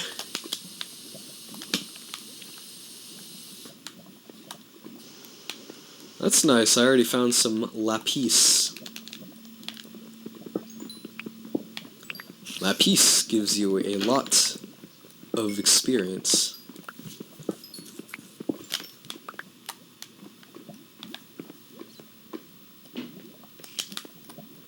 Alright, can we break the level 10 barrier? I think so.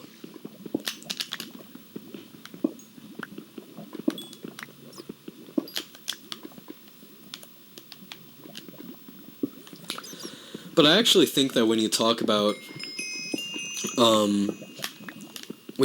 things like overpopulation or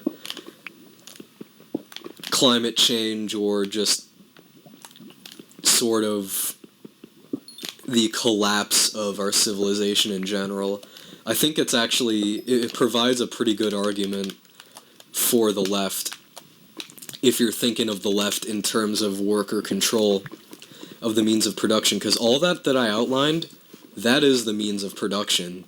You know, coal, iron, natural gas, copper, factories, machines, land, arable and otherwise.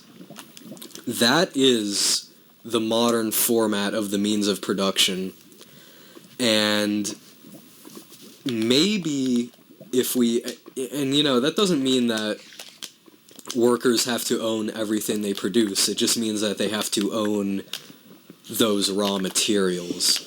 That's kind of something that gets left out of the conversation when we talk about leftists owning the means of production.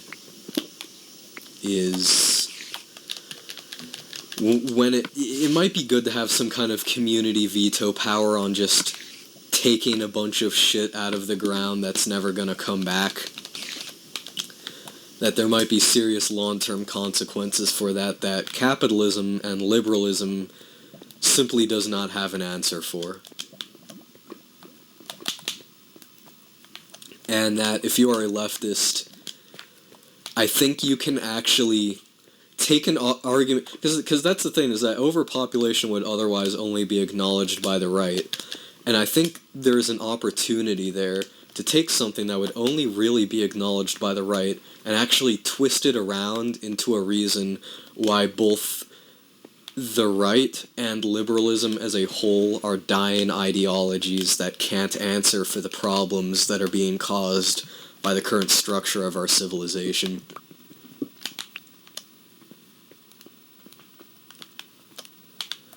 I just think it's a good idea if the left is gonna paint itself as the rational side that doesn't deny what's in front of them. I heard that. That's a witch. I'm staying the fuck away from that. But yeah, if you're a leftist, you can probably use that.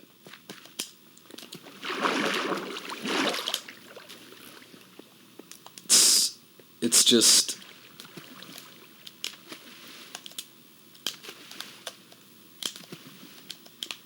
You have to be very careful, though, like I said. But peak oil isn't going anywhere. I mean, we're at a point in time now where Venezuela now holds the largest oil deposits in the world. It didn't used to be that way. Now, I mean, you want to know why we were about to engage a coup in Venezuela? It was specifically for American... Oh, yeah, I see you there. I'm not fucking with that. Okay.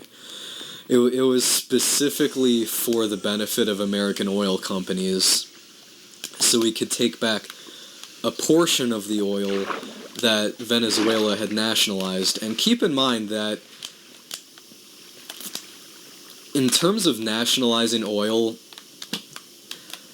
Norway has nationalized much more than Venezuela, and yet we don't really consider Norway a socialist country because it's not.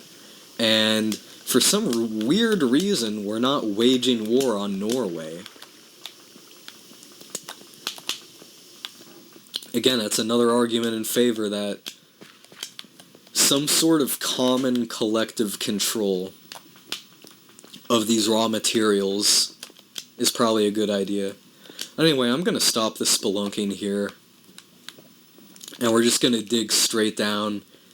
And we're just going to really engage the resource accumulation. I still have my ladder. Nice. I still have all of my ladders on me.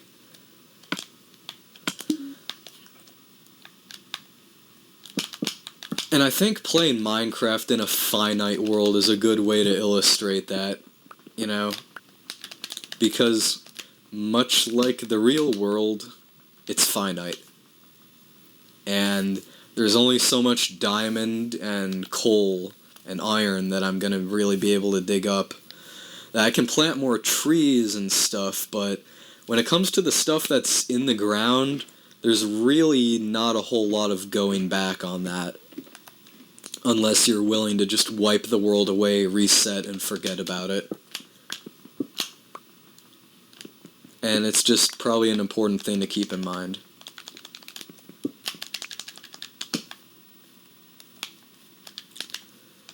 You don't have to deny it, you just... I guess that's an important thing, is that if you see an argument that's being used by the right that you don't like, arguing against it is one thing, but even better is taking the argument and recontextualizing it in a way that makes leftism not only more palatable, but also more convincing. And we hit bedrock, so we were pretty close anyway. We were actually basically there.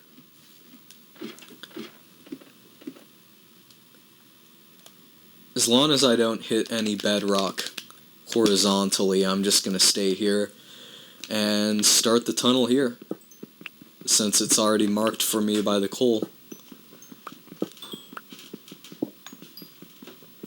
Yeah, looks like I'm at exactly the right place. I think people usually say that the best place to mine is Y11, but I can't really check my coordinates on the PS3 version to mine. Actually, does the map do that?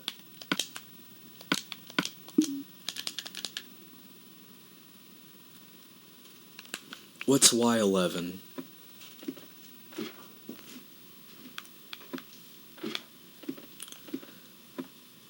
It's like just below where I was. Yeah, I've heard Y11 is the best and most efficient place because when you're at Y11, lava will always spawn at your feet. Yeah, let me go ahead and just put a torch here. At Y11, lava always spawns at your feet, but you're still just as likely to hit diamond and stuff as you are at actual bedrock.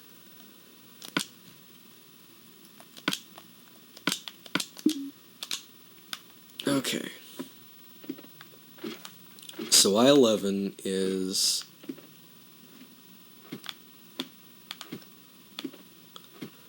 This might not apply to this version of the game, but I'm pretty sure it's here.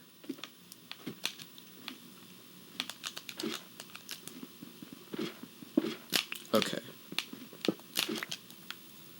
Am I still Y11? There we go. Okay. Yep, that's as good as place as any. As good of a place as any. Holy shit.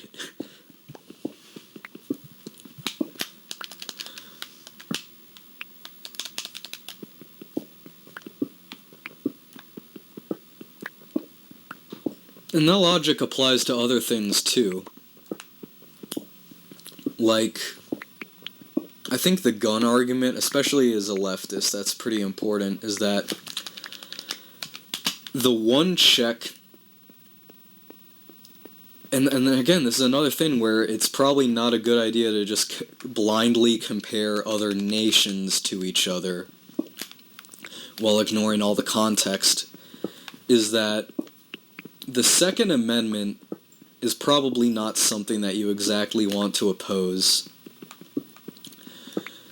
and that insurgent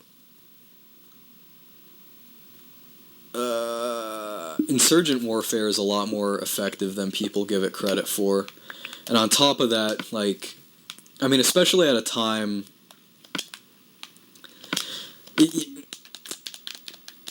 Instead, again, you know, you can easily turn... I guess I'm not going to say a whole lot about it, but you can probably get the idea that that particular discussion can very easily be turned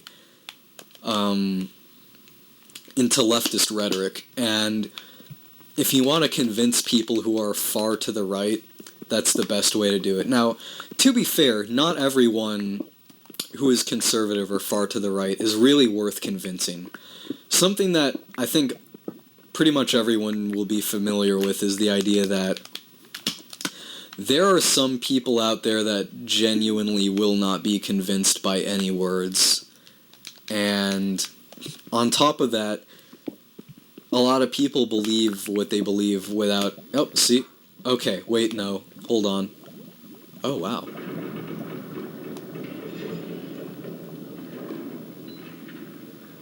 Interesting. So I was one block off, but my idea worked in theory.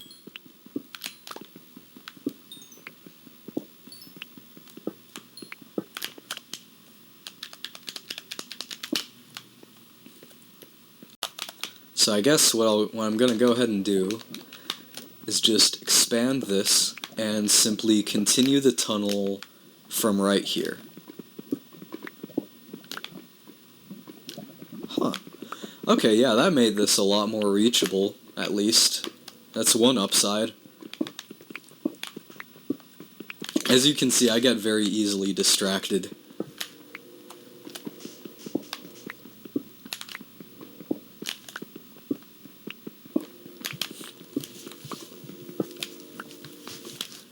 So here's what I'm gonna do. Since I'm at level 11... Welcome back to a ported implementation of Minecraft. I had a 5-hour break, and now I'm feeling much more peaceful and confident. And we're just gonna jump right back into it.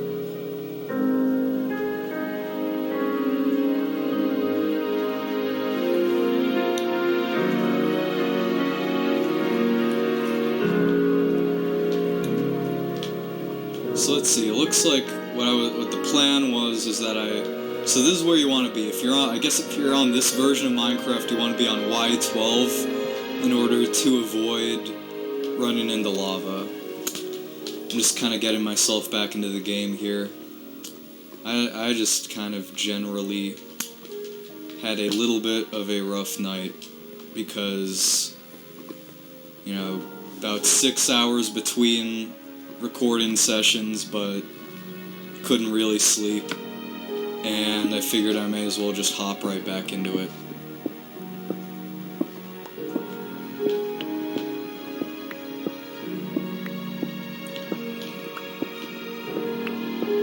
So I guess the first thing we should talk about is probably Billie Island, and the Grammys, and I don't know, it's like, it's just kind of weird how popularity makes people... I mean, okay, so it's like, so there's like a couple different dimensions to this, because a lot of people just kind of talk about, okay, well this is, okay, alright, yeah, let's just, there we go. Yeah, a lot of people kind of just act like she's the Fortnite of music, and I don't know, it's just, nobody was really talking shit, or I guess nobody was really talking about anything until the big album kind of took off. I am very disorganized here. Hold on.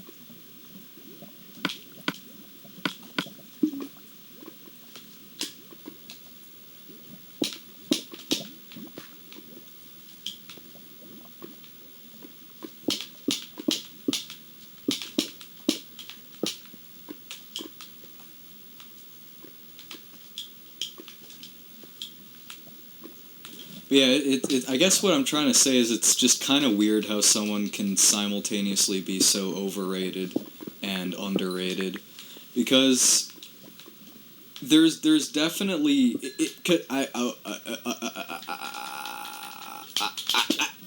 fuck you, fuck you, and fuck death. Anyway, because it's like,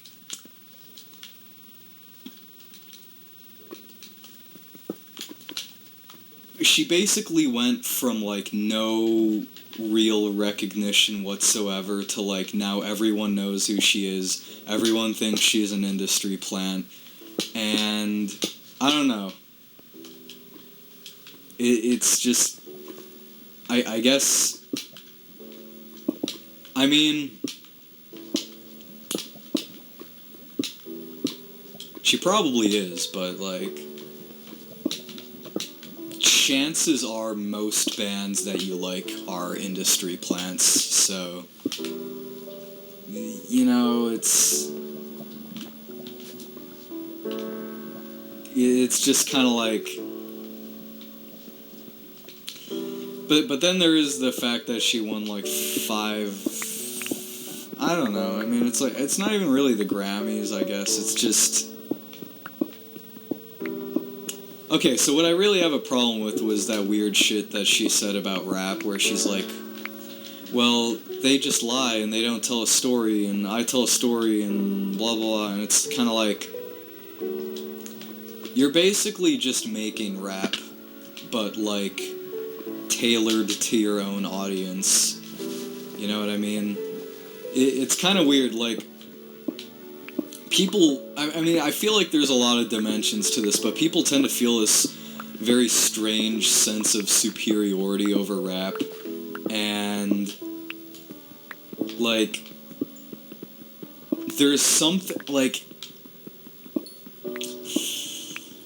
I don't know, I kind of want to be careful with what I say, but there's something almost kind of bigoted about it, because people will often call things rap, that, you know, aren't specifically because of the people that made the music, and like, it's, I don't know, there's just something very condescending about it, and I just don't really like it when people, you know, when anyone feeds into that narrative. And right now in this cultural moment, because Billie Eilish has so much acclaim, people will listen to her when she says things like that, and it just kind of makes me sad, I guess, that you're, you know, willing to kind of just sell an entire genre short. It's just weird. You know, I mean, I guess it's, there is not really a whole lot that I can contribute to that discussion on. All I can say is that people say a lot of weird shit about rap. And it's, you know, it's just kind of weird. Or I guess, to put it more accurately, people say weird shit about what they consider to be rap.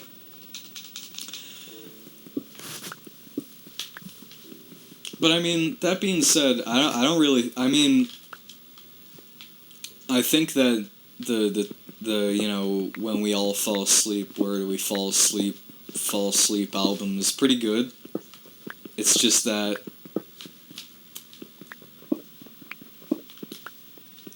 I don't know, people are kind of taking this shit to like weird extremes.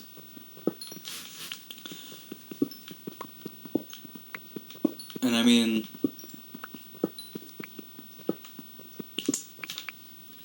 nothing wrong with doing it over something. I guess the problem is like the politicization of things like,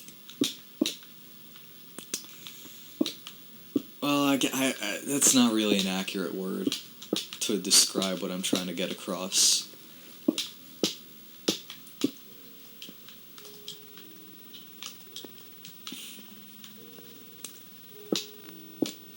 It's just so weird that a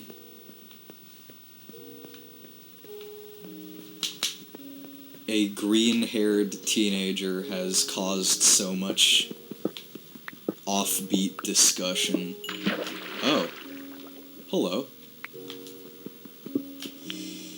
And what is this? Huh. Well, I'm definitely gonna need to find some diamond, but I guess we'll just keep that there and keep going on.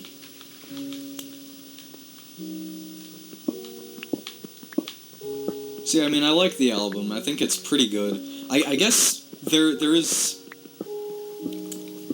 definitely a strange element of the virality of it, of how it got boosted. And, you know, she had a following before that album, but that one kind of just exploded. And typically when things like that explode, even when there's authenticity behind it, if you look into the production, the marketing, things like that, there is a certain amount of artificiality to it. You know, like, think of, to give a kind of a weird example, but I think it kind of holds true, is like, think of the album Nevermind. And, like, when you think about that album, like, you can't really say that Kurt Cobain is inauthentic in any real way, but he didn't produce Nevermind himself the way that he did with Bleach, or the way that he sought out his own, you know, choice of producer with In Utero. He just kind of took, you know, what he had access to on Nevermind, and to an extent was kind of like manipulated in a lot of creative choices. It was always going to be kind of a poppy sounding album, but there were certain things like, you know, using double tracking on vocals and having kind of a more clean, shiny production that were not really his idea, but he was kind of, convinced. I wouldn't say maybe manipulated is a strong word, but convinced. And you can say that in a lot of ways, Nevermind wasn't exactly all the way his creation. And there's a kind of a sense of feeling the same way about the Billie Eilish album that got really popular, right? And I'm not trying to, I'm not trying to, do an app, I guess what I'm trying to say is, I'm not trying to, compare these two, they're on the same degree or the same level, or, they couldn't be on the same degree. I'm just saying that, if you look at the virality of just the records, their popularity, and their distribution, there's a lot of similarities there. And really, just with all, Hollywood kind of music. It's kind of the nature of the beast that, I mean,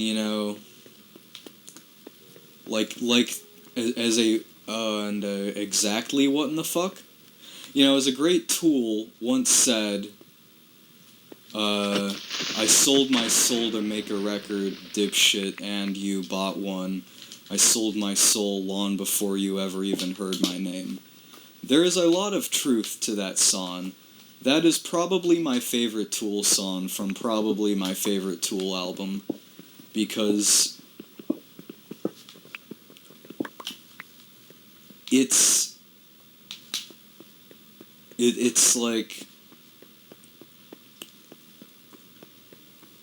very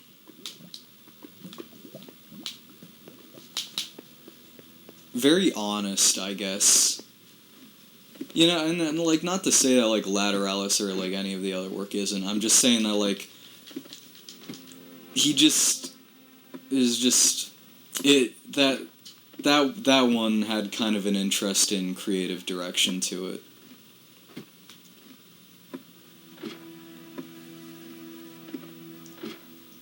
And I guess that's kind of the interesting thing about the kind of, current landscape with internet music, is that as popular as Billie Eilish is, there's definitely, a battleground to it. That, the YouTube algorithm in a nutshell is basically just an attempt by the established media to, well, holy fuck, to kind of, reclaim what was lost with the ability to, control what gets popular and why. And it's also simultaneously a recognition that the battle has already been lost. Because when most people try to get popular on YouTube, they try to, manipulate the algorithm or work with it rather than against it. Avoiding the use of bad language, not trying to get too political, uploading on a consistent schedule. And I think the next generation... I'm full. Alright, I think the next generation of YouTube is basically going to be centered around getting popular without necessarily trying to just go through the algorithm. I guess you could say that's kind of what I'm trying to do. And the thing is, I'm not really... I don't really know what I'm doing here, honestly. I'm just kind of, letting loose with my thoughts and just seeing... I guess another thing is that when I do this, I don't have, a number in mind, right? I'm not trying to, get to 1,000 or 100,000 or 1,000,000 subscribers. I have no goal, right?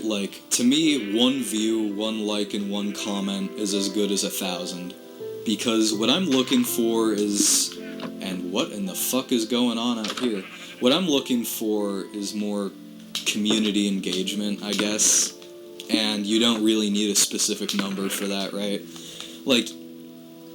You can have, a little, small YouTube community with, 500 subscribers. You can have one with 1,000. it doesn't really matter. What really matters is the actual interaction that you end up having. And that doesn't require, like, a given number or anything. It requires something, like, a little deeper than that, I guess. But there's a lot about YouTube to appreciate these days. It's interesting. You know, like I said, YouTube is a battleground and chaos is a ladder, and it's just interesting. But yeah, I mean, I think that's the thing right now, is that a lot of people out there kind of just view it through a lens of ad revenue, you know, reaching a certain number, reaching a certain metric. And I don't know, I think something important to understand is that there's no magic number that exists, right? Like,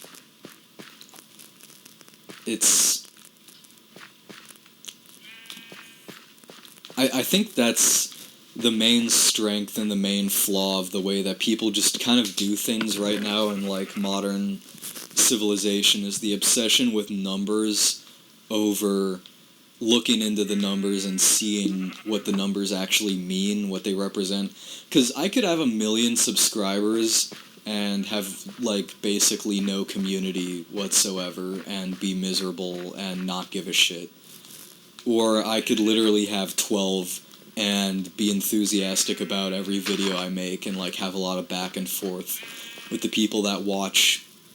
Is that I'm not really trying to do anything specific. I mean, I do have very aggressive views and opinions and beliefs on some things, but I'm definitely not really trying to be a demagogue here.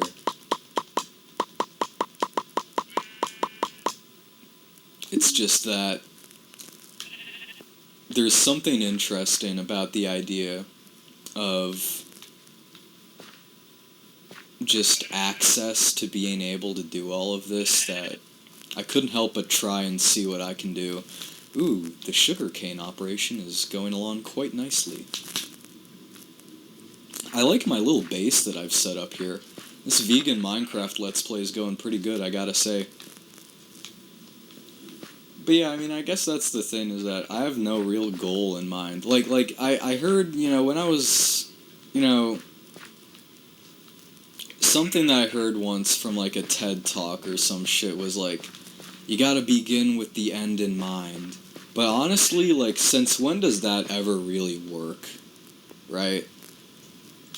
I mean, most of the time, just in life, you're kind of just playing it by ear, seeing kind of what the back and forth of stuff is. Let me think about organizing my shit here. Man, 2 sheep just went meh at the same time, and it just sounded weird. I wonder if that's going to be picked up on the tape. And yeah, I'm going to go to the end of the tape here, so if this suddenly cuts off, that's because I just got to the end of the tape. And so I think what I'm going to do with this particular Minecraft playthrough is that because, you know, I'm doing this basically right after I finished Mario 64, and I think what I'm going to do is between every Let's Play, I'm going to record 1 6-hour tape of Minecraft, and that's just how I'm going to do it. And the next playthrough after this is going to be Pokemon Red version, played on a Super Nintendo Game Boy. And probably some other fun stuff too. I mean, I have, like, so many ideas, so many stuff. And I also have just ideas for songs. I guess that's the thing, is, like, I guess that's kind of the thing, the interesting thing about making art in 2019 is that, and, you know, I'm not trying to be, like, a starving artist or saying that, like, there's no point to trying to make money off of art, but it's very interesting that you can get this real, like, human fulfillment from creating stuff and not make money but still just have this success that does not exist in the traditional dimension of capitalism. And I guess ultimately that's what I'm trying to do here, is break out of that weird existential bubble that we're in. And I don't have any of the answers. Like I said in Mario 64, I've found a collection of answers that I'm happy with right now, but, you know, I'm only 21. And before you say, oh, you'll be conservative when you're older, well, I kind of already had an edgelord phase. I mean, I wasn't, like, conservative, but I was just kind of like your standard, like, you know, both sides centrist. And that's kind of why, as much as I can sympathize with it, I try to stay away from the kind of both sides arguments, because I feel like you kind of have to take sides in life. That life isn't really full of fence sitters.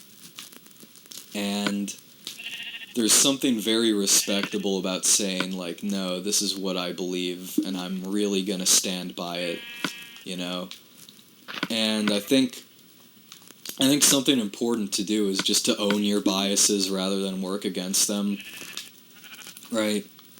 Now, like, kind of have a recognition that you can't really be an unbiased political actor, and that you can't even really be a non-political actor. That even your relatively non-political acts are still kind of interlaced with politics. You know what I mean? Like, when I'm trying to figure out a good way to get this across, I guess, is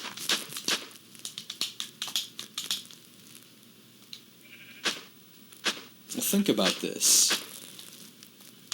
I guess this goes back to, like, arguments about human choice and inevitability, but think about a person that gets stricken with a horrifying and debilitating disease.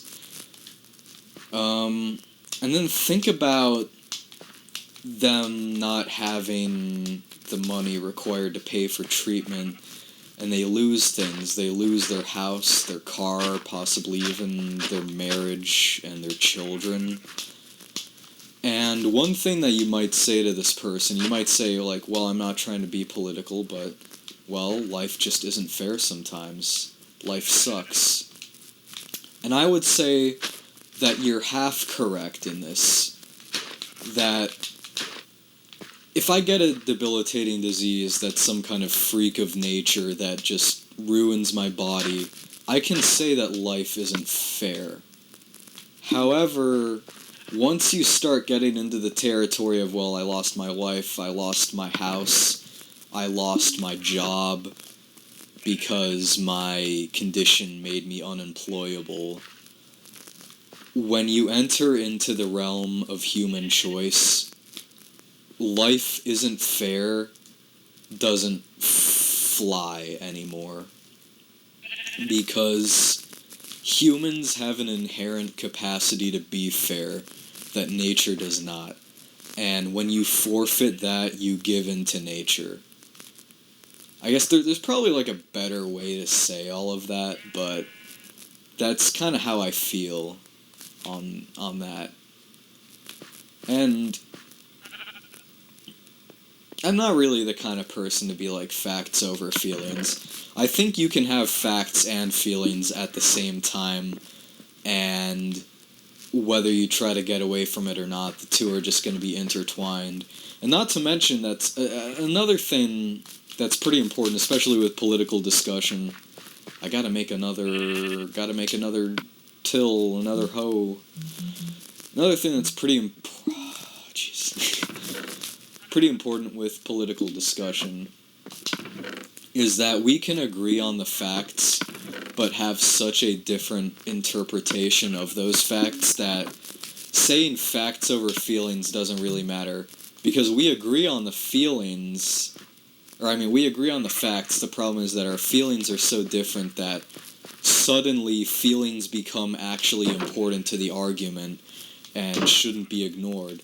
Again, going back to that example of, getting a debilitated disease, because a conservative or even someone relatively liberal-minded would say that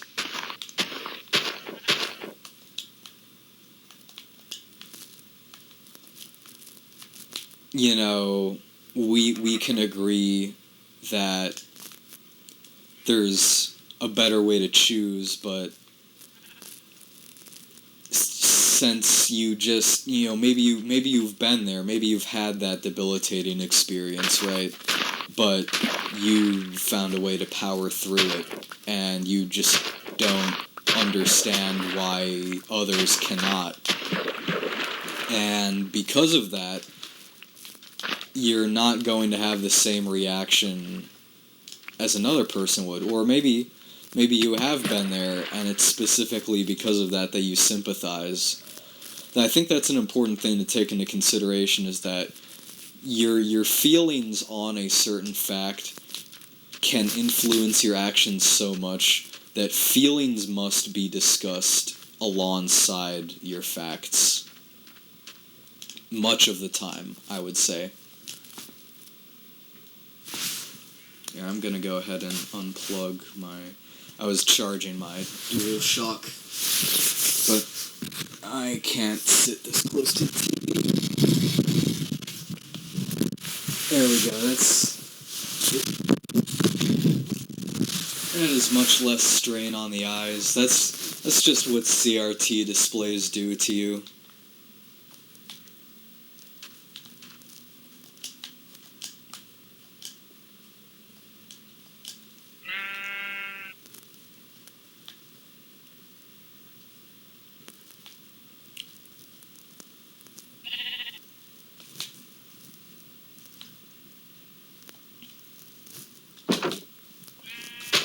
Uh-oh.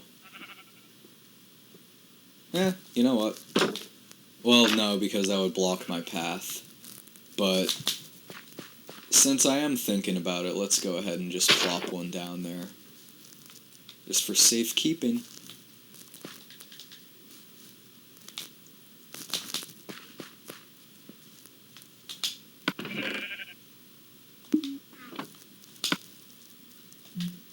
Do I have what I need here? No, I do not. Oh wait, hold on. Okay, I gotta do that. And then I gotta do that.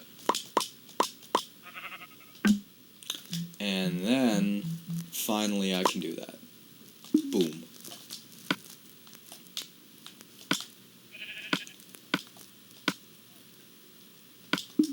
Alright, let's go ahead and finish this farm.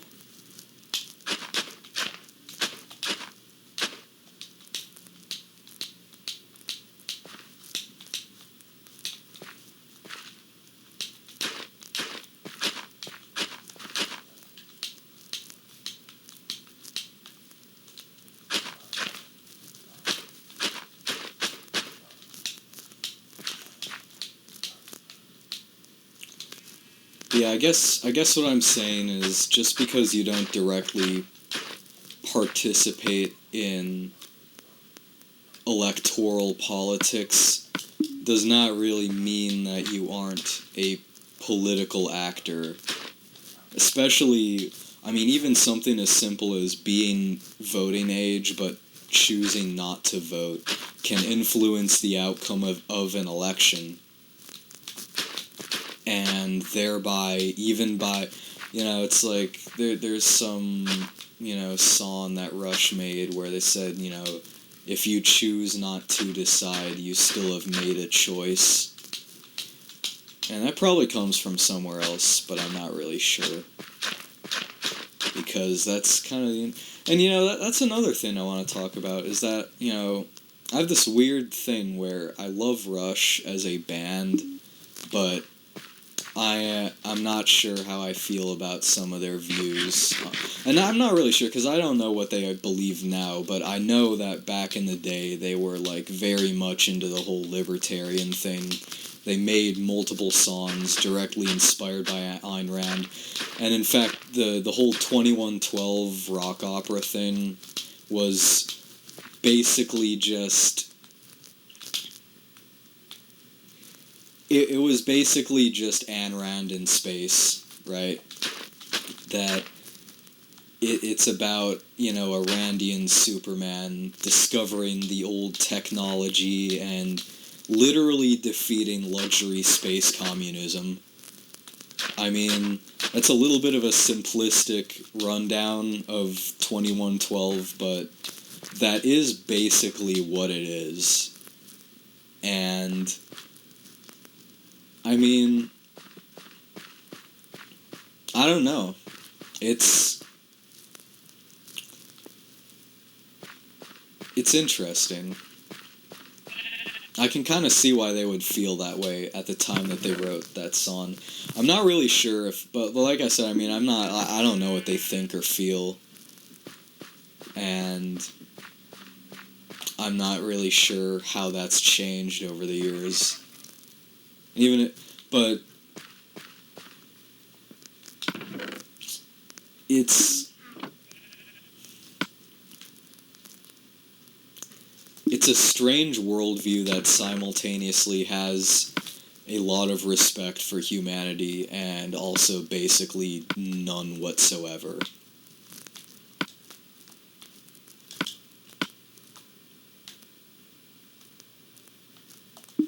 Do I have other ore I've already stored up? Let's just add that to my existing pile. I'm not really sure what gold does. Last time I played Minecraft years ago, it, like, didn't do anything useful, basically. I guess one thing to check out is, what do I need to make an enchanting table?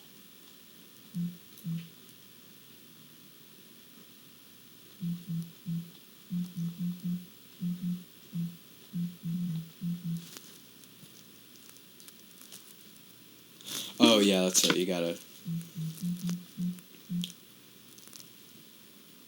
I need 2 diamond and a book.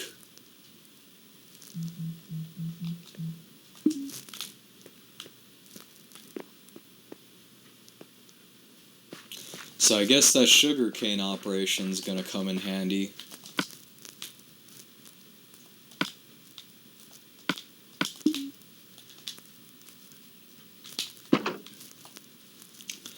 But I mean, I think people, you know, kind of like going back to something I was talking about earlier, is like working with the algorithm instead of against it, is that it puts people into these very strange positions where, I mean, I've seen people literally, you know, censor words like hate or things like that, but then not censor other words that are just way worse.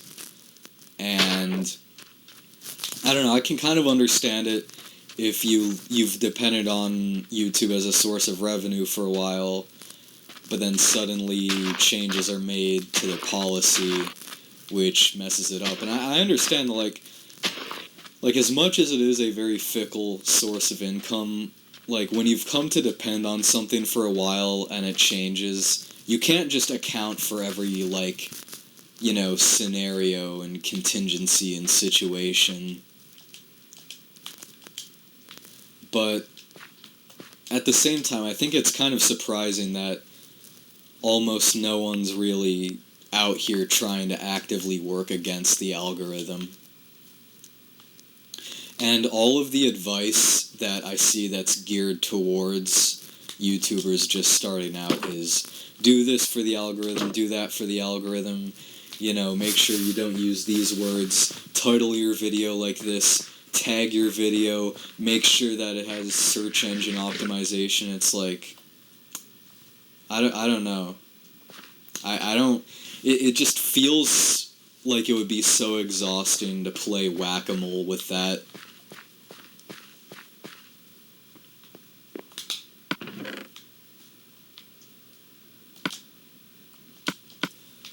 can respect people that try, but personally I have no real interest. And I would just prefer to see how this little experiment kind of runs. Do I have any gravel here? Apparently not. God, the menus hurt my eyes so much on a tube TV. This game definitely was not meant for this. It does not scale properly for 480i, but the fact that it even works at all is pretty impressive. That's kind of the beautiful thing about the PS3, is that even if the game is grossly not meant for it, all games do work in standard definition in some way or another. Definitely the early titles from like 2006 to 2009 are much more optimized for this, but yeah, even something like the PS3 version of Minecraft, which came out in like, 2014, updated through 2018, still works just fine at 480i. And if you're wondering what the I and the P stands for, basically the simplest rundown is P is progressive. Every image that you see is a new one. So if it's 480p, you're seeing a full image that's 480 pixels tall, basically. Now, a CRT doesn't exactly work in pixels, but for the sake of argument, and especially with a computer device generating the signal, for all intents and purposes it does. So the way that you can think of it is that when it's interlaced, instead of getting a full picture on every frame, you're getting every other... That was quick. What the fuck? Oh. Anyway, you're not getting a full screen of pixels on every update of the display. You're getting every other line, and then you're getting every other line, if that makes sense, of pixels. And, 1080p versus 1080i, if you remember old component video, 1080i is the same thing. You're getting every other line, then every other line. And technically it's not I call it frames, but it's fields per second instead of frames per second. And because of that, interlaced video can kind of hurt your eyes. It just makes you feel weird. Well, 1080i isn't so bad, but 480i on a tube TV, sitting really close to it, it does a number on you. That's for sure.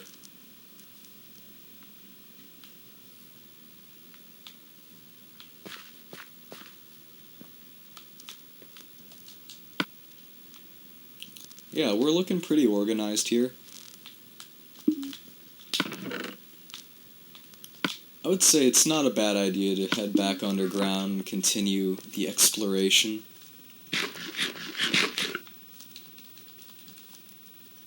Because definitely the next step is finding diamonds and obsidian and mining a bunch more cobblestone and just really dipping into the sort of resource gathering phase here.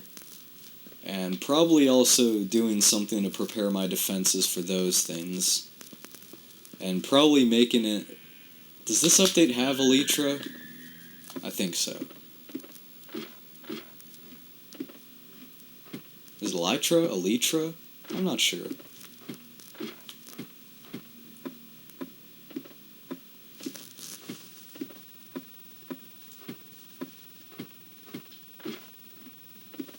Oh yeah, that's right. We don't do that here. So the magic number is y equals 12, because lava will always spawn at your feet. Oh, something's back there. Oh yeah, it's just that water from earlier. It's kind of funny that even playing Minecraft... Is that even playing Minecraft? Is that even when I play Minecraft, it's like I'm playing Minecraft. It is now 6:30 in the morning.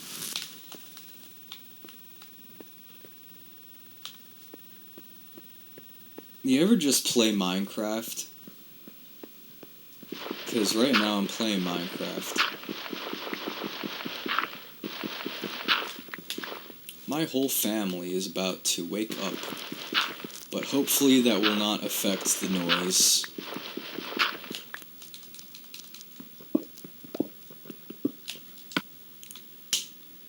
Oh wait, I need more pickaxe. I need more pickaxe.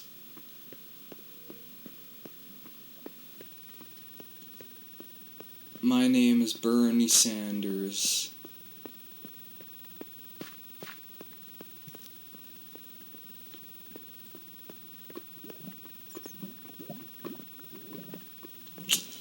That would have been... Yes, that's the thing, is like, I never prepare... You know what?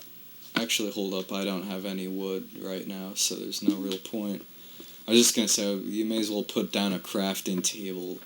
Okay, I swear, it is weird how slow the ladders are on this version.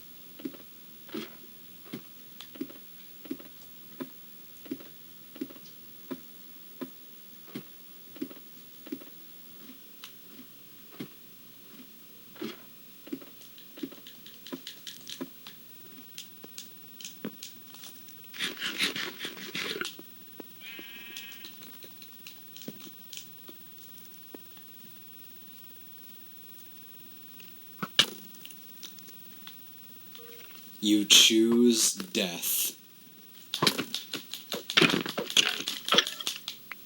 That's what I thought.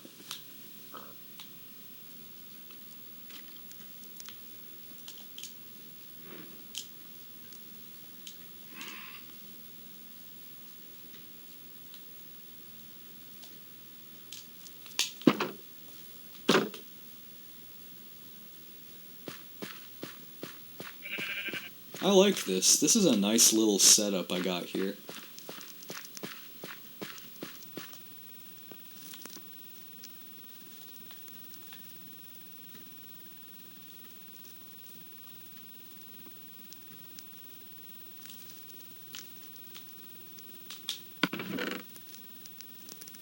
God, that hurts my eyes.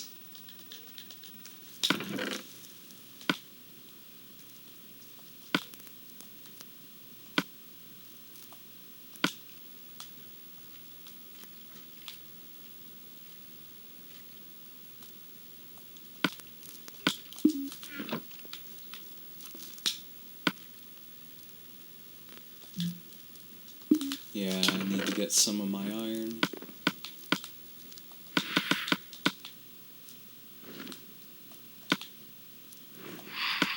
Just enough to make 2. And that one in the chest is gonna stay as my backup in case I die doing something stupid.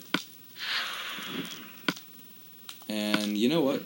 Another strategy that I kind of like to employ is, in addition to the iron pickaxe, you make a bunch of stone pickaxes as well, just for the stuff that doesn't really require iron. And that way, you don't have to waste all of your iron pickaxe. It makes you have to go back up for tools a lot less. It's just a good method of resource management.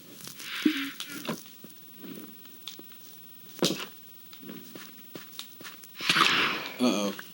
Okay, hold on. Whoops. Wait, is the sun setting already? I thought the sun was coming up. Yeah, it is.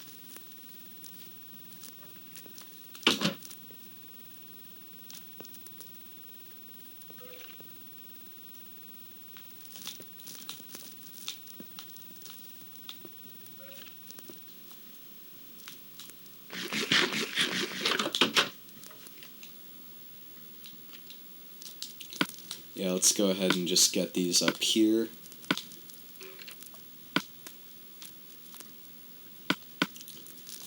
Alright, we're good.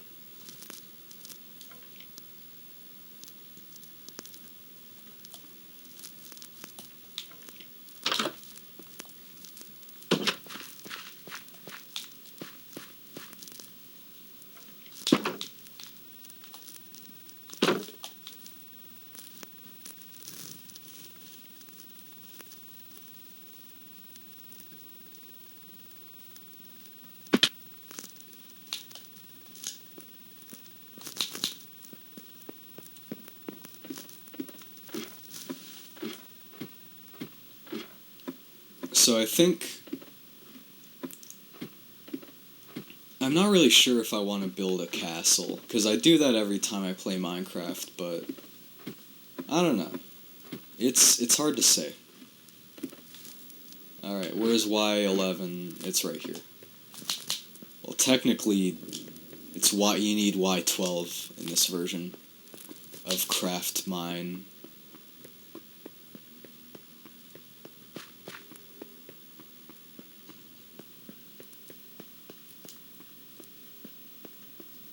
Something about this always just scares me. I don't know why. But, you know, I'm here for it. There's nothing I can do. Part of the reason why I record this, too, is because I get... part of the reason I couldn't sleep and I'm doing this is, like, I get really bad anxiety, and I guess I don't always have a person that I can just talk to right when I have it, especially very late at night, so it's good to just have something to kind of release it, where I can talk and, not just have my own thoughts bouncing around in my own head, but, like, kind of get them out there a little bit.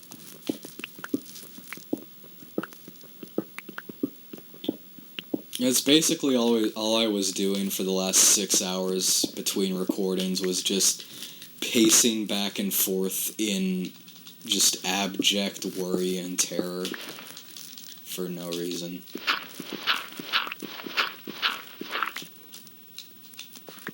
But, that's how it be.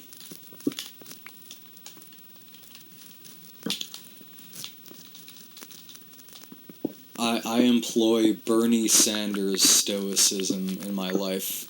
Anytime anything bad happens, I just say, yeah, good, okay. Healthcare is a human right.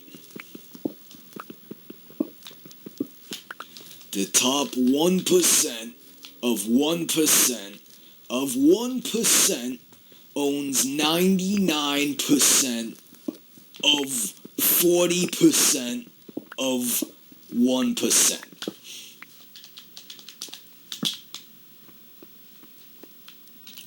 On a good day, that was my favorite one, was like Hillary Clinton said some like stupid bullshit about like, oh, no one likes Bernie Sanders, which is like a dumb thing to say on the internet. And Bernie's response was fucking gold. It was just, on a good day, my wife likes me. It's like, you can't get more, like, New England than that, You know what I mean?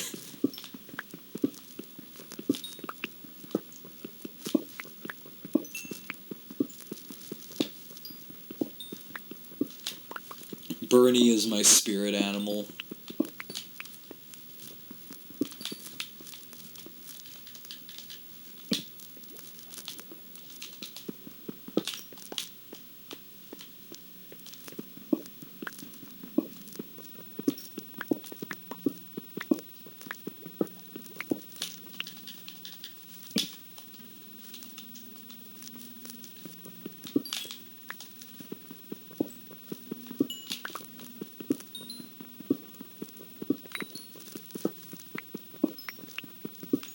But I think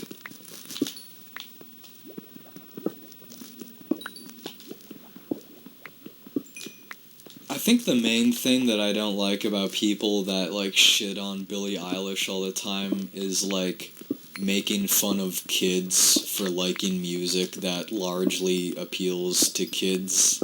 It's just kind of... I mean, it doesn't even really necessarily appeal to them only. Like, you can, like...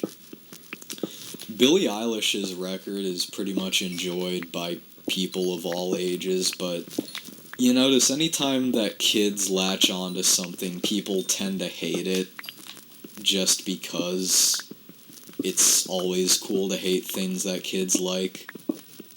And it's just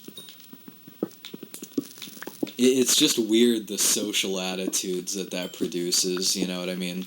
I mean, like, look at, it's happened so many times throughout history. It happened with Star Wars, like, way back in the day. I'm talking, like, when the first movies were coming out. and it happened with Minecraft, the very game I'm playing. You know, the reason why it's going through the Minecraft renaissance right now is specifically because people realized that it only got hated on because so many kids liked it, and now almost all the kids that liked it are grown up, like me. And you know, it's probably going to happen with Fortnite. I'm calling it now, in 2023 or 4, there's going to be a Fortnite renaissance. I'm calling it.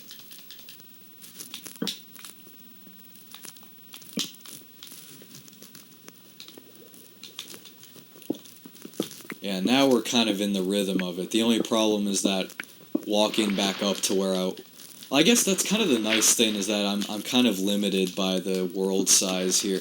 Oh wait, there's something I said I was gonna do. Have a stone pickaxe. It's just a good idea.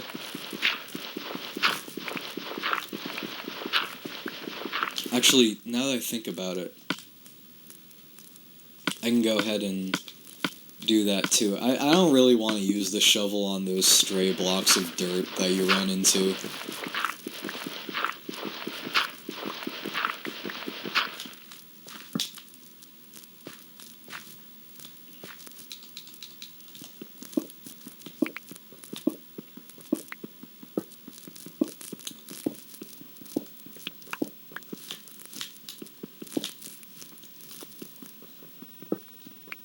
Let's see, how close am I to filling the inventory? Pretty close, but thankfully we got a few stacks of cobblestone out of it, so it's all good.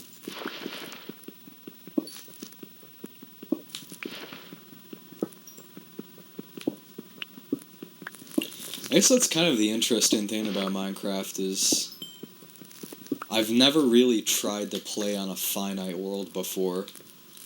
I've really never played any of the old console versions of Minecraft. I went from Java to not playing it to, you know, reliving it on the new Xbox version. So I guess this is kind of like an interesting sort of in-between for me.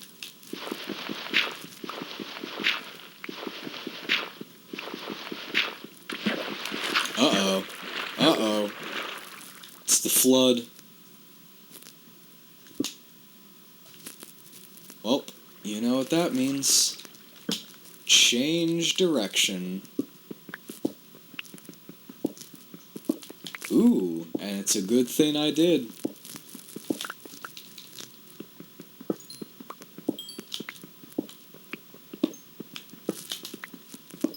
Yeah, we're definitely going to have a lot of... You know, that is one thing I like about modern Minecraft, is that redstone and clay are way more common than they used to be.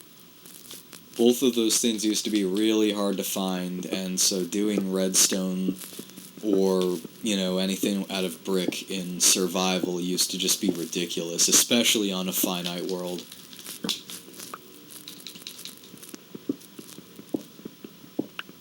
Apparently, the reason that clay was so rare was just because of a programming oversight in the terrain generation system. And I'm glad they got around to fixing that.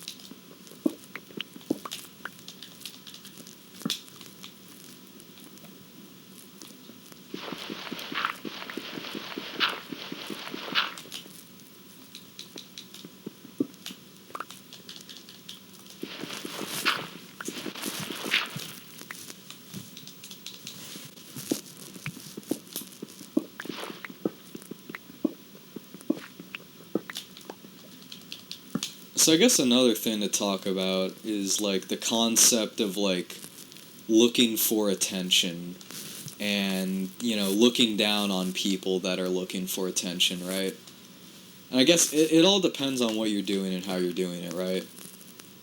Like, the reason why a lot of people have a negative view of seeking attention is because a lot of methods of attention seeking can be toxic to other people. You know, I'm talking things like, stupid pranks in public places. Am I at capacity? Yeah, we're at capacity. Harmful pranks in public places, or, harmful, damaging rhetoric, just, like, I'm not talking about certain political beliefs, I'm talking, like, just saying things just to be provocative.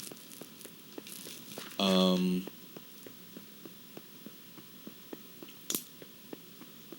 talking about, I think when people seek attention through things like, just creating a wild piece of art or things like that, I guess what I'm trying to say is you shouldn't shame people just for seeking attention. If they seek attention in a bad way, then, call it out and criticize it. But seeking attention on its face is not really a bad thing, because the reason why so many people seek attention is because the world we live in simply has so much scarcity of attention in it.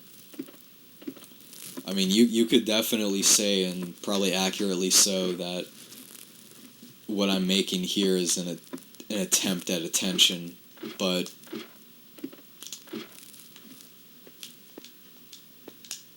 am I harming anybody by doing so? I mean, I hope not. I mean, if I am, that wouldn't be what I'm trying to do, but assuming that I'm not, I don't think just seeking attention on its face is necessarily a bad thing.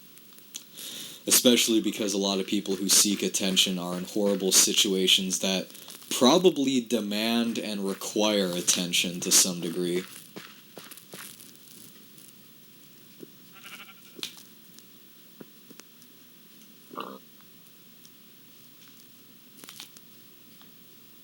I don't know. It's hard to say. Let's get this bread.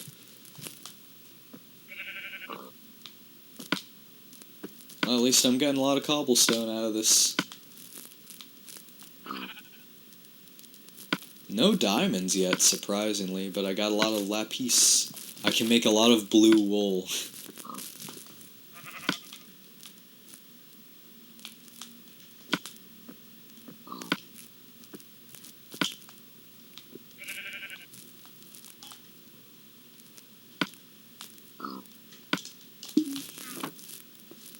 Let's go ahead and smelt the iron. Smelt. I like that word. Smelting. Forging. I don't know. I had a friend that was really into blacksmithing once. It's kind of an interesting art form.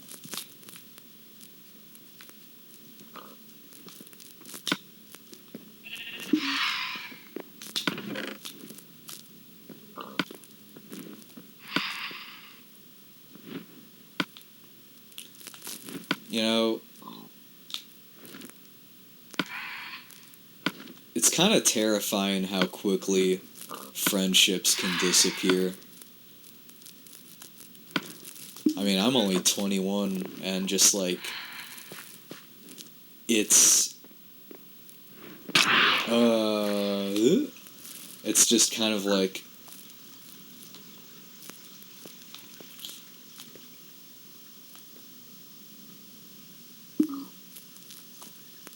it's weird how we make it out to be like everything in this world can be done alone, and that you don't need people for this or that. Like, I think I saw this comment once on Reddit under some post that was like about loneliness, and it really made me think a lot. And I think I said this at some point in Mario 64, but it was something along the lines of, you don't need people to not be lonely. And it's just such a strange thing to say. Like, what the person meant was that you can be around people and not feel lonely. And that's true, but I think you shouldn't carry it to the extreme of you can be lonely without anyone, or you can cure your loneliness without anyone else. Because, like,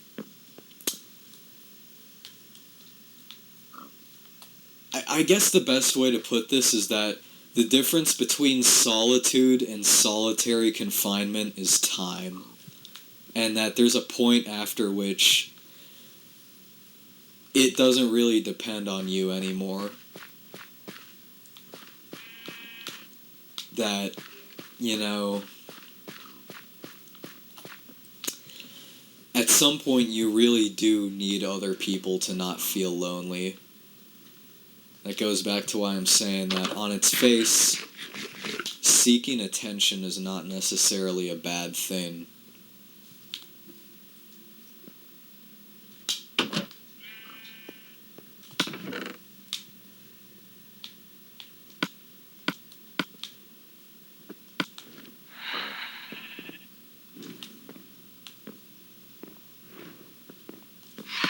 Anyway, I think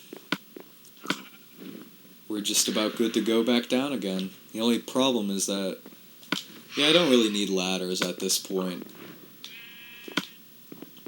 And I already have a stack of torches, so we're good on that. And we're vegans, so I'm just gonna keep the steak here for emergency. I don't really need the apple either. I don't really need the sticks. And there, that should keep me going for a while. And by the next time I come up, I should have a good harvest. And okay, I have a better idea. And the better idea is we're doing this.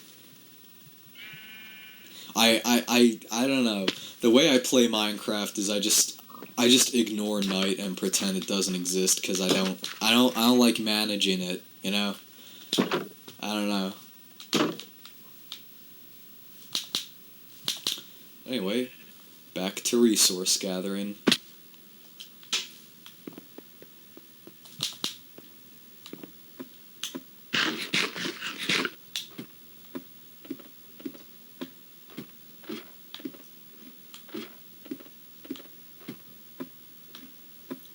Keep forgetting where I'm.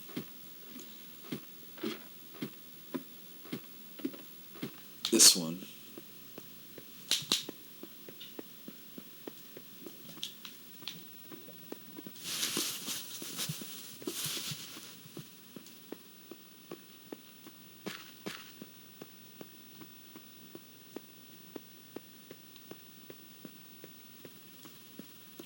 You know, it is pretty impressive how far the render distance is turned up on this version, considering it's... PS3 has, like, interesting specs. It has 256 megabytes of system RAM. Yeah, it's measured in the megabytes. And it has... There's some stuff I couldn't pick up earlier. Has 256 megabytes of video memory. So it's like half a gigabyte total. And the successor, the PS4, has 8 gigabytes. So that's like 16 times the working memory, basically. And that's for things like textures. That's for things like just program data, operating system level functions. That's everything. Has 256 megabytes to work with. And, you know, going back to what I was saying a long while ago about why PS3 games were often not well optimized is because it uses this weird spin-off of the PowerPC architecture where it has one main core that's basically just like a standard PowerPC core. And then it has 8 spin-off cores that are smaller and don't have the same capabilities, but can handle being given one task and doing one thing over and over again really fast. So you can run, a physics routine on one of them. You can run a routine that handles some of the graphics, things like that. And basically, you just optimize for spinning off multitasking basically onto those extra processing cores, and then freeing up the main core to do just the main program much faster. That's a very simplistic explanation, but that's kind of what it has to do. And because of that, it requires kind of a different sort of programming setup when it comes to things like engine creation. Anyway, I kind of feel kind of nauseous right now, but I'm gonna try to keep it going.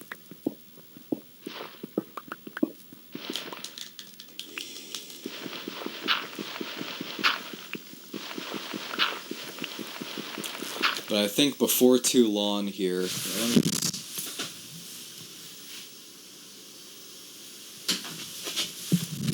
see, I've been recording for about an hour, and hello, I am Video Games, and welcome to the wasteland that is the PS3 home menu in 2020. God damn, dude. That's just sad to look at. Anyway, yeah, I remember there used to be a lot of ads here, and now there's, like, none. Man, remember Remote Play? That was a fun little thing that you could do. Anyway, so the first thing that I really want to talk about in this particular session is the concept of objectivity. Man, it's taking a while to load. There we go. And the fact that people misuse the words objective and... well, I mean, not really subjective. People basically just misuse the word objective all the time. And, like, some people are, like... I think the problem is, like, it kind of started out as, like, an ironic thing, people would be like, this is objectively bad, this is objectively good. I remember that. And then, like, somewhere along the game of telephone, that is Reddit and other shit like that, it kind of morphed into this thing where it's like, people legitimately believe that aspects of their opinions are objective. Like the Star Wars prequels, for instance. Like, I legitimately do not mind if you don't like the prequels. They're really not for everyone. But people take it to this, like, weird dimension where they try to say that it's objectively bad. And I mean, okay, like, I understand that a large amount of people can agree on particular criteria, right, of what's good and bad. But the problem is that if something doesn't exist independent of human agreement, it can't really truly be objective, right? Like, I mean, I'm not gonna sit here and say that the Mona Lisa is a bad painting, but I cannot say, honestly, that the Mona Lisa is objectively a good painting, right? That, like, most people would agree on it, but if most people didn't, it wouldn't be objective, right? Or, I mean, people wouldn't take it seriously. It's subjective. It depends on what the subject thinks, right? I literally got into this, like, weird-ass Reddit argument where I said something along the lines of, like, gravity exists independent of human agreement, Like, it doesn't matter whether we agree that gravity exists, it's gonna pull us all down to the earth.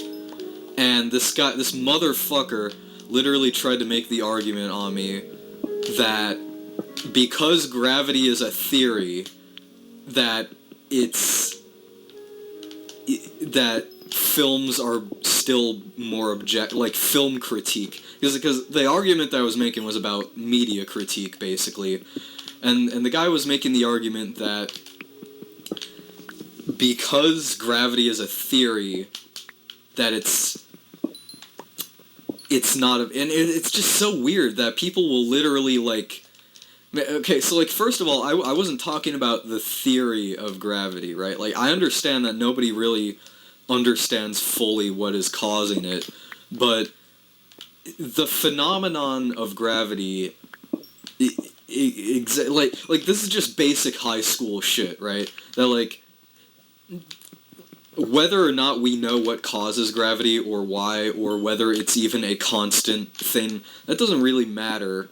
And not to mention, just because something is, like, something being a theory, I mean, that's as, like, brain dead as saying, well, evolution is just a theory, right? That, yeah, it's a theory that's extremely well supported, and there's really no okay.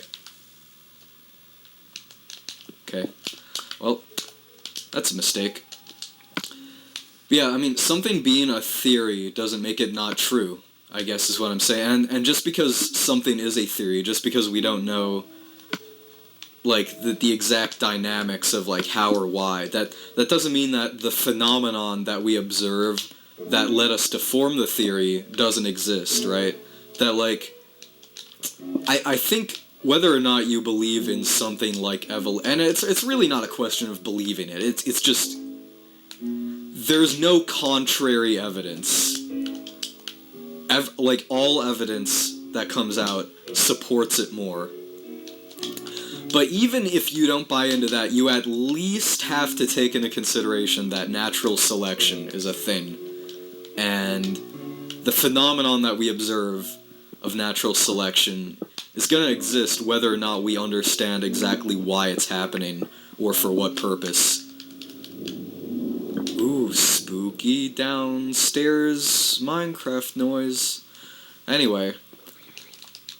Oh yeah, I'm near a cave system, I can tell. I hear drowned. Anyway. But I mean, yeah, that's the thing, is, like, people get very confused on what's objective and what's subjective. If something can exist without human agreement, it literally has to be objective, it has to be objective, right? Like, and you would think this would be a relatively simple thing, but, like, I've noticed people say a lot of these weird truisms that are literally not supported by anything. One that I heard a lot, I used to hear this a lot from, like, teachers and other people, just people in general, even some of my friends, is the idea that being stupid is, and again, this is like a game of telephone where you could literally just easily Google this, but, well, there's your problem. Anyway, I mean, it's like, easily could solve the problem with Google, but, you know, the problem is that if you say something and it sounds kind of true without doing any further research or observation, most people will just buy it up.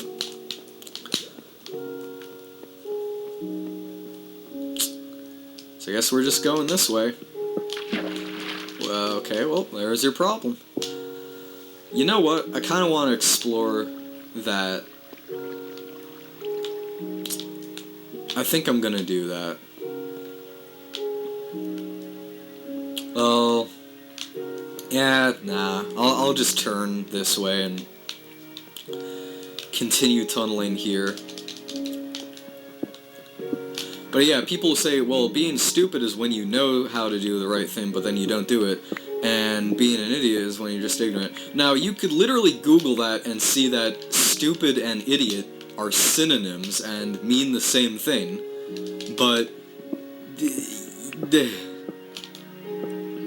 You know what I mean?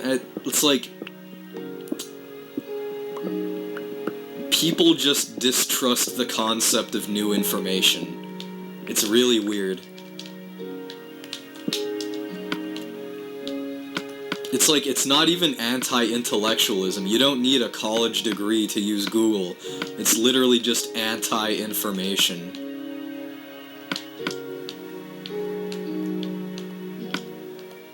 Yeah, let's see, where am I?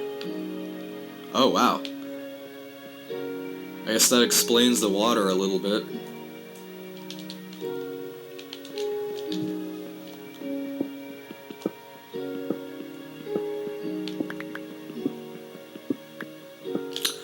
That is the good shit right there. Now we're about to enter into the fun part of the game. I'm just gonna keep accumulating resources for a while. Nice, that's a gold achievement? Oh, there's water there, I can tell.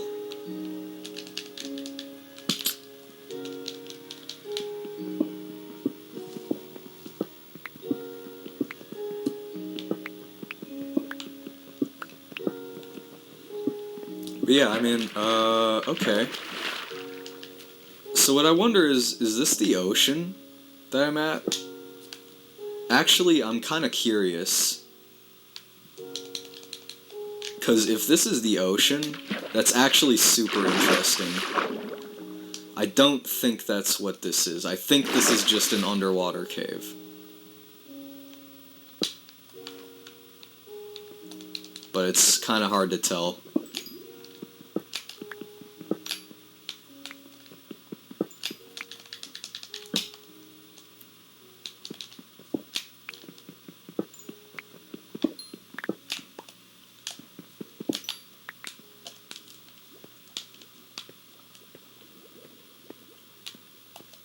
Maybe I can tunnel down this way?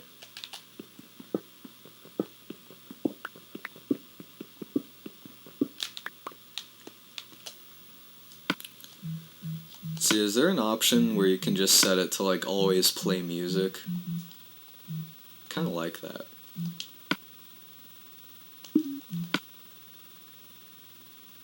Cave sounds. So you can actually turn off the spooky sounds. That's kind of funny.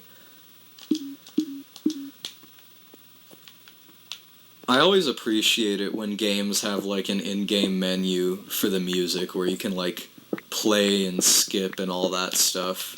I think Minecraft could really benefit from that.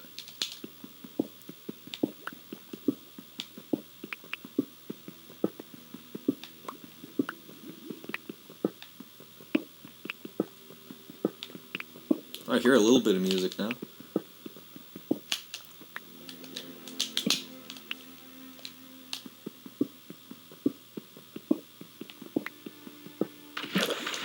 So it looks like that's probably the ocean. So I think what I should do is like kind of go back to where I was and see if I can tunnel somewhere that's not just like underwater.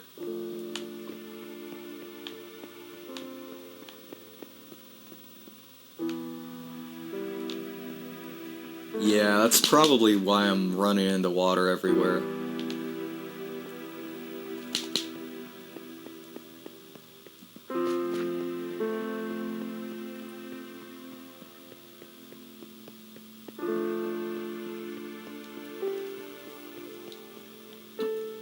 Oh yeah, looks like there's a thing here.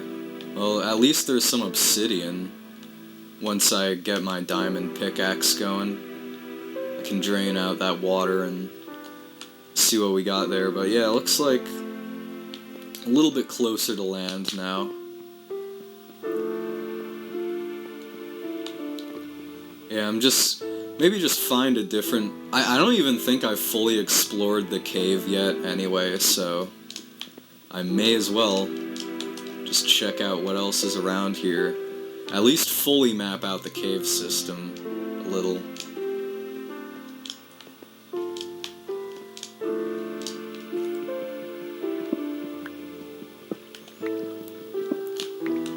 But yeah, I mean, I've heard the like objective, subjective thing. It's just thrown around. Like, I mean, you're basically turning the word into a buzzword, and it means something, right? And like, keep in mind, like, I don't abuse that shit. Like, my political opinions are not objective.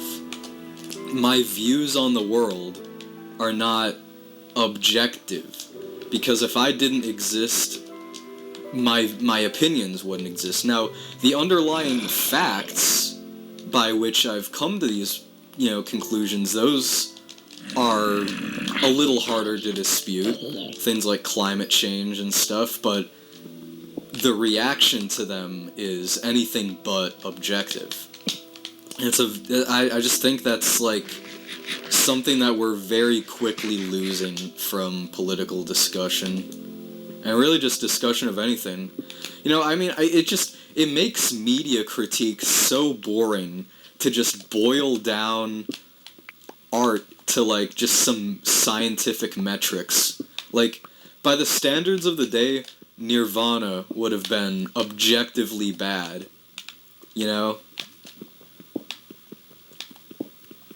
Or even, like, older media is now objectively bad by the updated standards of today. Would you really call, like, a Super Nintendo game objectively bad because it does a couple things here and there that are worse? No, you wouldn't. In fact, chances are you probably think that most Super Nintendo games are of a higher quality than a lot of what gets made today. I don't agree with that, but the idea that... I mean, just the idea of objectivity in media critique is laughable, or the idea that... Again, it's another truism, like the word stupid versus the word idiot. People think that saying something is bad or good is distinct from saying that you like or dislike something. When it comes to media critique, it's the same thing, right? That if you like something, it's because it's good to you by your own personal subjective metrics. Maybe a lot of people agree with you, but it's subjective. I mean, I don't know. I really hate it. It feels like a lot of people just want a world where everyone thinks the same thing. And it's just, that would just be really boring.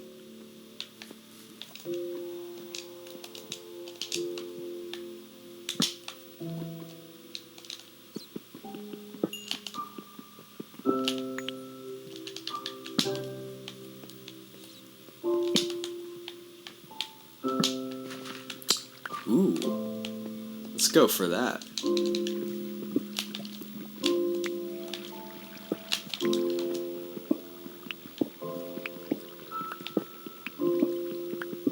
Nice. Got a nice little iron pocket here. Are we close? Well, we're not that close. Whoa, did we get 8 diamond, or is that 6? I can't really tell what that number is. Well, I can tell you one thing. This game is a lot easier on my eyes right now than it was last recording. I don't know what it was. Sometimes CRT... Like, if you're not used to a CRT, if you haven't used one in years... It takes some getting used to. Let's see, is there anything back here? A little bit. Oh, wow. Oh, wow. Oh, wow. That goes up quite a way. Yeah, let's light this place up. Man, I found a lot of good stuff, though.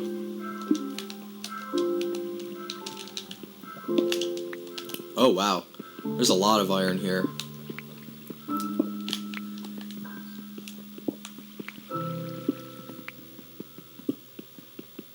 Wait a minute, let me see something. Is this obsidian down here? Yeah, it is. Okay, so... This is the first destination once I get that diamond pickaxe going, up and running. And it kind of looks like... I can't really see the sky, so it's probably not a full-on chasm to bedrock, but it does look like I'm in kind of a chasm here. There's just a really, really tall cave. I wonder how different this version's terrain generation is from current craft. Oh. Whoops. Let's at least get back up here. There we go. Yeah, let's see if I can map out what's going on up here.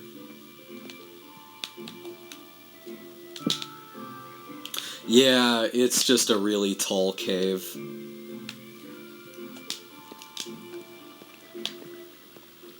What goes on back here? Oh, wow.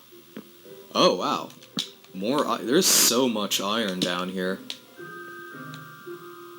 Huh. What an interesting...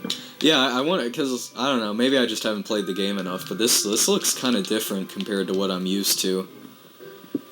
I think the last time I played Minecraft, chasms weren't even, like, a thing yet. I gotta say, even though it's a finite world, there's definitely, like, a lot more nuance to the terrain generation than there used to be, and I'm a big fan of that. The only thing I really want to do at this point is just figure out a good little place to... Just gotta find a good y=12 spot.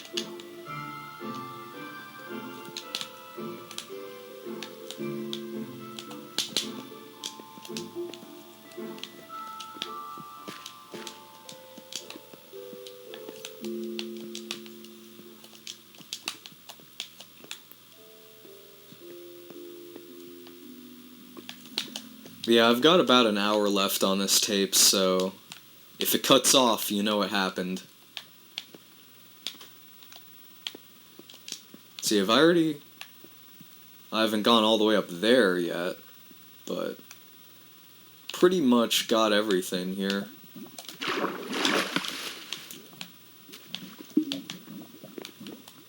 Oh, hello there. Didn't they, like... They might not have fixed this yet. Wow.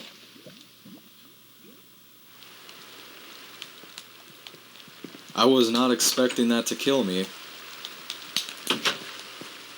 Oh well. Oh, let's just go back and get my stuff.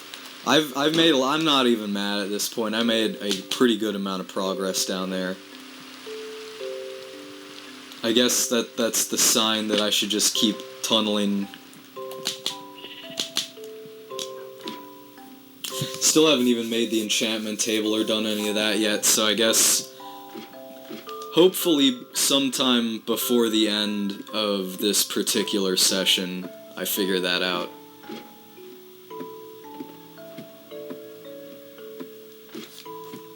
Is this? No, I think you want to go here. Hopefully I wasn't too far away. I think I was somewhere back here. Yeah. Was it here? Or is this where I haven't gone yet? Yeah, I haven't really gone back there. So then I died. Yeah, it was like somewhere in this neighborhood here.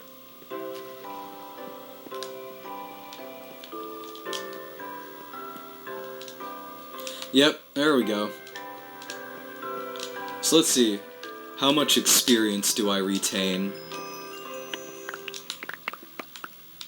Oh well. At least I didn't... Wow, there's a lot of mushrooms down here. At least I didn't lose anything major. So I do have 8 diamond, that's pretty nice. Yeah, I should just keep digging. Oh yeah, this explains it. Yeah, here, let's get out the torches and reorganize myself a little bit and keep moving. Oh wow. Oh wow. There's quite a bit to this cave system that I've not even delved into.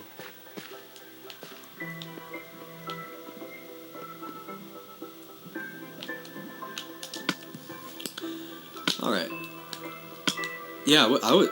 It barely even damaged my armor. I was not expecting a creeper at that distance with full armor and full health to just wipe me out like that. But then again, I guess I'm not used to hard modes, so that kind of makes sense.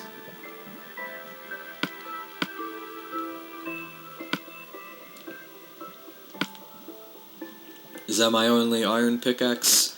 So yeah, I'm probably... Yeah, I'm gonna go ahead and just go back to the surface world.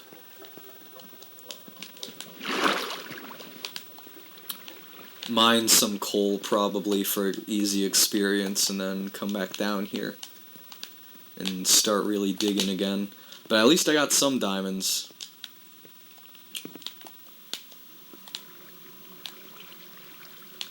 So let's see if my sense of direction is good enough to figure out how to get back to where I was.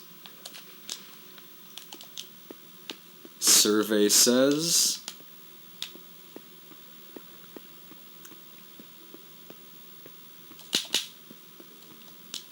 yes.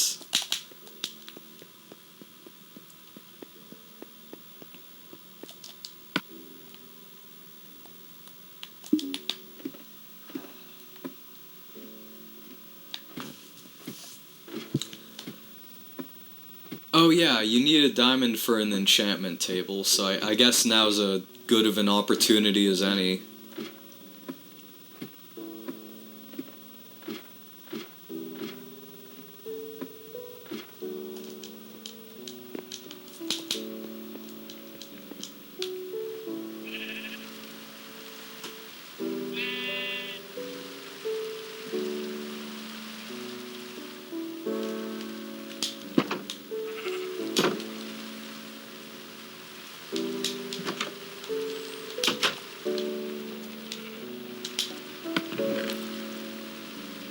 Wow, we got almost filled up the second chest and everything, so...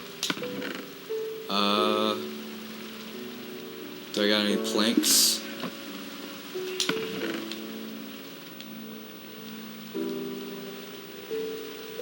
Yeah, it looks like I'm gonna need to go get some more wood real quick. Reorganize myself a little bit, build some more chests. Probably... I'm thinking...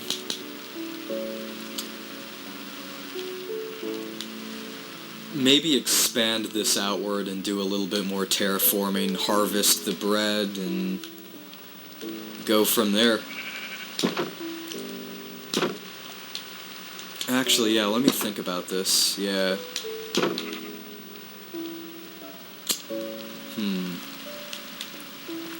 Well, I got room there to just plop down the extra chest just to get myself started, but I'm definitely gonna have to expand a little bit. I guess at the very least, let me put up the diamonds.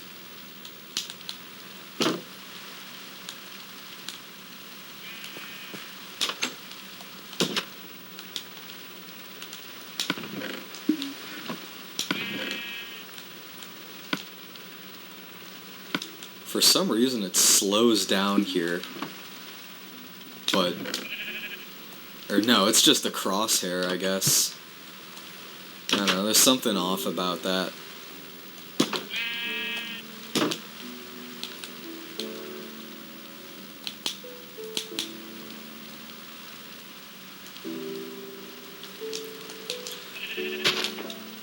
Best way to do trees is from the top down.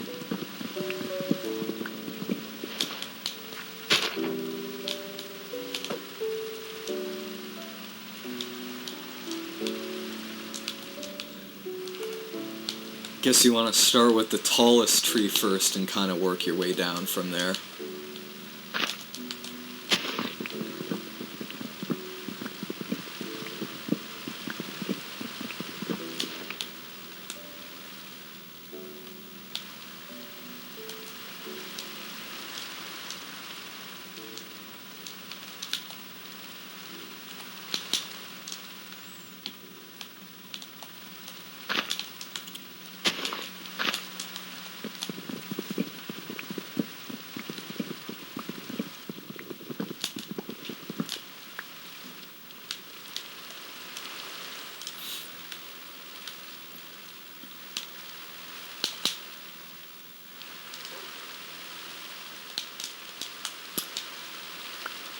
You know, the more I think about it, like, kind of the most terrifying aspect of humanity to me is probably just the ideologies of vengeance that kind of get passed around.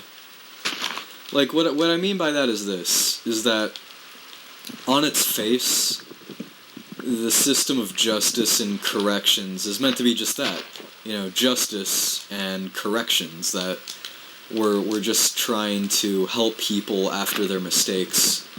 But in practice, it doesn't really shake out that way. That a lot of aspects of being a criminal exist purely for cruelty because of some...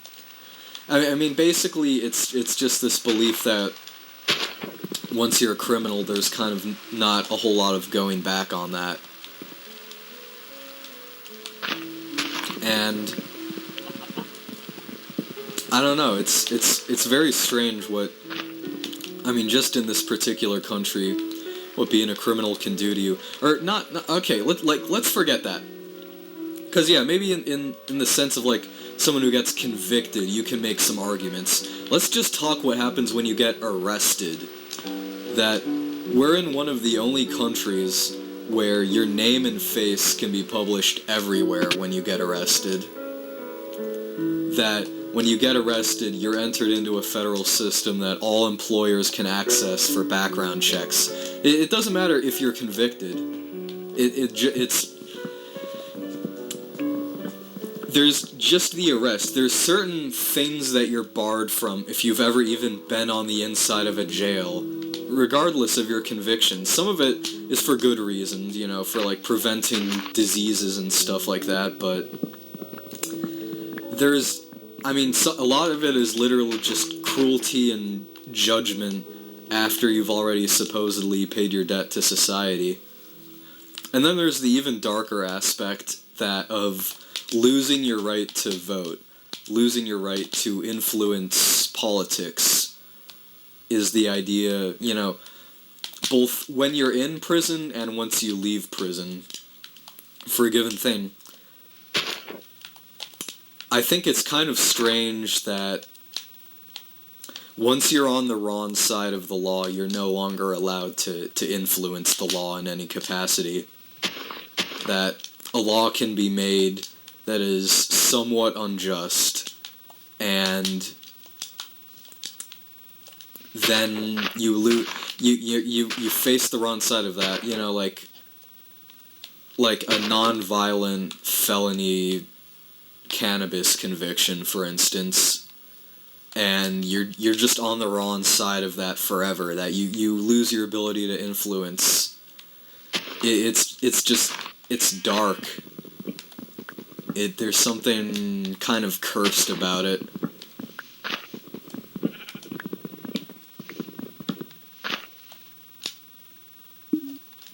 Another really dark aspect of this is the U.S. system of capital punishment, or more accurately, the state system, because the states kind of have a lot of power over life and death as it is used as a punishment, right? There actually was a 10-year moratorium on the death sentence all throughout the United States between 1965 and 1975. But then the courts changed, and then in 1975, people started getting killed again. Now, out of all those deaths, like, a plurality of them are in Texas.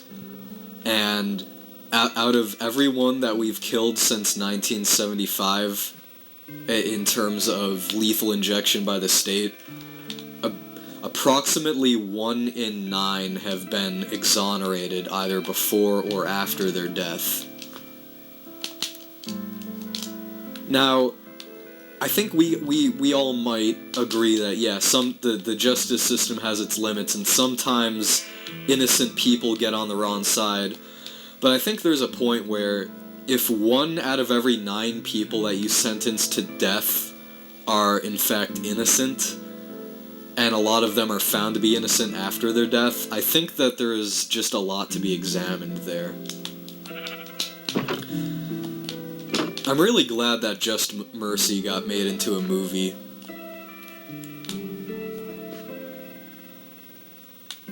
I had to read that book when I was younger, and it definitely stuck with me. It's just a powerful read, no matter what your feelings on the justice system is.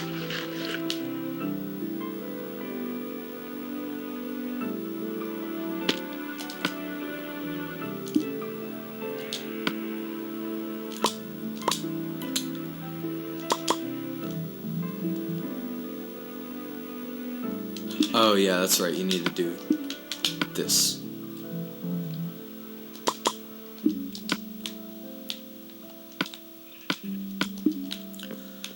Alright, let's put away all that cool stuff. Oh.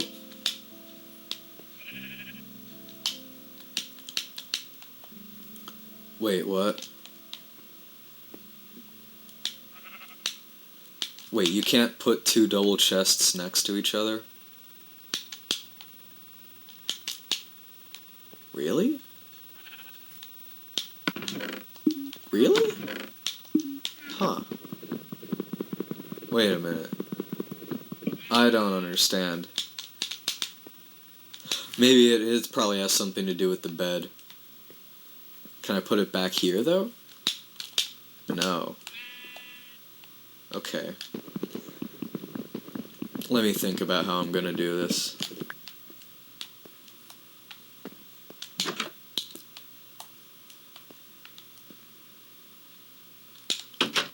Well,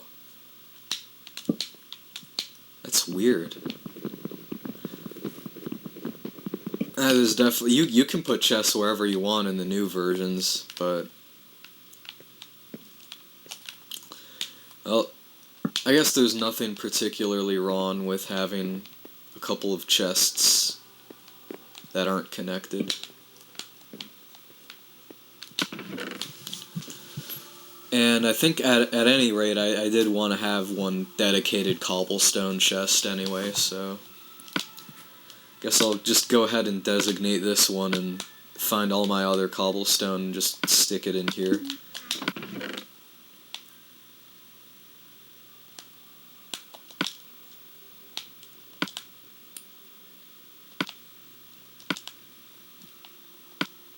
I'm not even sure what the purpose of rotten flesh is.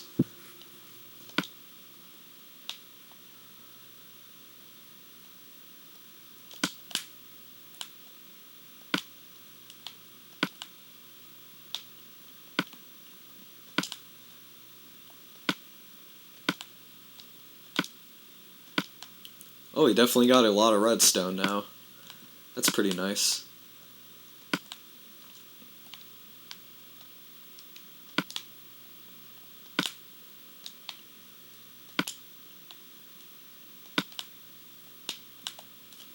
And let's go ahead and bake the iron.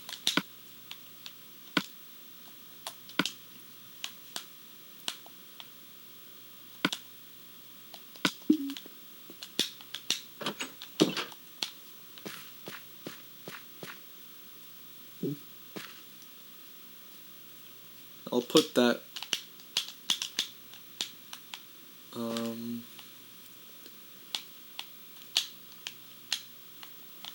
What do you do with the... I forgot what the purpose of... I think you can, like, make a stew out of the mushrooms or something. So I'll just go ahead and put it there. And let's organize the inventory bar a little bit. Oh yeah, I got gold. Where's my other gold? I think it's in the other chest.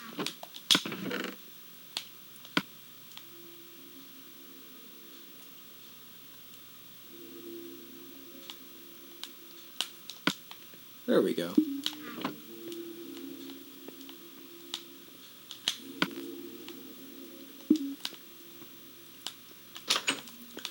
And let's, well, yeah, let's go ahead and get this bread.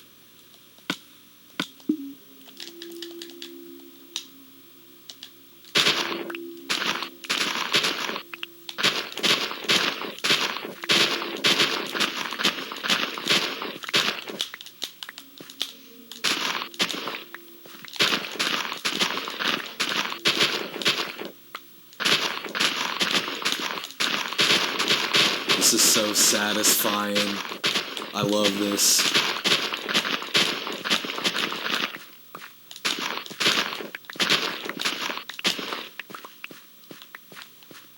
Nice. There was only one that wasn't fully grown, probably because it's directly underneath the tree.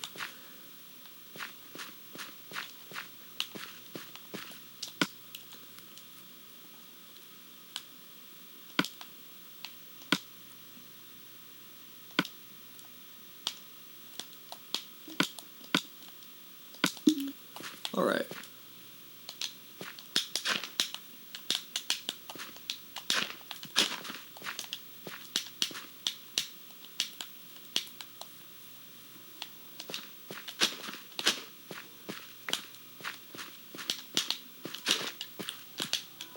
Oh. I guess part of the reason why it does that so quickly is because of hard... I don't know, it's the thing where it's like, I recognize that hard mode is very unbalanced, but at the same time, I don't really want to, like, change it back.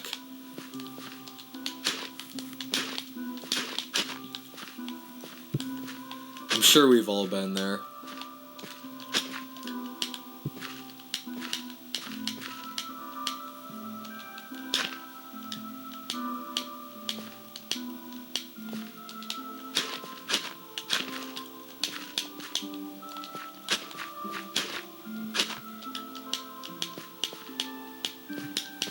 See, yeah, that's the thing, is, like, hard mode in games is often... Like, I don't know, I think the way that game difficulties are set up is often flawed. I talked about it earlier a little bit, but that's mainly just because I was mad at the game. But, like, now, just, like, looking at it more clear-headed, like, games often don't really have very good ways of, like, setting up different difficulty levels. Like, Mega Man, I'm not sure, I forgot if it was 9 or 10 or both, but I remember, like, in one of the new Mega Man games they made, you could, like, when you change the difficulty, it didn't just change the amount of damage that you take, but it actually changed, like, the level design of the game, and I thought that was a pretty smart way of doing it. Because, yeah, most difficulty settings, all it doesn't actually change anything about the game mechanically, it just kind of changes numbers. Maybe it changes, like, how often you can use certain abilities or whatever, but it doesn't really make any, like, fundamental changes to the game.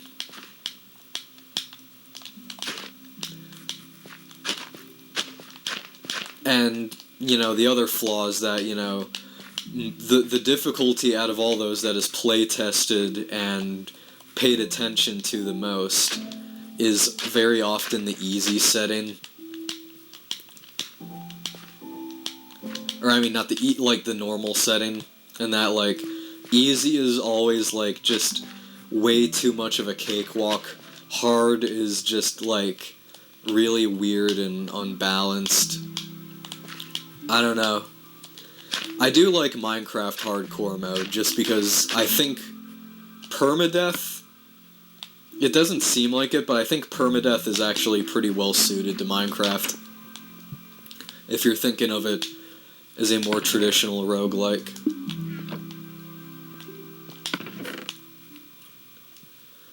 Oh yeah, I never got too into... You know, like, I want to do that more, is, like, play more, like, true... I mean, you know, there's no such thing as a true roguelike, but you know what I mean, like, something like Angband, or... what was that one called? Like, Tales of Majal? I think people call it, like, Tome. I want to play something like that, and I think that Minecraft is pretty close to, like, a really cool, traditional roguelike, but, like, in 3D. I just like the concept. I think it's you know, not saying that, like, one is better than the other, but, like, there's a difference between things like, you know, Dead Cells and, you know, Angband. There's a difference between a roguelite and a roguelike.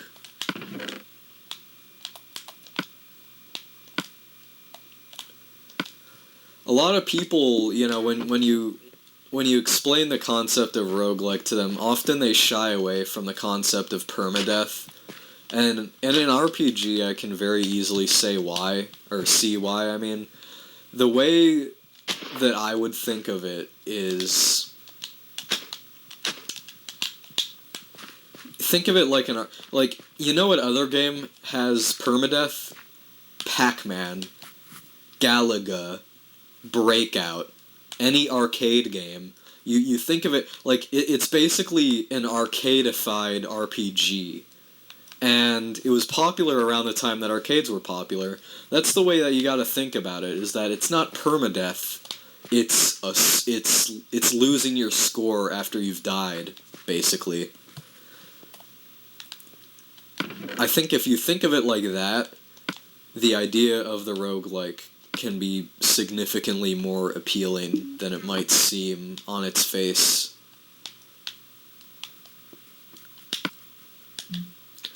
Well, now my favorite part. Let's get this bread.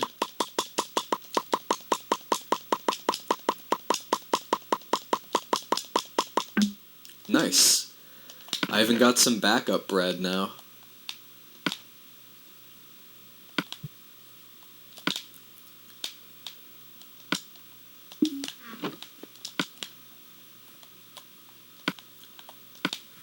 This is a vegan, Christian, holy Minecraft server.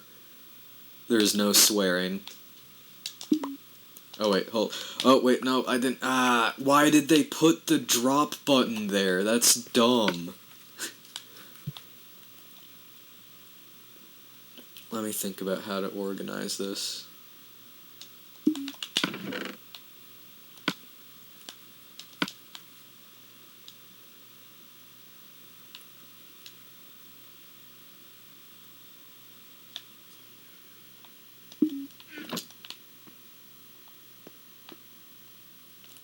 Hold on.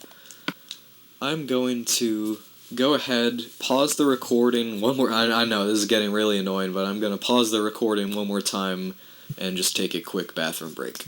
Alright.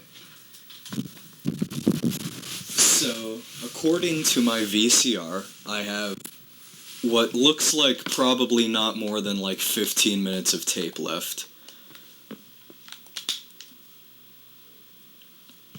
So this is good.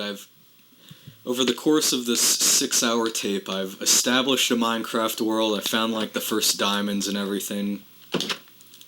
This is gonna be fun. And there's like still so much to do. Minecraft has a lot of depth to it. Ooh, the sugarcane operation's going pretty good. Yeah, there's so much that I want to do. But we're off to a nice start. And before my next sort of session, I guess, I can probably figure out things like enchantments and, basically just learning the current version, or I guess current-ish version of Minecraft. And that's what's cool about this game, is that, the PS3 version, since it's not getting updates anymore, it's going to be kind of a nice little time capsule after a certain point. Let me think.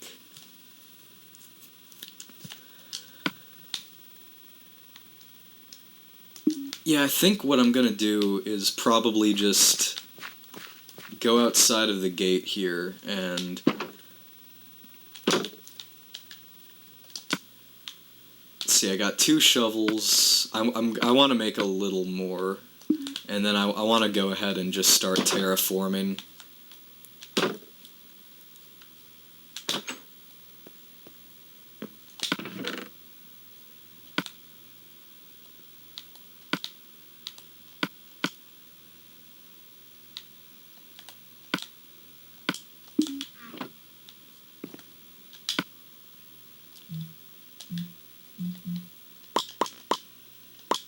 That should be enough.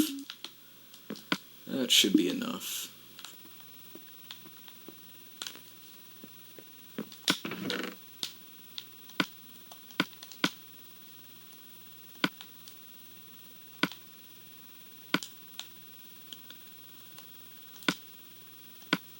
Because eventually I want to expand the farm and do other stuff, and probably build a secondary base.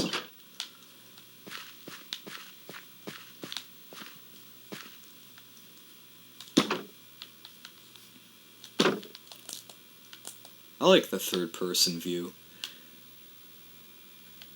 It helped many stupid Minecraft music videos back in the day.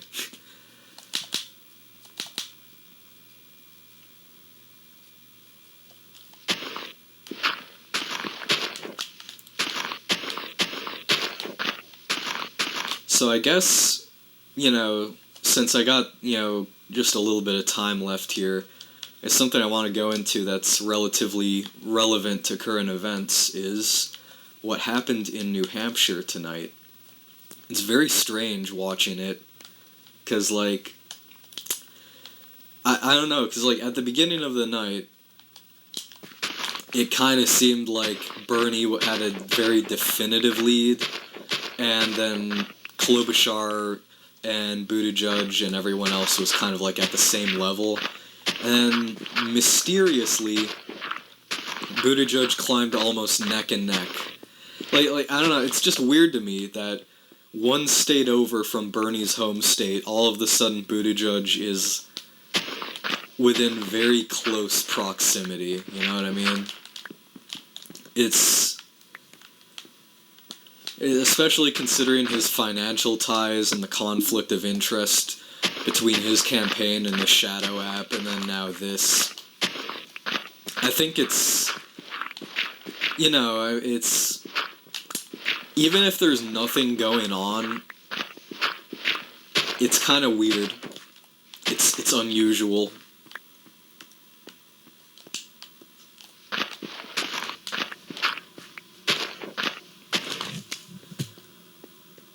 I think another strange aspect to it is that in the election, there's there's 200,000 or 300,000 voters, and out of those voters, each candidate didn't get more than Bernie Sanders got, I think, 70,000, Buttigieg got 65,000. So in a race where no one got more than 70,000, Bernie won the popular vote by 5,000 votes, not really a small margin, and they both came out of it with 9 delegates. I mean, it kind of goes to show you that, we could change Iowa from a caucus to a primary, but it wouldn't really fix the sort of subversion of democracy that is caused by the way that we handle party nominations. I think the big problem is we need much more strict laws on how we handle party nomination, and not just this current weird system where there's no guarantees on anything.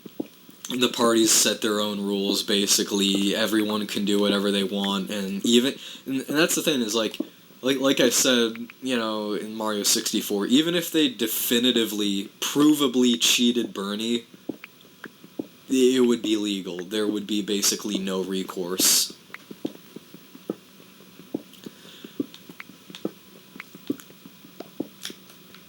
I don't know. And then there's the MSNBC coverage, which is, as it usually is, just obviously trying to, subvert democracy, play down the victories of Bernie, everything like that.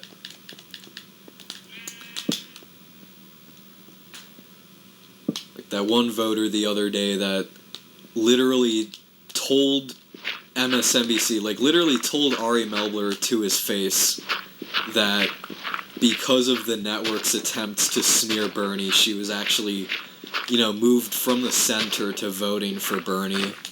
Which is kind of just a beautiful example of the Streisand effect, I think.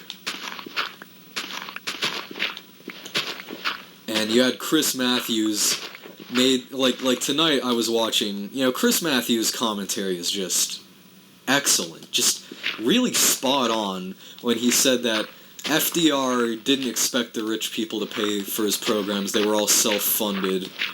And that is not really an entirely accurate representation. During FDR's time, there was a 70% top marginal tax rate on people making the equivalent of what today would be like $10 million a year. The rich weren't paying for all of it, and his programs were self-funded, that's true, but he tried to make this argument that FDR didn't expect the rich to pay for everything, and that's just horribly misrepresentative of the old Democratic Party platform. It's misrepresentative of just... I mean, it's weird. It's kind of like what I was going back to earlier, is that liberalism fundamentally doesn't actually care about whether the far right or the center right takes power. They would... I mean, someone like Chris Matthews, behind the scenes, very likely would rather have Trump in the White House than Bernie. And people just aren't buying into it anymore.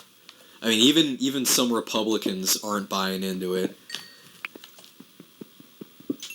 I believe Joe Walsh, who is a big Republican... There's a million people named Joe Walsh, but the politician recently said that he would rather have a socialist in the White House than Donald Trump. And again, it's like, well, he's not... Like, Bernie is still liberal. He's not, like, a leftist or a socialist. It's just... I think the problem is that MSNBC doesn't really have any ability to account for Google, and it just leads to very strange commentary and coverage, and sometimes just electoral results.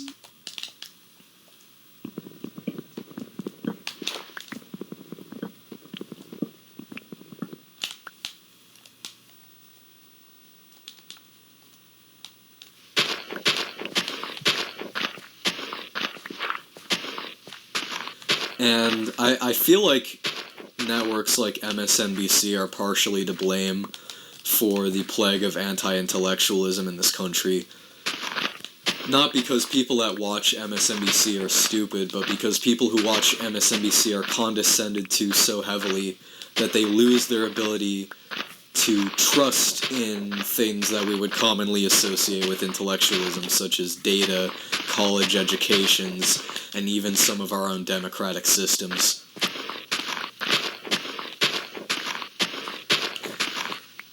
And all they can really say is like, what, so you doubt our democracy? And the problem is that, yeah, people do, in large enough numbers to vote on it. It's just strange to... Oh yeah, another hilarious attack. This one was on Fox News, but this Fox News panelist tonight was literally talking about how Bernie is doing poorly tonight because in 2016 he got 150,000 votes, and now in 2020 he only got 70,000. And the problem is that in the 2016 New Hampshire primary, it was just Bernie and Hillary. That was it. Those were the only two people on the Democratic ballot. So yeah, it makes sense that he would get a much larger share of the vote. It's just so strange. Like they will. It's just so, there's just so much spin and dishonesty to it. That's why, you know, in my last playthrough I said corporate journalism just sucks. Journalism on its face is a good thing, but large corporations have no business being engaged in journalism, and money talks so much that you can't even hear reason after a certain point.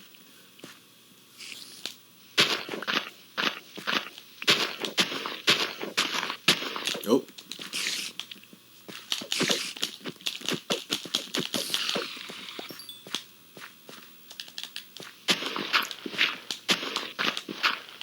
Uh-oh. Never leave your tree floating.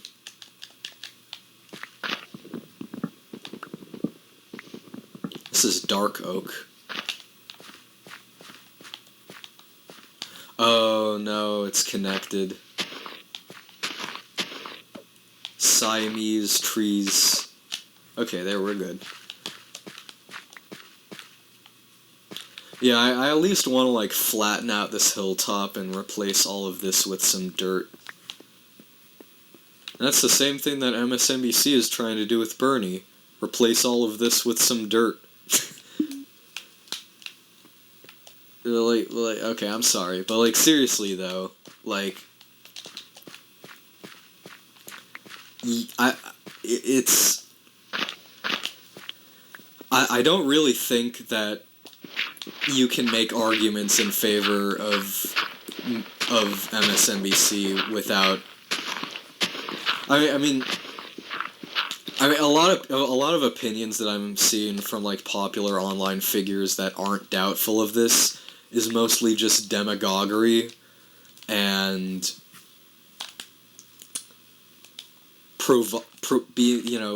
provocation. It's just demagogues and provocateurs, people such as Destiny, that will say that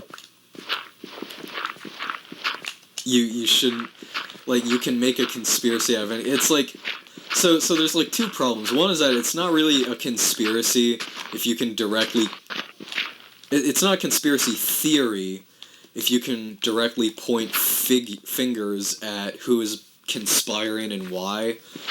And furthermore, I don't really like the way that the word conspiracy theory is used as a pejorative when it comes to things like electoral politics or the rich or Jeffrey Epstein, because the reality of the situation is that powerful figures conspire. That's just what they do. Like, if you had $1 billion and you could buy network time and you could set up an app that an entire state will use to handle their elections, like, yeah, I mean, even if it's not happening, the temptation is all too easy, and you can't say that they have no ability to conspire, and that you just shouldn't.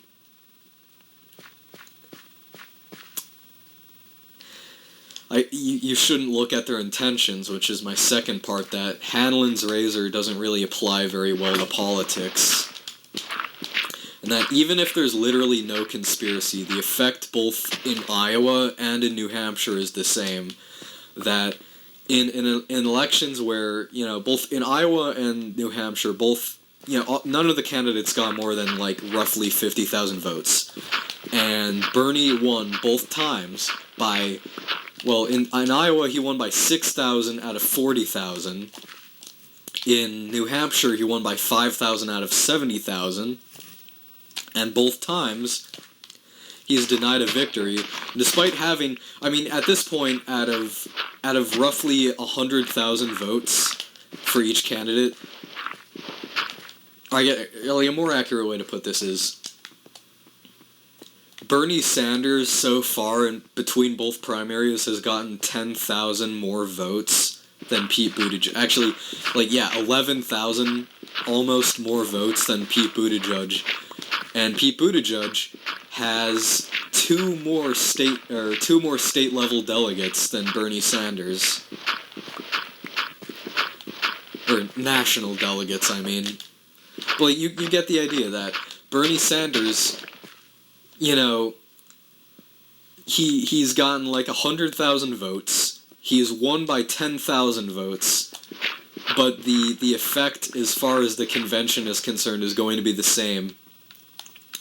And the problem is that this leaves the door open for someone like Bloomberg or Tom Steyer to they're not going to win or even get close, but the problem is that Bloomberg and Tom Steyer could snatch up at least a couple delegates, and then they can go to the convention, and since Pete Buttigieg already almost has a definitive lead, they could just throw the little delegates that they have at Pete Buttigieg, basically personally choose the president themselves, and again, you know, subvert the popular vote, subvert the will of the people, And it's just so it's very strange seeing the same people that in 2016 were clamoring about Hillary Clinton winning the popular vote and that she deserved it, and now all of the sudden, now that their people, their person, their Pete Buttigieg is, on the bad end of the popular vote, but the good end of our wacky system of not democracy, that, people are literally picking and choosing their political decisions based on what's happening around them and how it pertains to their own personal interests. It's happening with people like Destiny. It's happening with people on MSNBC and CNN. The centrist worldview is just dying. The liberal worldview is on its last legs. And the only thing that's supporting it is a sandcastle of excuses and assumptions. And I think that there's something particularly callous about espousing political views that you don't necessarily align with just because you get some ad revenue out of it. It's like no one wants to actually take responsibility for what they say anymore. And it's just weird. People have been saying really awful stuff about different people in political groups for years, but we've never had a time where people just actively don't want to take responsibility for what they say. I think the particular worldviews that drive it are probably mostly the same, but the sort of two-faced nature of not actually wanting to take responsibility for your vote or your actions is something entirely new.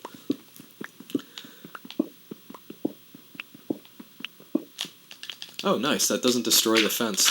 That's cool.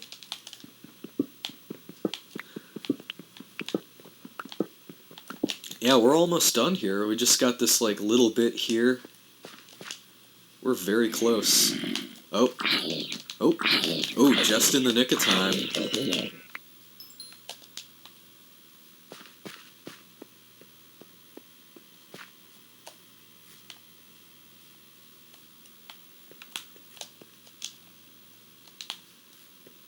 See, do I have any shovel? Yeah, I have one shovel. Nice.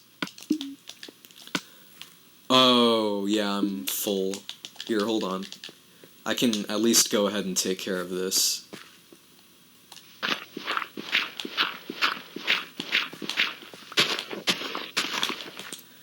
And yeah, these trees aren't that big of a deal, so I can take care of that too.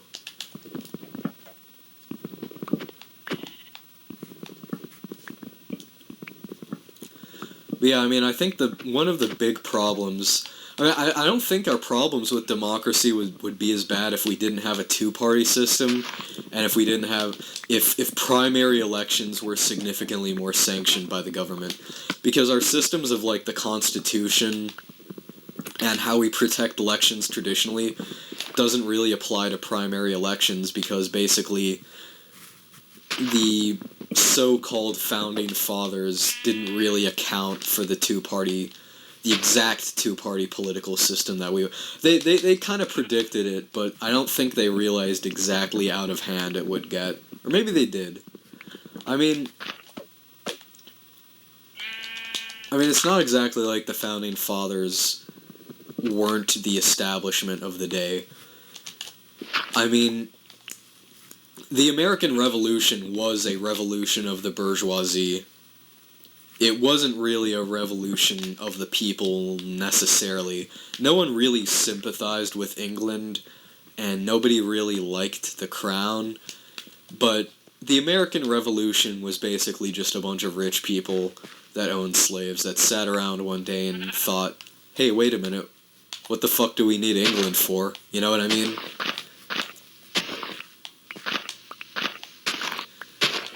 Yeah, it really was just changing out one aristocracy for another. But it was sold and spun in a very romantic way that basically just drove people's will to fight.